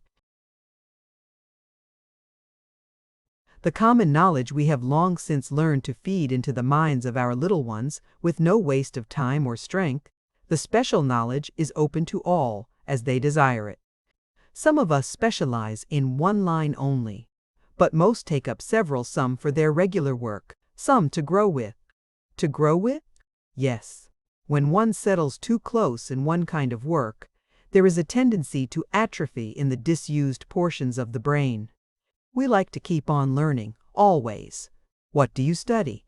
As much as we know of the different sciences, we have, within our limits, a good deal of knowledge of anatomy, physiology, nutrition, all that pertains to a full and beautiful personal life. We have our botany and chemistry, and so on very rudimentary, but interesting, our own history, with its accumulating psychology. You put psychology with history, not with personal life? Of course, it is ours. It is among and between us, and it changes with the succeeding and improving generations. We are at work, slowly and carefully, developing our whole people along these lines. It is glorious work, splendid. To see the thousands of babies improving, showing stronger, clearer minds, sweeter dispositions, higher capacities. Don't you find it so in your country? This I evaded flatly. I remembered the cheerless claim that the human mind was no better than in its earliest period of savagery, only better informed, a statement I had never believed. We try most earnestly for two powers, Summel continued, the two that seem to us basically necessary for all noble life, a clear, far-reaching judgment, and a strong, well-used will. We spend our best efforts, all through childhood and youth, in developing these faculties, individual judgment and will. As part of your system of education, you mean? Exactly, as the most valuable part. With the babies, as you may have noticed, we first provide an environment which feeds the mind without tiring it, all manner of simple and interesting things to do, as soon as they are old enough to do them. Physical properties, of course, come first. But as early as possible, going very carefully, not to tax the mind, we provide choices, simple choices, with very obvious causes and consequences. You've noticed the games? I had. The children seemed always playing something, or else, sometimes, engaged in peaceful researches of their own. I had wondered at first when they went to school, but soon found that they never did to their knowledge. It was all education but no schooling. We have been working for some 1600 years, devising better and better games for children, continued Summel. I sat aghast. Devising games? I protested. Making up new ones, you mean? Exactly, she answered. Don't you? Then I remembered the kindergarten and the material, devised by Signora Montessori, and guardedly replied, to some extent. But most of our games, I told her, were very old, came down from child to child, along the ages, from the remote past. And what is their effect, she asked. Do they develop the faculties you wish to encourage? Again I remembered the claims made by the advocates of sports, and again replied guardedly that that was, in part, the theory. But do the children like it? I asked. Having things made up and set before them that way. Don't they want the old games? You can see the children, she answered. Are yours more contented, more interested, happier? Then I thought, as in truth I never had thought before, of the dull, bored children I had seen, whining, "What can I do now?" Of the little groups and gangs hanging about, of the value of someone's strong spirit who possessed initiative and would start something, of the children's parties and the onerous duties of the older people set to amuse the children, also of that troubled ocean of misdirected activity we call mischief. The foolish, destructive, sometimes evil things done by unoccupied children. No, said I grimly, I don't think they are. The Herland child was born not only into a world carefully prepared, full of the most fascinating materials and opportunities to learn, but into the society of plentiful numbers of teachers, teachers born and trained, whose business it was to accompany the children along that, to us, impossible thing, the royal road to learning. There was no mystery in their methods. Being adapted to children, it was at least comprehensible to adults. I spent many days with the little ones, sometimes with Elidor, sometimes without, and began to feel a crushing pity for my own childhood and for all others that I had known. The houses and gardens planned for babies had in them nothing to hurt, no stairs, no corners, no small loose objects to swallow, no fire, just a baby's paradise. They were taught, as rapidly as feasible, to use and control their own bodies, and never did I see such sure-footed, steady-handed, clear-headed little things. It was a joy to watch a row of toddlers learning to walk, not only on a level floor but, a little later, on a sort of rubber rail, raised an inch or two above the soft turf or heavy rugs, and falling off with shrieks of infant joy, to rush back to the end of the line and try again. Surely we have noticed how children love to get up on something and walk along it. But we have never thought to provide that simple and inexhaustible form of amusement and physical education for the young. Water they had, of course, and could swim even before they walked. If I feared at first the effects of a too intensive system of culture, that fear was dissipated by seeing the long sunny days of pure physical merriment and natural sleep in which these heavenly babies passed their first years. They never knew they were being educated. They did not dream that in this association of hilarious experiment and achievement, they were laying the foundation for that close, beautiful group, feeling into which they grew so firmly with the years. This was education for citizenship. Chapter 10. Their Religions and Our Marriages. It took me a long time, as a man, a foreigner, and a species of Christian. I was that as much as anything to get any clear understanding of the religion of Herland. Its deification of motherhood was obvious enough, but there was far more to it than that, or, at least, than my first interpretation of that. I think it was only as I grew to love Elidor more than I believed anyone could love anybody, as I grew faintly to appreciate her inner attitude and state of mind, that I began to get some glimpses of this faith of theirs. When I asked her about it, she tried at first to tell me, and then, seeing me flounder, asked for more information about ours. She soon found that we had many, that they varied widely, but had some points in common. A clear, methodical, luminous mind had my Elidor, not only reasonable, but swiftly perceptive. She made a sort of chart, superimposing the different religions as I described them, with a pin run through them all, as it were, their common basis being a dominant power or powers, and some special behavior, mostly taboos, to please or placate. There were some common features in certain groups of religions, but the one always present was this power, and the things which must be done or not done because of it. It was not hard to trace our human imagery of the divine force up through successive stages of bloodthirsty, sensual, proud, and cruel gods of early times, to the conception of a common father with its corollary of a common brotherhood. This pleased her very much, and when I expatiated on the omniscience, omnipotence, omnipresence, and so on, of our God, and of the loving kindness taught by His Son, she was much impressed. The story of the virgin birth naturally did not astonish her, but she was greatly puzzled by the sacrifice, and still more by the devil and the theory of damnation. When, in an inadvertent moment, I said that certain sects had believed in infant damnation, and explained it, she sat very still indeed. They believed that God was love and wisdom and power? Yes, all of that. Her eyes grew large, her face ghastly pale. And yet that such a God could put little new babies to burn for eternity? She fell into a sudden shuddering and left me, running swiftly to the nearest temple. Every smallest village had its temple, and in those gracious retreats sat wise and noble women, quietly busy at some work of their own until they were wanted. Always ready to give comfort, light, or help to any applicant. Ellador told me afterward how easily this grief of hers was assuaged, and seemed ashamed of not having helped herself out of it. "You see, we are not accustomed to horrible ideas," she said, coming back to me rather apologetically. "We haven't any. And when we get a thing like that into our minds, it's like, oh, like red pepper in your eyes."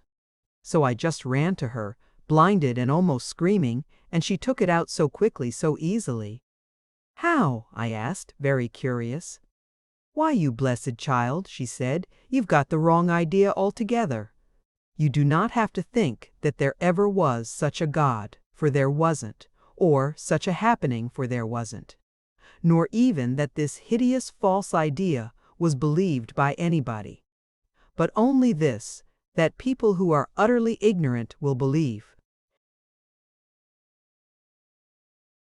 Anything which you certainly knew before.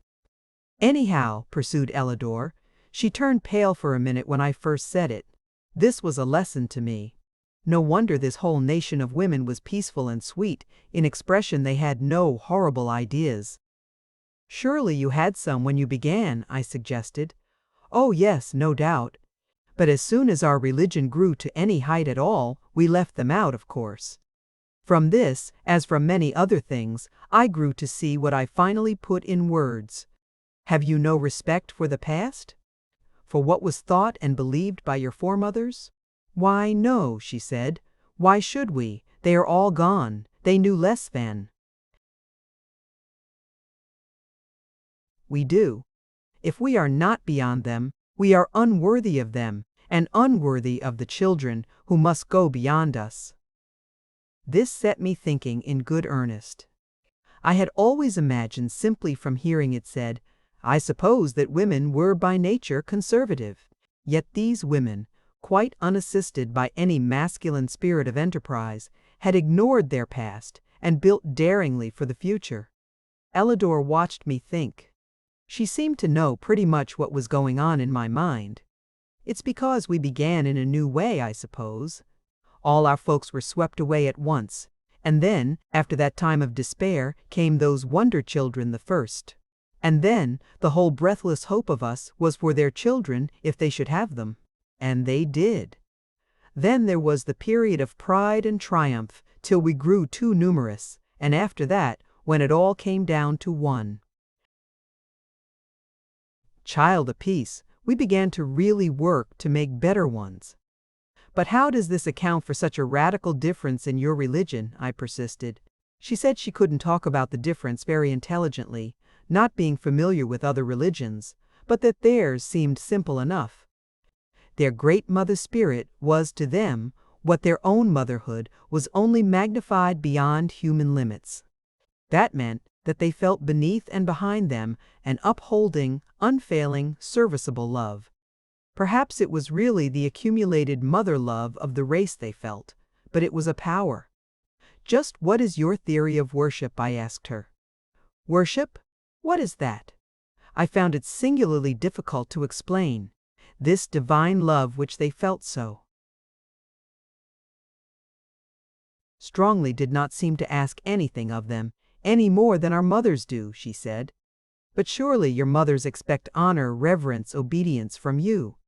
You have to do things for your mothers, surely?" "Oh no," she insisted, smiling, shaking her soft brown hair.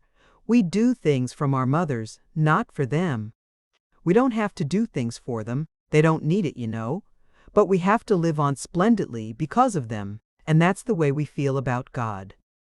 I meditated again. I thought of that God of battles of ours, that jealous God, that vengeance is mine God. I thought of our world nightmare, hell. "You have no theory of eternal punishment then, I take it?" Ellador laughed. Her eyes were as bright as stars, and there were tears in them, too. She was so sorry for me, How could we? She asked, fairly enough. We have no punishments in life, you see, so we don't imagine them after death. Have you no punishments? Neither for children nor criminals, such mild criminals as you have, I urged. Do you punish a person for a broken leg or a fever? We have preventive measures and cures. Sometimes we have to send the patient to bed, as it were, but that's not a punishment. It's only part of the treatment, she explained. Then, studying my point of view more closely, she added, You see, we recognize, in our human motherhood, a great, tender, limitless, uplifting force, patience and wisdom, and all subtlety of delicate method. We credit God, our idea of God, with all that and more. Our mothers are not angry with us. Why should God be? Does God mean a person to you? This, she thought over a little. Why, in trying to get close to it in our minds, we personify the idea, naturally. But we certainly do not assume a big woman somewhere, who is God. What we call God is a pervading power, you know, an indwelling spirit, something inside of us that we want more of. Is your God a big man? She asked innocently. Why, yes, to most of us, I think. Of course we call it an indwelling spirit, just as you do, but we insist that it is him, a person, and a man with whiskers. Whiskers? Oh yes, because you have them. Or do you wear them because he does? On the contrary, we shave them off because it seems cleaner and more comfortable. Does he wear clothes in your idea, I mean? I was thinking over the pictures of God I had seen, rash advances of the devout mind of man, representing his omnipotent deity as an old man in a flowing robe, flowing hair, flowing beard, and in the light of her perfectly frank and innocent questions, this concept seemed rather unsatisfying. I explained that the God of the Christian world was really the ancient Hebrew God, and that we had simply taken over the patriarchal idea, that ancient one, which quite inevitably clothed its thought of God with the attributes of the patriarchal ruler, the grandfather. I see, she said eagerly, after I had explained the genesis and development of our religious ideals. They lived in separate groups, with a male head, and he was probably a little domineering? No doubt of that, I agreed. And we lived together without any head. In that sense, just our chosen leaders, that does make a difference. Your difference is deeper than that, I assured her. It is in your common motherhood. Your children grow up in a world where everybody loves them. They find life made rich and happy for them by the diffused love and wisdom of all mothers.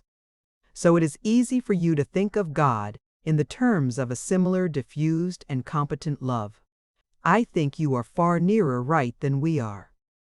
What I cannot understand, she pursued carefully, is your preservation of such a very ancient state of mind. This patriarchal idea, you tell me, is thousands of years old? Oh yes, 4, 5, 6,000, every so many. And you have made wonderful progress in those years in other things. We certainly have.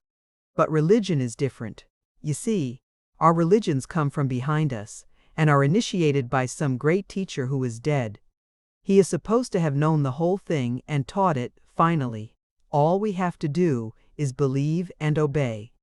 Who was the great Hebrew teacher?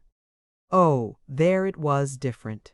The Hebrew religion is an accumulation of extremely ancient traditions, some far older than their people, and grew by accretion down the ages. We consider it inspired, the Word of God. How do you know it is? Because it says so. Does it say so in as many words? Who wrote that in? I began to try to recall some text that did say so, and could not bring it to mind. Apart from that, she pursued, what I cannot understand is why you keep these early religious ideas so long. You have changed all your others, haven't you? Pretty generally, I agreed. But this we call revealed religion, and think it is final. But tell me more about these little temples of yours, I urged. And these temple mothers you run to. Then she gave me an extended lesson in applied religion, which I will endeavor to concentrate. They developed their central theory of a loving power, and assumed that its relation to them was motherly, that it desired their welfare and especially their development. Their relation to it, similarly, was filial, a loving appreciation and a glad fulfillment of its high purposes. Then, being nothing if not practical, they set their keen and active minds to discover the kind of conduct expected of them. This worked out in a most admirable system of ethics. The principle of love was universally recognized and used. Patience, gentleness, courtesy, all that we call good breeding, was part of their code of conduct. But where they went far beyond us was in the special application of religious feeling to every field of life.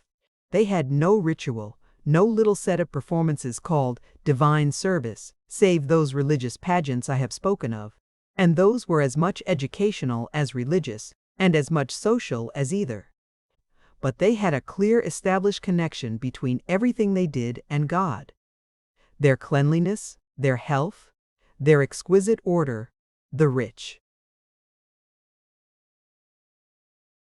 peaceful beauty of the whole land, the happiness of the children, and above all, the constant progress they made, all this was their religion.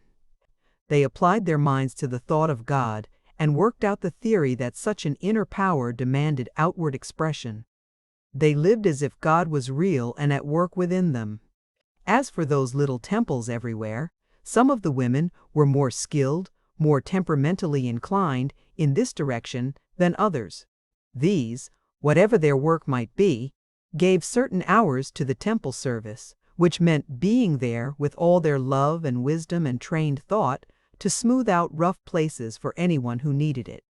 Sometimes it was a real grief, very rarely a quarrel, most often a perplexity, even in Herland. The human soul had its hours of darkness, but all through the country their best and wisest were ready to give help. If the difficulty was unusually profound, the applicant was directed to someone more specially experienced in that line of thought. Here was a religion which gave to the searching mind a rational basis in life, the concept of an immense, loving power working steadily out through them toward good.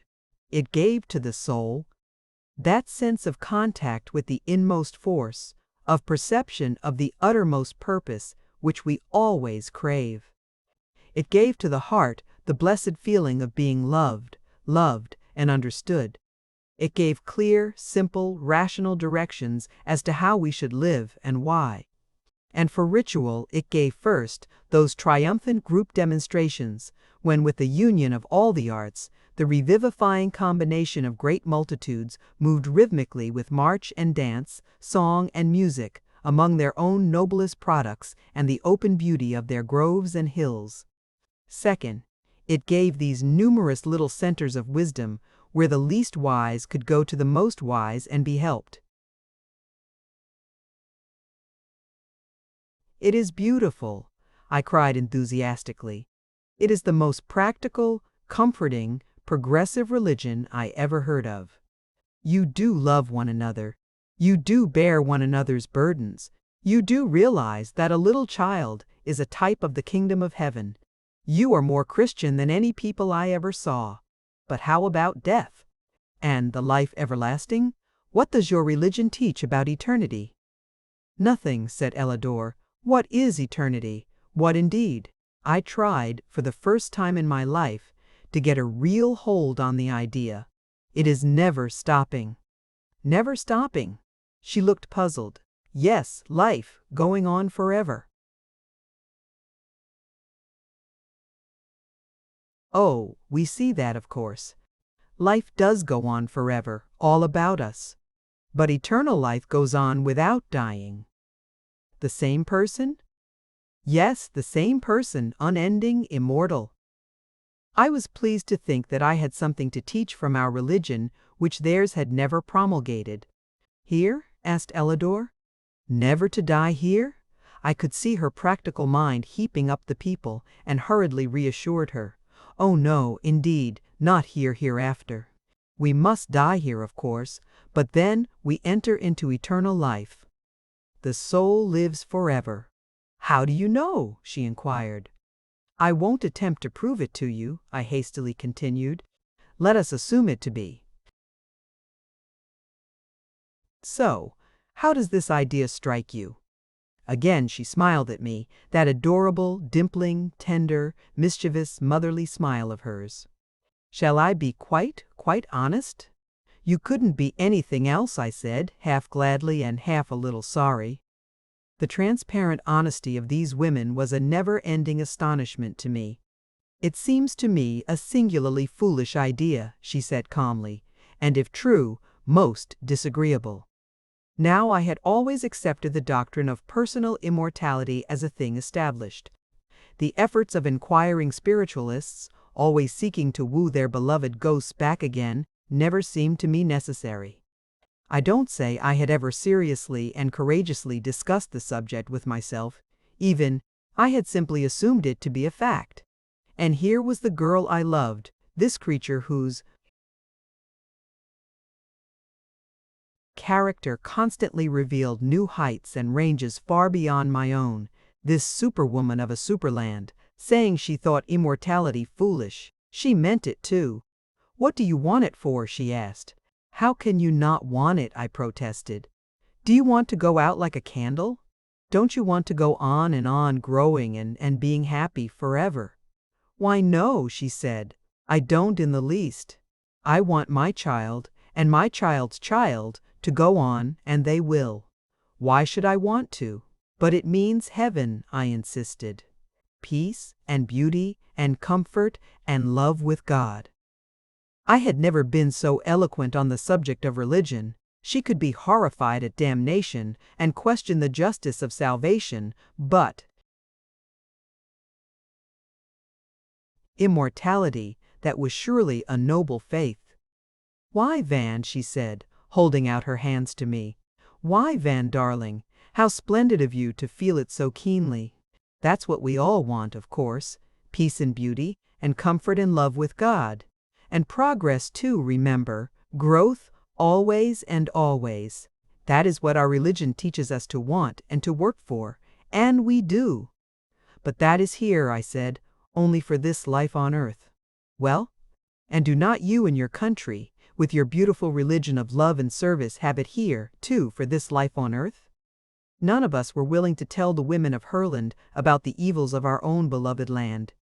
It was all very well for us to assume them to be necessary and essential, and to criticize strictly among ourselves their all too perfect civilization. But when it came to telling them about the failures and wastes of our own, we never could bring ourselves to do it. Moreover, we sought to avoid too much discussion and to press the subject of our approaching marriages. Jeff was the determined one on this score. Of course they haven't any marriage ceremony or service, but we can make it a sort of Quaker wedding and have it in the temple. It is the least we can do for them. It was. There was so little, after all, that we could do for them. Here we were, penniless guests and strangers, with no chance even to use our strength and courage, nothing to defend them from or protect them against. We can at least give them our names, Jeff insisted. They were very sweet about it, quite willing to do whatever we asked, to please us. As to the names, Alima, frank soul that she was, asked what good it would do. Terry, always irritating her, said it was a sign of possession. You are going to be Mrs. Nicholson, he said. Mrs. T.O. Nicholson. That shows everyone that you are my wife. What is a wife exactly? She demanded, a dangerous gleam in her eye. A wife is the woman who belongs to a man, he began. But Jeff took it up eagerly. And a husband is the man who belongs to a woman. It is because we are monogamous, you know, and marriage is the ceremony, civil and religious, that joins the two together until death do us part, he finished, looking at Silas with unutterable devotion. What makes us all feel foolish, I told the girls, is that here we have nothing to give you, except, of course, our names. Do your women have no names before they are married? Silas suddenly demanded.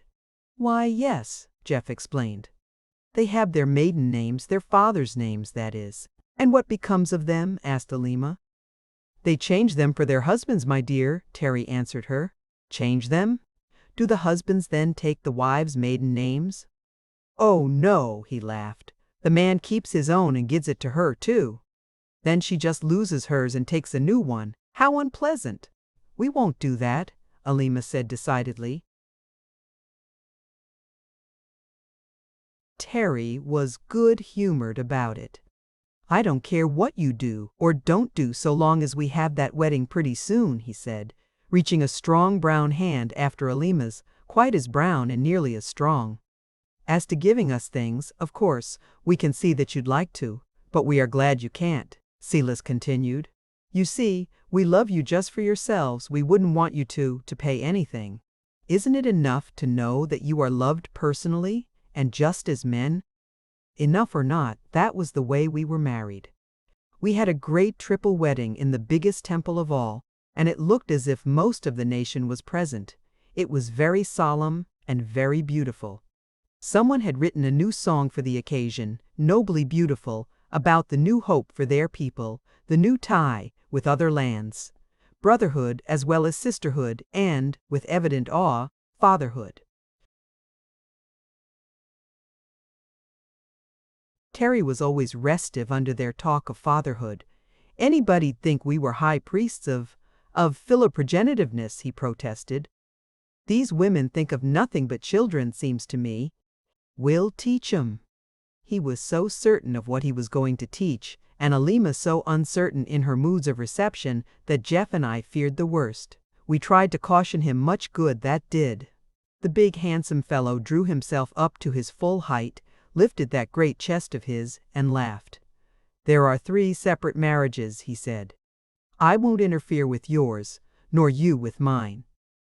So the great day came, and the countless crowds of women, and we 3 bridegrooms, without any supporting best men, or any other men to back us up, felt strangely small as we came forward. Samel and Zava and Moadine were on hand. We were thankful to have them, too. They seemed almost like relatives.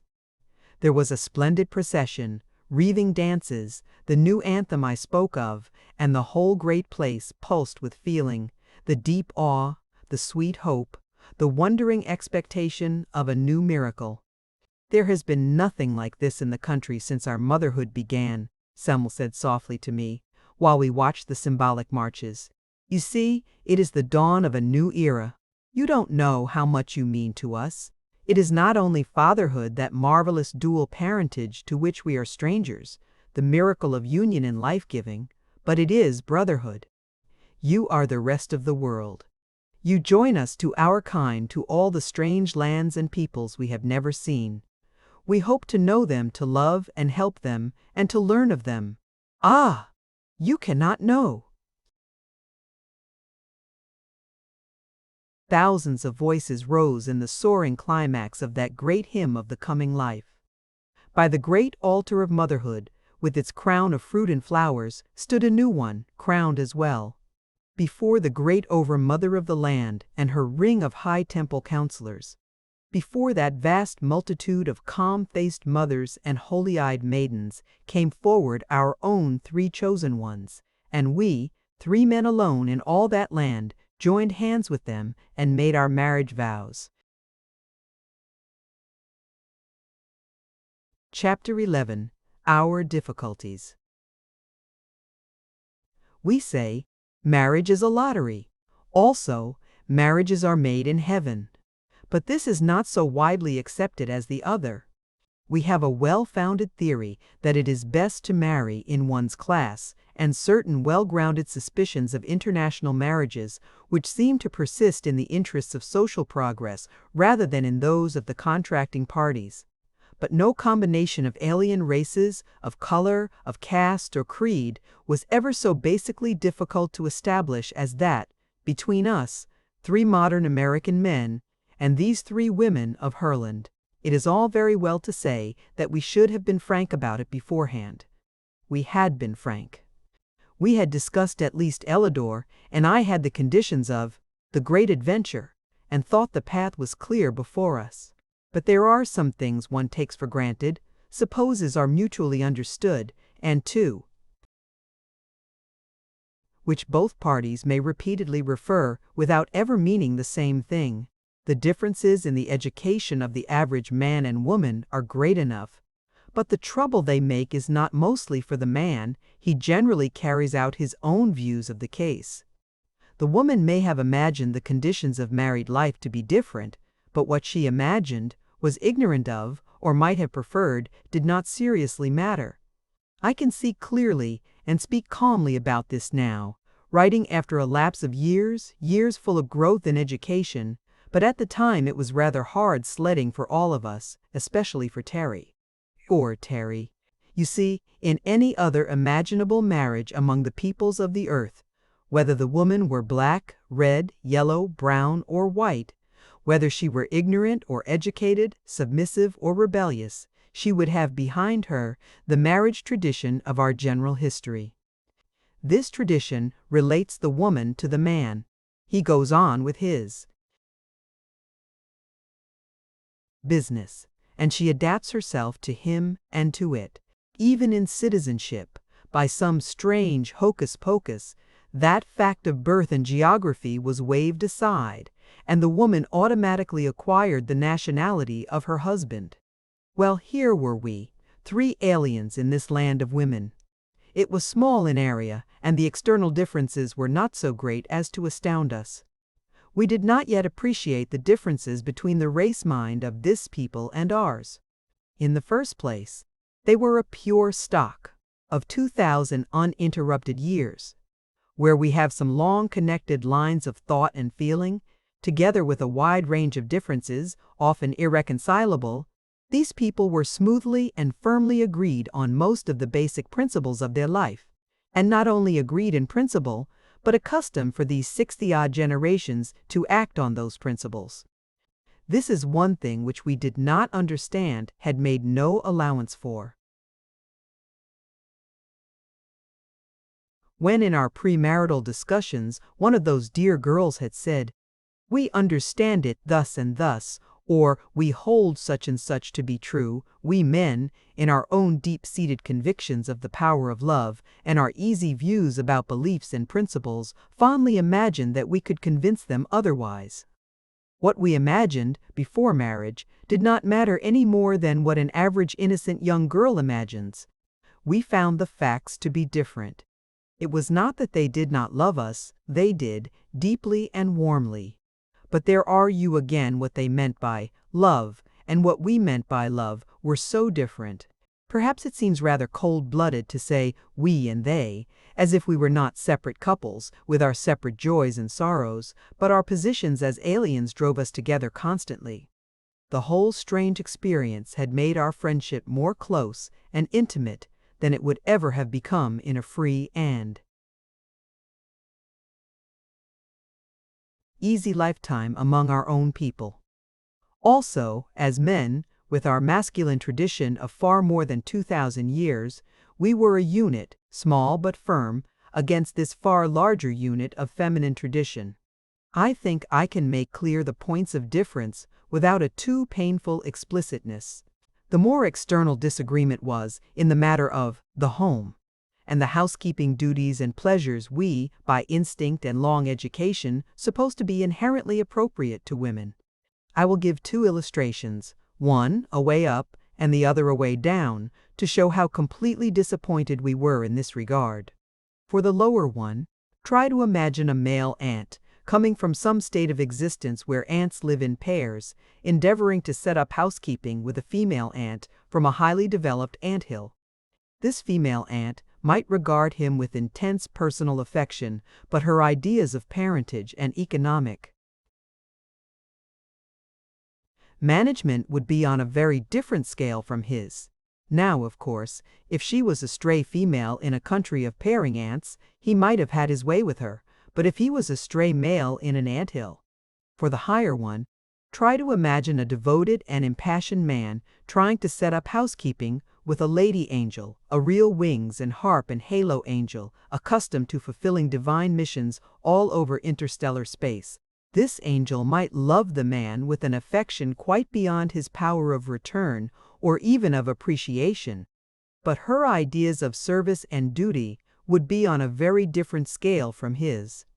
Of course, if she was a stray angel in a country of men, he might have had his way with her, but if he was a stray man among angels, Terry, at his worst, in a black fury for which, as a man, I must have some sympathy, preferred the ant simile. More of Terry and his special troubles later. It was hard on Terry. Jeff.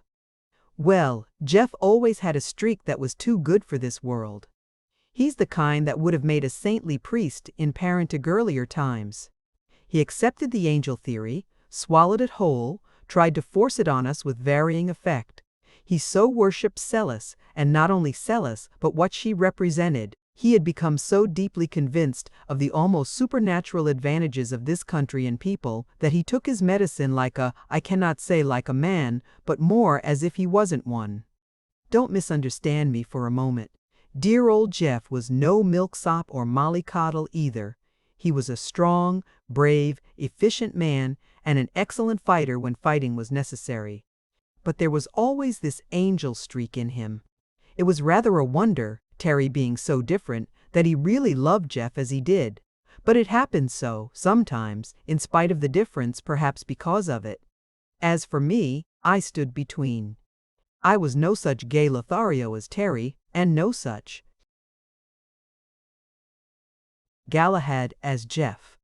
But for all my limitations, I think I had the habit of using my brains in regard to behavior rather more frequently than either of them. I had to use brain power now, I can tell you. The big point at issue between us and our wives was, as may easily be imagined, in the very nature of the relation. "Wives! Don't talk to me about wives!" stormed Terry. "They don't know what the word means." Which is exactly the fact they didn't. How could they? Back in their prehistoric records of polygamy and slavery, there were no ideals of wifehood as we know it, and since then no possibility of forming such. "The only thing they can think of about a man is fatherhood," said Terry in high scorn. Fatherhood! As if a man was always wanting to be a father.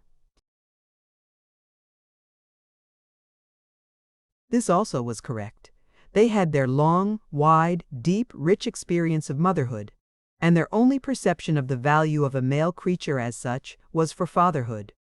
Aside from that, of course, was the whole range of personal love, love which, as Jeff earnestly phrased it, passeth the love of women. It did too. I can give no idea either now, after long and happy experience of it, or, as it seemed then, in the first measureless wonder of the beauty and power of the love they gave us. Even Alima, who had a more stormy temperament than either of the others, and who, heaven knows, had far more provocation, even Alima was patience and tenderness and wisdom personified to the man she loved, until but I haven't got to that yet. These, as Terry put it, alleged, or so-called wives of ours, went right on with their profession as foresters. We, having no special learnings, had long since qualified as assistants. We had to do something, if only to pass the time, and it had to be work. We couldn't be playing forever. This kept us out of doors with those dear girls, and more or less together, too much together sometimes.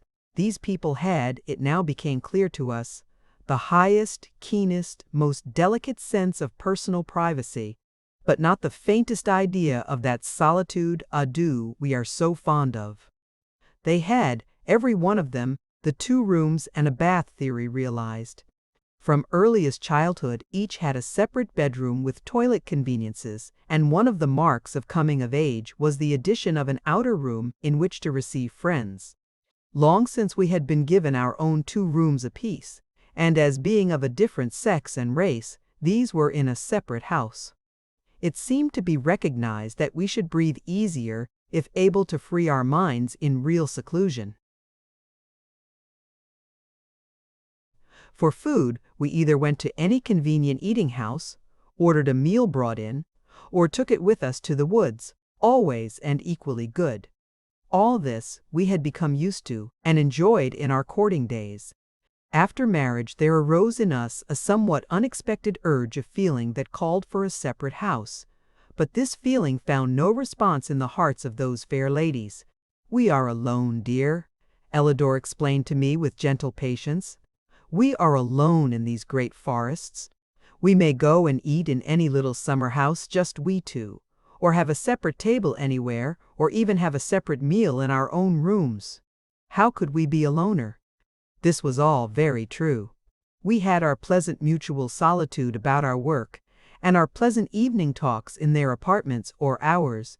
We had, as it were, all the pleasures of courtship carried right on, but we had no sense of, perhaps it may be called possession. "Might as well not be married at all," growled Terry. "They only got up that ceremony to please us. Please Jeff, mostly. They've no real idea of being married."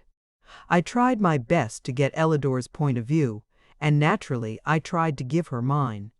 Of course, what we, as men, wanted to make them see was that there were other, and as we proudly said, higher, uses in this relation than what Terry called mere parentage. In the highest terms, I tried to explain this to Ellador. "Anything higher than for mutual love to hope to give life, as we did?" she said. "How is it higher?" "It develops love," I explained. "All the power of beautiful, permanent, mated love comes through this higher development." "Are you sure?" she asked gently. "How do you know that it was so developed?" "There are some birds who love each other so that they mope and pine if separated and never pair again if one dies, but they never mate except in the mating season. Among your people, do you find high and lasting affection appearing in proportion to this indulgence? It is a very awkward thing sometimes to have a logical mind." Of course I knew about those monogamous birds and beasts too, that mate for life and show every sign of mutual affection, without ever having stretched the sex relationship beyond its original range. "But what of it? Those are lower forms of life," I protested. "They have no capacity for faithful and affectionate, and apparently happy, but oh, my dear, what can they know of such a love as draws us together? Why, to touch you, to be near you, to come closer and closer, to lose myself in you. Surely you feel it too, do you not?" I came nearer. I seized her hands. Her eyes were on mine, tender, radiant, but steady and strong. There was something so powerful, so large and changeless, in those eyes that I could not sweep her off her feet by my own emotion, as I had unconsciously assumed would be the case.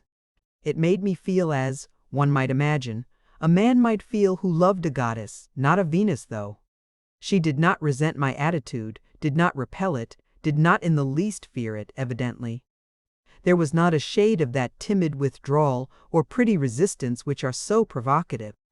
"You see, dearest," she said, "you have to be patient with us. We are not like the women of your country. We are mothers, and we are people, but we have not specialized in this line. We and we and we." It was so hard to get her to be personal, and, as I thought that, I suddenly remembered how we were always criticizing our women for being so personal. Then I did my earnest best to picture to her the sweet, intense joy of married lovers, and the result in higher stimulus to all creative work. "Do you mean," she asked quite calmly, as if I was not holding her cool, firm hands in my hot and rather quivering ones, "that with you, when people marry, They go right on doing this in season and out of season, with no thought of children at all? They do, I said, with some bitterness. They are not mere parents. They are men and women, and they love each other. How long? Asked Ellador, rather unexpectedly. How long? I repeated, a little dashed. Why, as long as they live. There is something very beautiful in the idea, she admitted, still as if she were discussing life on Mars. This climactic expression, which, in all the other life forms, has but the one purpose, has with you become specialized to higher, purer, nobler uses. It has, I judge from what you tell me, the most ennobling effect on character. People marry not only for parentage, but for this exquisite interchange, and, as a result, you have a world full of continuous lovers, ardent, happy, mutually devoted, always living on that high tide of supreme emotion which we had supposed to belong only to one season and one use. And you say it has other results, stimulating all high creative work. That must mean floods, oceans of such work, blossoming from this intense happiness of every married pair. It is a beautiful idea. She was silent, thinking. So was I. She slipped one hand free and was stroking my hair with it in a gentle, motherly way. I bowed my hot head on her shoulder and felt a dim sense of peace, a restfulness which was very pleasant. You must take me there some day, darling, she was saying. It is not only that I love you so much. I want to see your country, your people, your mother. She paused reverently. Oh, how I shall love your mother! I had not been in love many times. My experience did not compare with Terry's. But such as I had was so different from this that I was perplexed, and full of mixed feelings, partly a growing sense of common ground between us, a pleasant, rested, calm feeling which I had imagined could only be attained in one way, and partly a bewildered resentment because what I found was not what I had looked for. It was their confounded psychology. Here they were with this profound, highly developed system of education, so bred into them that even if they were not teachers by profession, they all had a general proficiency in it. It was second nature to them, and no child, stormily demanding a cookie between meals, was ever more subtly diverted into an interest in house building than was I when I found an apparently imperative demand had disappeared without my noticing it. And all the time, those tender mother eyes, those keen scientific eyes, noting every condition and circumstance, and learning how to take time by the forelock, and avoid discussion before occasion arose. I was amazed at the results. I found that much, very much, of what I had honestly supposed to be a physiological necessity was a psychological necessity, or so believed. I found, after my ideas of what was essential had changed, that my feelings changed also. And more than all, I found this a factor of enormous weight. These women were not provocative. That made an immense difference. The thing that Terry had so complained of when we first came, that they weren't feminine, they lacked charm, now became a great comfort. Their vigorous beauty was an aesthetic pleasure, not an irritant. Their dress and ornaments had not a touch of the come and find me element. Even with my own Ellador, my wife, who had for a time unveiled the woman's heart and faced the strange new hope and joy of dual parentage, she afterward withdrew again into the same good comrade she had been at first. They were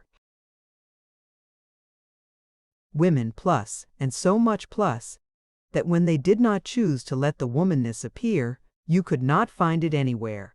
I don't say it was easy for me, it wasn't.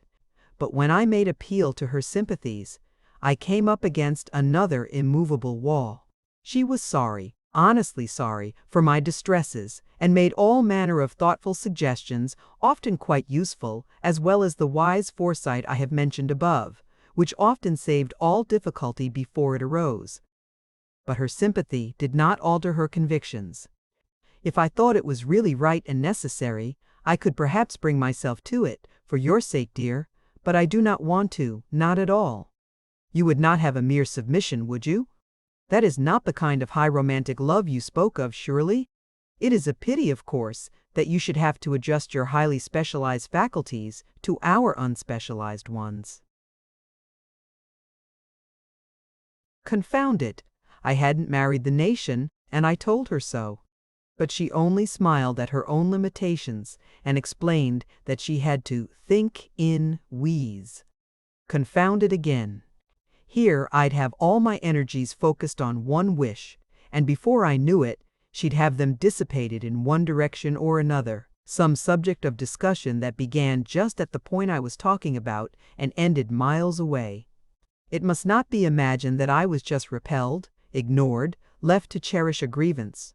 Not at all. My happiness was in the hands of a larger, sweeter womanhood than I had ever imagined. Before our marriage, my own ardor had perhaps blinded me to much of this.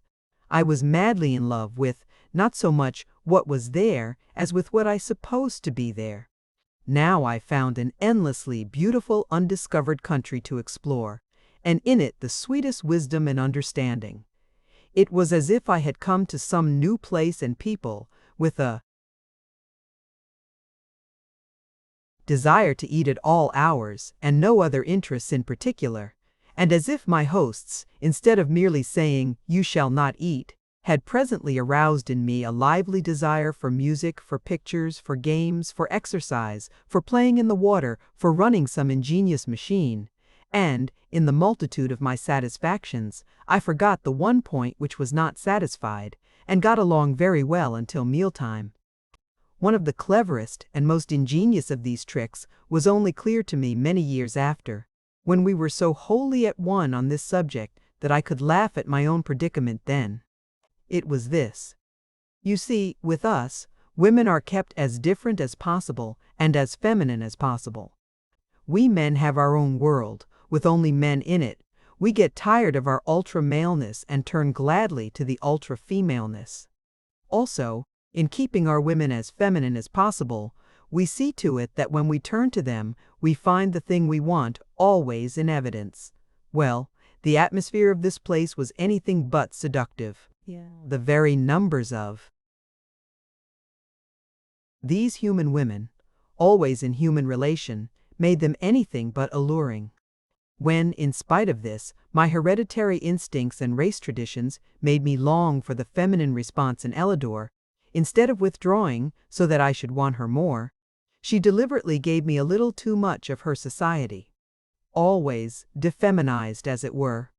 It was awfully funny, really. Here was I, with an ideal in mind, for which I hotly longed, and here was she, deliberately obtruding in the foreground of my consciousness a fact which I coolly enjoyed, but which actually interfered with what I wanted. I see now clearly enough why a certain kind of man, like Sir Almroth Wright, resents the professional development of women. It gets in the way of the sex ideal.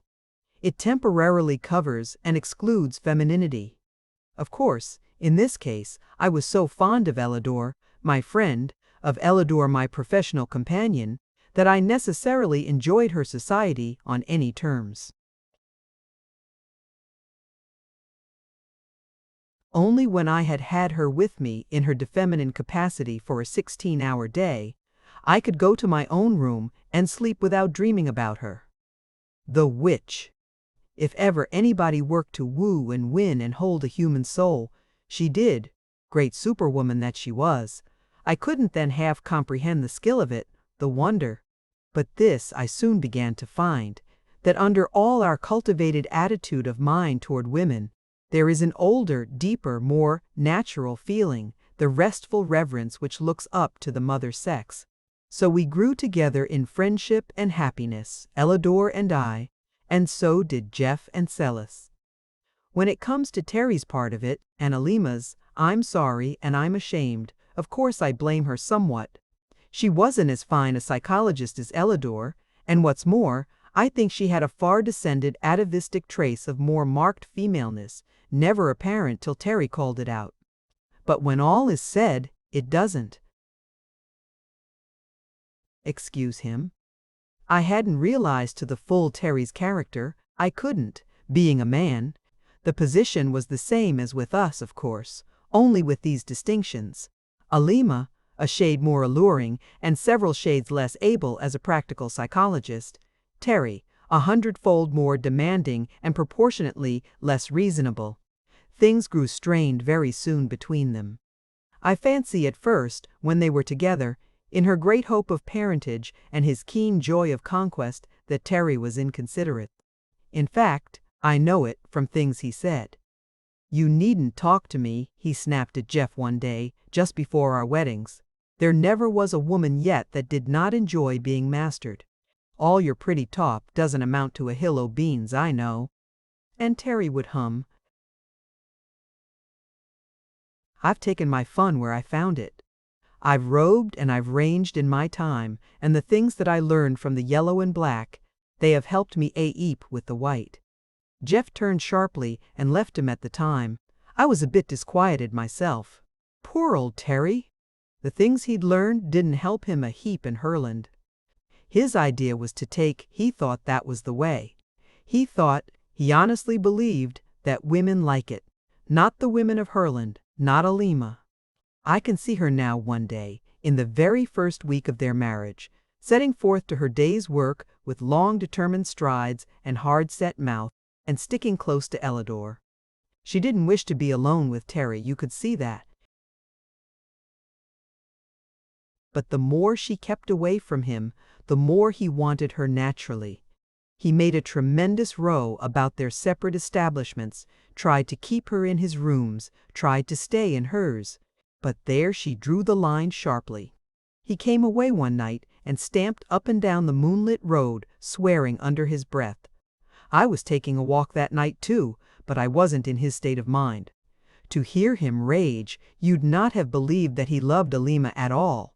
You'd have thought that she was some quarry he was pursuing, something to catch and conquer. I think that, owing to all those differences I spoke of, they soon lost the common ground they had at first, and were unable to meet sanely and dispassionately. I fancy, too, this is pure conjecture, that he had succeeded in driving Alima beyond her best judgment, her real conscience, and that after that, her own sense of shame, the reaction of the thing, made her bitter perhaps. They quarreled, really quarreled, and after making it up once or twice, they seemed to come to a real break. She would not be alone with him at all. And perhaps she was a bit nervous, I don't know, but she got Moadine to come and stay next door to her. Also, she had a sturdy assistant detailed to accompany her in her work. Terry had his own ideas, as I've tried to show. I dare say he thought he had a right to do as he did. Perhaps he even convinced himself that it would be better for her. Anyhow, he hid himself in her bedroom one night. The women of Herland have no fear of men. Why should they have? They are not timid in any sense. They are not weak, and they all have strong, trained, athletic bodies. Othello could not have extinguished Alima with a pillow as if she were a mouse. Terry put in practice his pet conviction that a woman loves to be mastered, and by sheer brute force, in all the pride and passion of his intense masculinity, he tried to master this woman. It did not work. I got a pretty clear account of it later from Elidor, but what we heard at the time was the noise of a tremendous struggle and Alima calling to Moadine. Moadine was close by and came at once. 1 or 2 more strong grave women followed. Terry dashed about like a madman. He would cheerfully have killed them. He told me that himself, but he couldn't. When he swung the chair over his head, 1 sprang in the air and caught it. 2 threw themselves bodily upon him and forced him to the floor. It was only the work of a few moments to have him tied hand and foot, and then, in sheer pity for his futile rage, to anesthetize him. Alima was in a cold fury. She wanted him killed, actually. There was a trial before the local over-mother, and this woman, who did not enjoy being mastered, stated her case. In a court in our country, he would have been held quite within his rights, of course. But this was not our country, It was theirs. They seemed to measure the enormity of the offense by its effect upon a possible fatherhood, and he scorned even to reply to this way of putting it. He did let himself go once and explained in definite terms that they were incapable of understanding a man's needs, a man's desires, a man's point of view. He called them neuters, epicene, bloodless, sexless creatures. He said they could of course kill him, as so many insects could, but that he despised them nonetheless. And all those stern, grave mothers did not seem to mind his despising them, not in the least. It was a long trial, and many interesting points were brought out as to their views of our habits, and after a while Terry had his sentence. He waited, grim and defiant.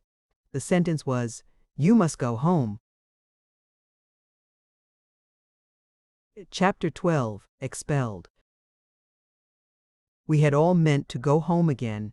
Indeed, we had not meant not by any means to stay as long as we had. But when it came to being turned out, dismissed, sent away for bad conduct, we none of us really liked it. Terry said he did. He professed great scorn of the penalty and the trial, as well as all the other characteristics of this miserable half-country. But he knew, and we knew, that in any whole country we should never have been as forgivingly treated as we had been here. If the people had come after us according to the directions we left, there'd have been quite a different story, said Terry. We found out later why no reserve party had arrived. All our careful directions had been destroyed in a fire. We might have all died there, and no one at home have ever known our whereabouts. Terry was under guard now, all the time, known as unsafe, convicted of what was to them an unpardonable sin. He laughed at their chill horror. "Parcel of old maids," he called them. "They're all old maids' children or not. They don't know the first thing about sex." When Terry said sex, sex with a very large S, he meant the male sex, naturally, its special values, its profound conviction of being the life force, its cheerful ignoring of the true life process, and its interpretation of the other sex solely from its own point of view. I had learned to see these things very differently since living with Ellador, and as for Jeff, he was so thoroughly Herlandized that he wasn't fair to Terry, who fretted sharply in his new restraint. Moadine, grave and strong, as sadly patient as a mother with a degenerate child, kept steady watch on him, with enough other women close at hand to prevent an outbreak. He had no weapons, and well knew that all his strength was of small avail against those grim, quiet women. We were allowed to visit him freely, but he had only his room, and a small high-walled garden to walk in, while the preparations for our departure were under way. 3 of us were to go, Terry, because he must, I, because 2 were safer for our flyer, and the long boat trip to the coast, Ellador, because she would not let me go without her. If Jeff had elected to return, Celis would have gone too. They were the most absorbed of lovers, but Jeff had no desire that way. Why should I want to go back to all our noise and dirt, our vice and crime, our disease and degeneracy, he demanded of me privately. We never spoke like that before the women. I wouldn't take Celis there for anything on earth, he protested. She'd die. She'd die of horror and shame to see our slums and hospitals. How can you risk it with Ellador? You'd better break it to her gently, before she really makes up her mind. Jeff was right. I ought to have told her more fully than I did of all the things we had to be ashamed of. But it is very hard to bridge the gulf of as deep a difference as existed between our life and theirs. I tried to. "Look here, my dear," I said to her. "If you are really going to my country with me, you've got to be prepared for a good many shocks. It's not as beautiful as this. The cities, I mean, the civilized parts, of course, the wild country is." "I shall enjoy it all," she said, her eyes starry with hope. "I understand it's not like ours. I can see how monotonous our quiet life must seem to you, how much more stirring yours must be. It must be like the biological change you told me about when the second sex was introduced. A far greater movement, constant change, with new possibilities of growth. I had told her of the later biological theories of sex, and she was deeply convinced of the superior advantages of having two, the superiority of a world with men in it. We have done what we could alone. Perhaps we have some things better in a quiet way. But you have the whole world, all the people of the different nations, all the long, rich history behind you, all the wonderful new knowledge. Oh, I just can't wait to see it. What could I do? I told her in so many words that we had our unsolved problems, that we had dishonesty and corruption, vice and crime, disease and insanity, prisons and hospitals, and it made no more impression on her than it would to tell a South Sea Islander about the temperature of the Arctic Circle. She could intellectually see that it was bad to have those things, but she could not feel it. We had quite easily come to accept the Herland life as normal, because it was normal. None of us make any outcry over mere health and peace and happy industry. And the abnormal, to which we are all so sadly well acclimated, she had never seen. The two things she cared most to hear about, and wanted most to see, were these: the beautiful relation of marriage and the lovely women who were mothers, and nothing else. Beyond these, her keen, active mind hungered eagerly for the world life. "I'm almost as anxious to go as you are yourself," she insisted, "and you must be desperately homesick." I assured her that no one could be homesick in such a paradise as theirs, but she would have none of it. "Oh yes, I know. It's like those little tropical islands you've told me about, shining like jewels in the big blue sea." I can't wait to see the sea. The little island may be as perfect as a garden, but you always want to get back to your own big country, don't you? Even if it is bad in some ways. Ellador was more than willing. But the nearer it came to our really going, and to my having to take her back to our civilization after the clean peace and beauty of theirs, the more I began to dread it, and the more I tried to explain. Of course I had been homesick at first, while we were prisoners, before I had Ellador, and of course I had, at first, rather idealized my country and its ways, in describing it. Also, I had always accepted certain evils as integral parts of our civilization and never dwelt on them at all. Even when I tried to tell her the worst, I never remembered some things which, when she came to see them, impressed her at once, as they had never impressed me. Now, in my efforts at explanation, I began to see both ways more keenly than I had before, to see the painful defects of my own land, the marvelous gains of this. In missing men, we three visitors had naturally missed the larger part of life, and had unconsciously assumed that they must miss it too. It took me a long time to realize, Terry never did realize how little it meant to them, when we say men, man, manly, manhood, and all the other masculine derivatives, we have in the background of our minds a huge, vague, crowded picture of the world and all its activities. To grow up and be a man, to act like a man, the meaning and connotation is wide indeed. That vast background is full of marching columns of men, of changing lines of men, of long processions of men steering their ships into new seas, exploring unknown mountains, breaking horses, herding cattle, plowing and sowing and reaping, toiling at the forge and furnace, digging in the mine, building roads and bridges and high cathedrals, managing great businesses, teaching in all the colleges, preaching in all the churches, of men. Everywhere, doing everything, the world. And when we say women, we think female the sex. But to these women, in the unbroken sweep of this 2,000-year-old feminine civilization, the word woman called up all that big background, so far as they had gone in social development, and the word man meant to them only male, the sex. Of course we could tell them that in our world men did everything, but that did not alter the background of their minds. That man, the male, did all these things was to them a statement, making no more change in the point of view than was made in ours when we first faced the astounding fact to us that in Herland women were the world.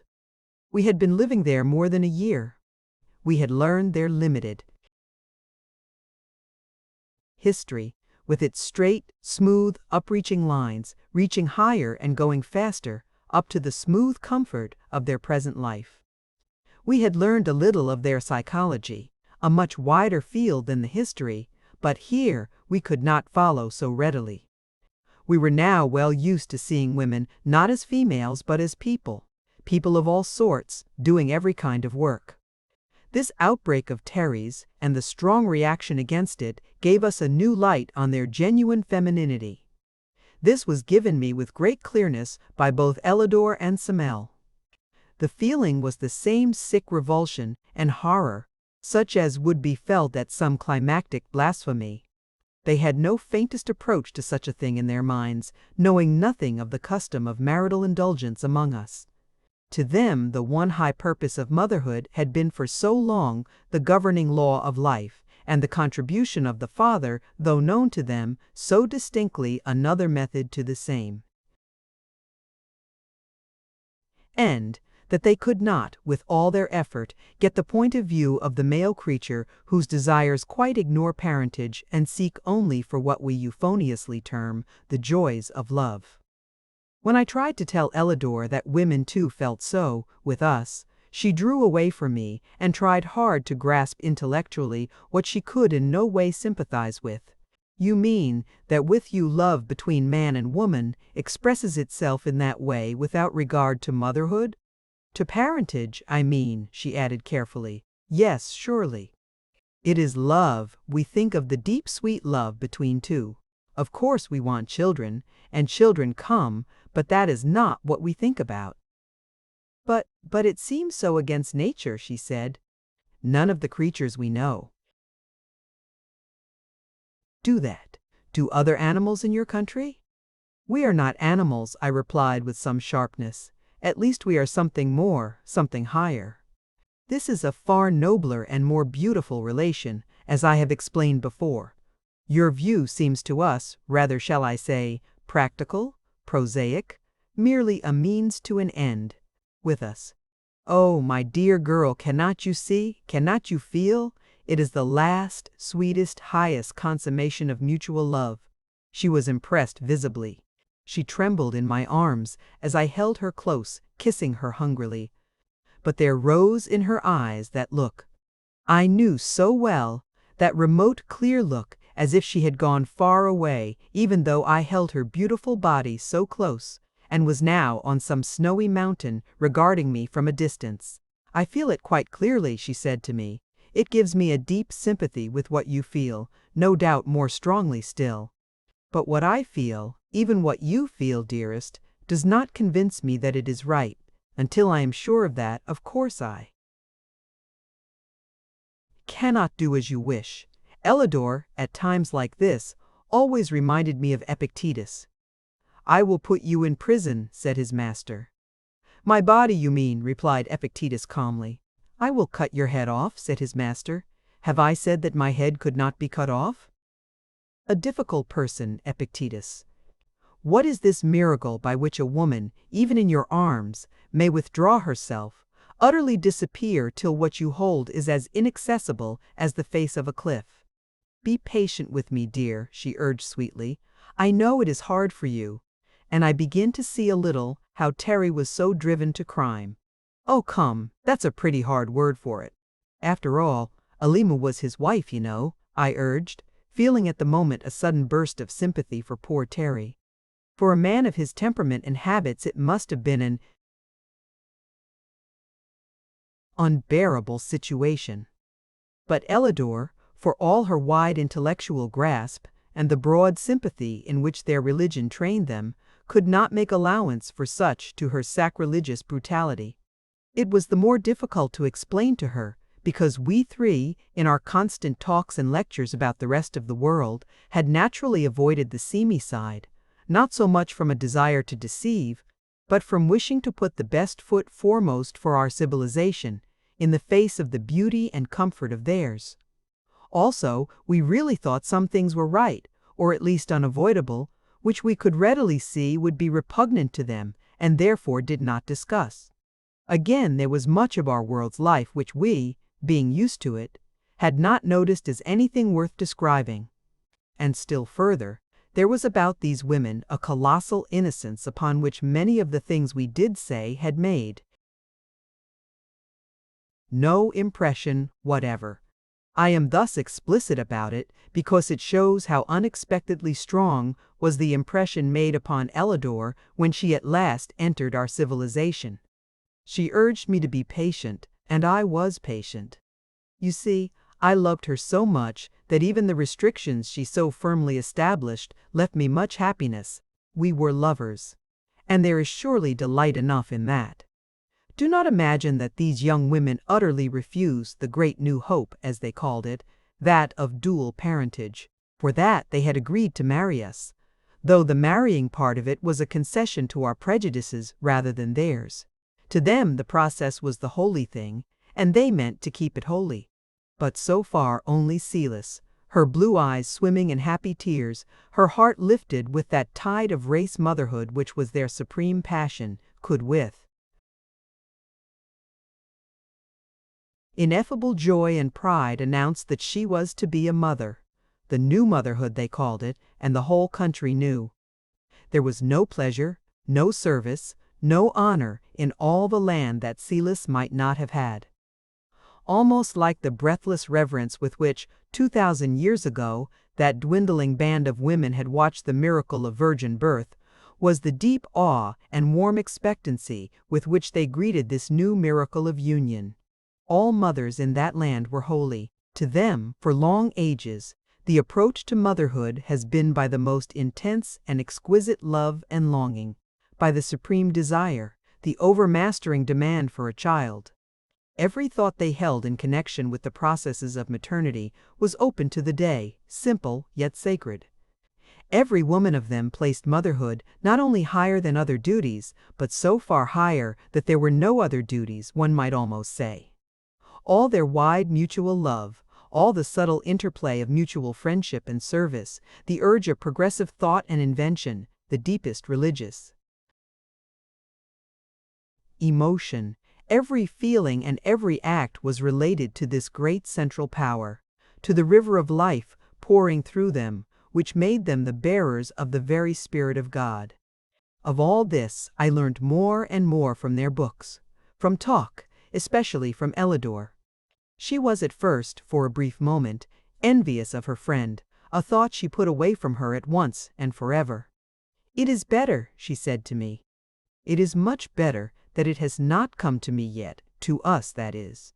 For if I am to go with you to your country, we may have adventures by sea and land, as you say, and as in truth we did, and it might not be at all safe for a baby. So we won't try again, dear, till it is safe, will we?" This was a hard saying for a very loving husband. "Unless," she went on, "if one is coming, you will leave me behind. You can come back, you know, and I shall have the child." Then that deep ancient chill of male jealousy of even his own progeny touched my heart. "I'd rather have you, Ellador, than all the children in the world. I'd rather have you with me on your own terms than not to have you." This was a very stupid saying. Of course I would. For if she wasn't there, I should want all of her and have none of her. But if she went along as a sort of sublimated sister, only much closer and warmer than that, really why I should have all of her but that one thing. And I was beginning to find that Ellador's friendship, Ellador's comradeship, Ellador's sisterly affection, Ellador's perfectly sincere love, none the less deep that she held it back on a definite line of reserve, were enough to live on very happily. I find it quite beyond me to describe what this woman was to me. We talk fine things about women, but in our hearts we know that they are very limited beings, most of them. We honor them for their functional powers, even while we dishonor them by our use of it. We honor them for their carefully enforced virtue. Even while we show by our own conduct how little we think of that virtue, we value them sincerely for the perverted maternal activities which make our wives the most comfortable of servants, bound to us for life, with the wages wholly at our own decision, their whole business, outside of the temporary duties of such motherhood as they may achieve, to meet our needs in every way. Oh, we value them all right, in their place. Which place is the home, where they perform that mixture of duties so ably described by Mrs. Pear, Josephine Dodge Dascom Bacon, in which the services of a mistress are carefully specified. She is a very clear writer, Mrs. J. D. Bacon, and understands her subject from her own point of view. But that combination of industries, while convenient and in a way economical, does not arouse the kind of emotion commanded by the women of Herland. These were women one had to love up, very high up, instead of down. They were not pets. They were not servants. They were not timid, inexperienced, weak. After I got over the jar to my pride, which Jeff, I truly think, never felt he was a born worshipper, and which Terry never got over. He was quite clear in his ideas of the position of women. I found that loving up was a very good sensation after all. It gave me a queer feeling, way down deep, as of the stirring of some ancient, dim, prehistoric consciousness, a feeling that they were right, somehow, that this was the way to feel. It was like coming home to mother. I don't mean the underflannels and donuts mother, the fussy person that waits on you and spoils you and doesn't really know you. I mean the feeling that a very little child would have, who had been lost for ever so long. It was a sense of getting home, of being clean and rested, of safety and yet freedom, of love that was always there, warm like sunshine in May, not hot like a stove or a featherbed, a love that didn't irritate and didn't smother. I looked at Ellador as if I hadn't seen her before. "If you won't go," I said, "I'll get Terry to the coast and come back alone. You can let me down a rope. And if you will go, why, you blessed Wonder Woman, I would rather live with you all my life like this than to have any other woman I ever saw, or any number of them, to do as I like with. Will you come?" She was keen for coming. So the plans went on. She'd have liked to wait for that marvel of Celis's, but Terry had no such desire. He was crazy to be out of it all. It made him sick, he said. Sick, this everlasting mothering. I don't think Terry had what the phrenologists call the lump of philoprogenitiveness at all well developed. Morbid, one-sided cripples, he called them, even when from his window he could see their splendid vigor and beauty, even while Moadine, as patient and friendly as if she had never helped Alima to hold and bind him, sat there in the room, the picture of wisdom and serene strength. Sexless, epicene, undeveloped neuters, he went on bitterly. He sounded like Sir Almroth Wright. Well, it was hard. He was madly in love with Alima, really, more so than he had ever been before, and their tempestuous courtship, quarrels, and reconciliations had fanned the flame. And then, when he sought by that supreme conquest, which seemed so natural a thing, to that type of man, to force her to love him as her master, to have the sturdy, athletic, furious woman rise up and master him, she and her friends, it was no wonder he raged. Come to think of it, I do not recall a similar case in all history or fiction. Women have killed themselves rather than submit to outrage. They have killed the outrager. They have escaped, or they have submitted, sometimes seeming to get on very well with the victor afterward. There was that adventure of false Sextus, for instance, who found Lucrece combing the fleece under the midnight lamp. He threatened, as I remember, that if she did not submit, he would slay her, slay a slave and place him beside her and say he found him there. A poor device it always seemed to me. If Mr. Lucretius had asked him how he came to be in his wife's bedroom overlooking her morals, what could he have said? But the point is, Lucrece submitted, and Alima didn't. She kicked me, confided the embittered prisoner he had to talk to someone. I was doubled up with the pain, of course, and she jumped on me and yelled for this old harpy. Moadine couldn't hear him, and they had me trussed up in no time. I believe Alima could have done it alone, he added with reluctant admiration. She's as strong as a horse. And of course a man's helpless when you hit him like that. No woman, with a shade of decency. I had to grin at that, and even Terry did, sourly. He wasn't given to reasoning, but it did strike him that an assault like his rather waived considerations of decency. I'd give a year of my life to have her alone again, he said slowly, his hands clenched till the knuckles were white. But he never did. She left our end of the country entirely, went up into the fir forest on the highest slopes, and stayed there. Before we left, he quite desperately longed to see her, but she would not come, and he could not go. They watched him like lynxes. Do lynxes watch any better than mousing cats, I wonder? Well, we had to get the flyer in order, and be sure there was enough fuel left, though Terry said we could glide all right down to that lake once we got started. We'd have gone gladly in a week's time, of course, but there was a great to-do all over the country about Elidor's leaving them. She had interviews with some of the leading ethicists, wise women with still eyes, and with the best of the teachers. There was a stir, a thrill, a deep excitement everywhere. Our teaching about the rest of the world has given them all a sense of isolation, of remoteness, of being a little outlying sample of a country, overlooked and forgotten among the family of nations. We had called it the family of nations, and they liked the phrase immensely. They were deeply aroused on the subject of evolution. Indeed, the whole field of natural science drew them irresistibly. Any number of them would have risked everything to go to the strange unknown lands and study, but we could take only one, and it had to be Elidor, naturally. We planned greatly about coming back, about establishing a connecting route by water, about penetrating those vast forests and civilizing or exterminating the dangerous savages. That is, we men talked of that last not.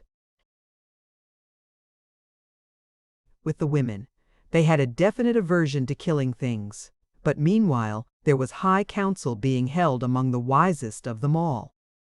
The students and thinkers who had been gathering facts from us all this time, collating and relating them and making inferences, laid the result of their labors before the council.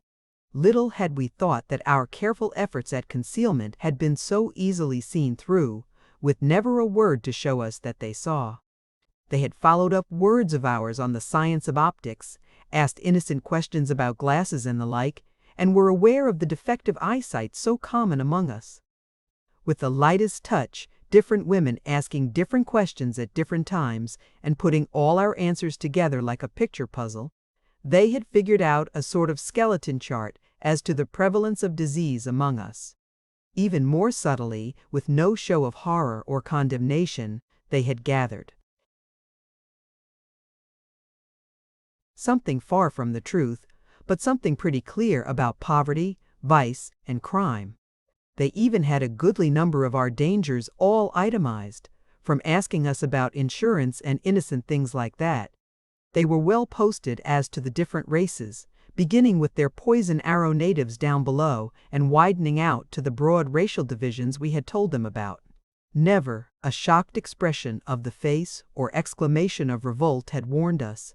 They had been extracting the evidence without our knowing it all, this time, and now were studying with the most devout earnestness the matter they had prepared. The result was rather distressing to us. They first explained the matter fully to Elidor, as she was the one who purposed visiting the rest of the world. To Celis they said nothing. She must not be in any way distressed, while the whole nation waited on her great work. Finally, Jeff and I were called in.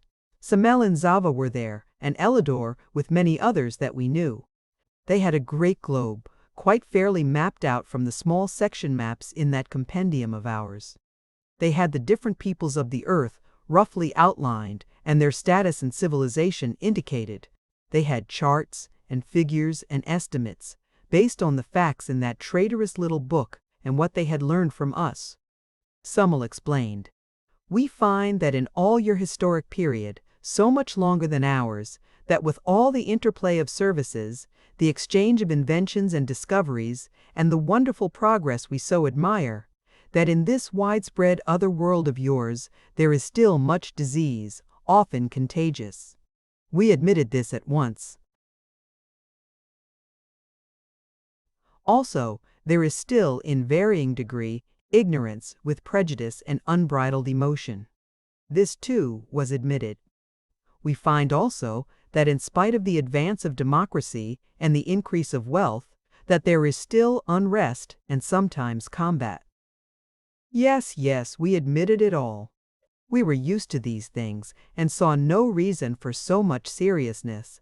All things considered, they said, and they did not say 100th part of the things they were considering. We are unwilling to expose our country to free communication with the rest of the world as yet. If Elidor comes back and we approve her report, it may be done later, but not yet. So we have this to ask of you gentlemen. They knew that word was held a title of honor with us, that you promise not in any way to betray the location of this country until permission after Elidor's return. Jeff was perfectly satisfied. He thought they were quite right. He always did. I never saw an alien become naturalized more quickly than that man in Herland. I studied it a while, thinking of the time they'd have if some of our contagions got loose there, and concluded they were right. So I agreed. Terry was the obstacle. Indeed I won't, he protested. The first thing I'll do is to get an expedition fixed up to force an entrance into Ma-land. Then, they said quite calmly, he must remain an absolute prisoner, always. Anesthesia would be kinder, urged Moadine. And safer, added Zava. He will promise, I think, said Elidor. And he did, with which agreement we at last left Herland. The end. Thank you for listening to this story. I hope you enjoyed the journey, the characters, and the world they carried with them. If you enjoyed this audiobook, please subscribe to the channel and leave a comment below. Your support helps keep these stories alive and allows more timeless books to be shared with listeners around the world. Until next time, thank you for listening.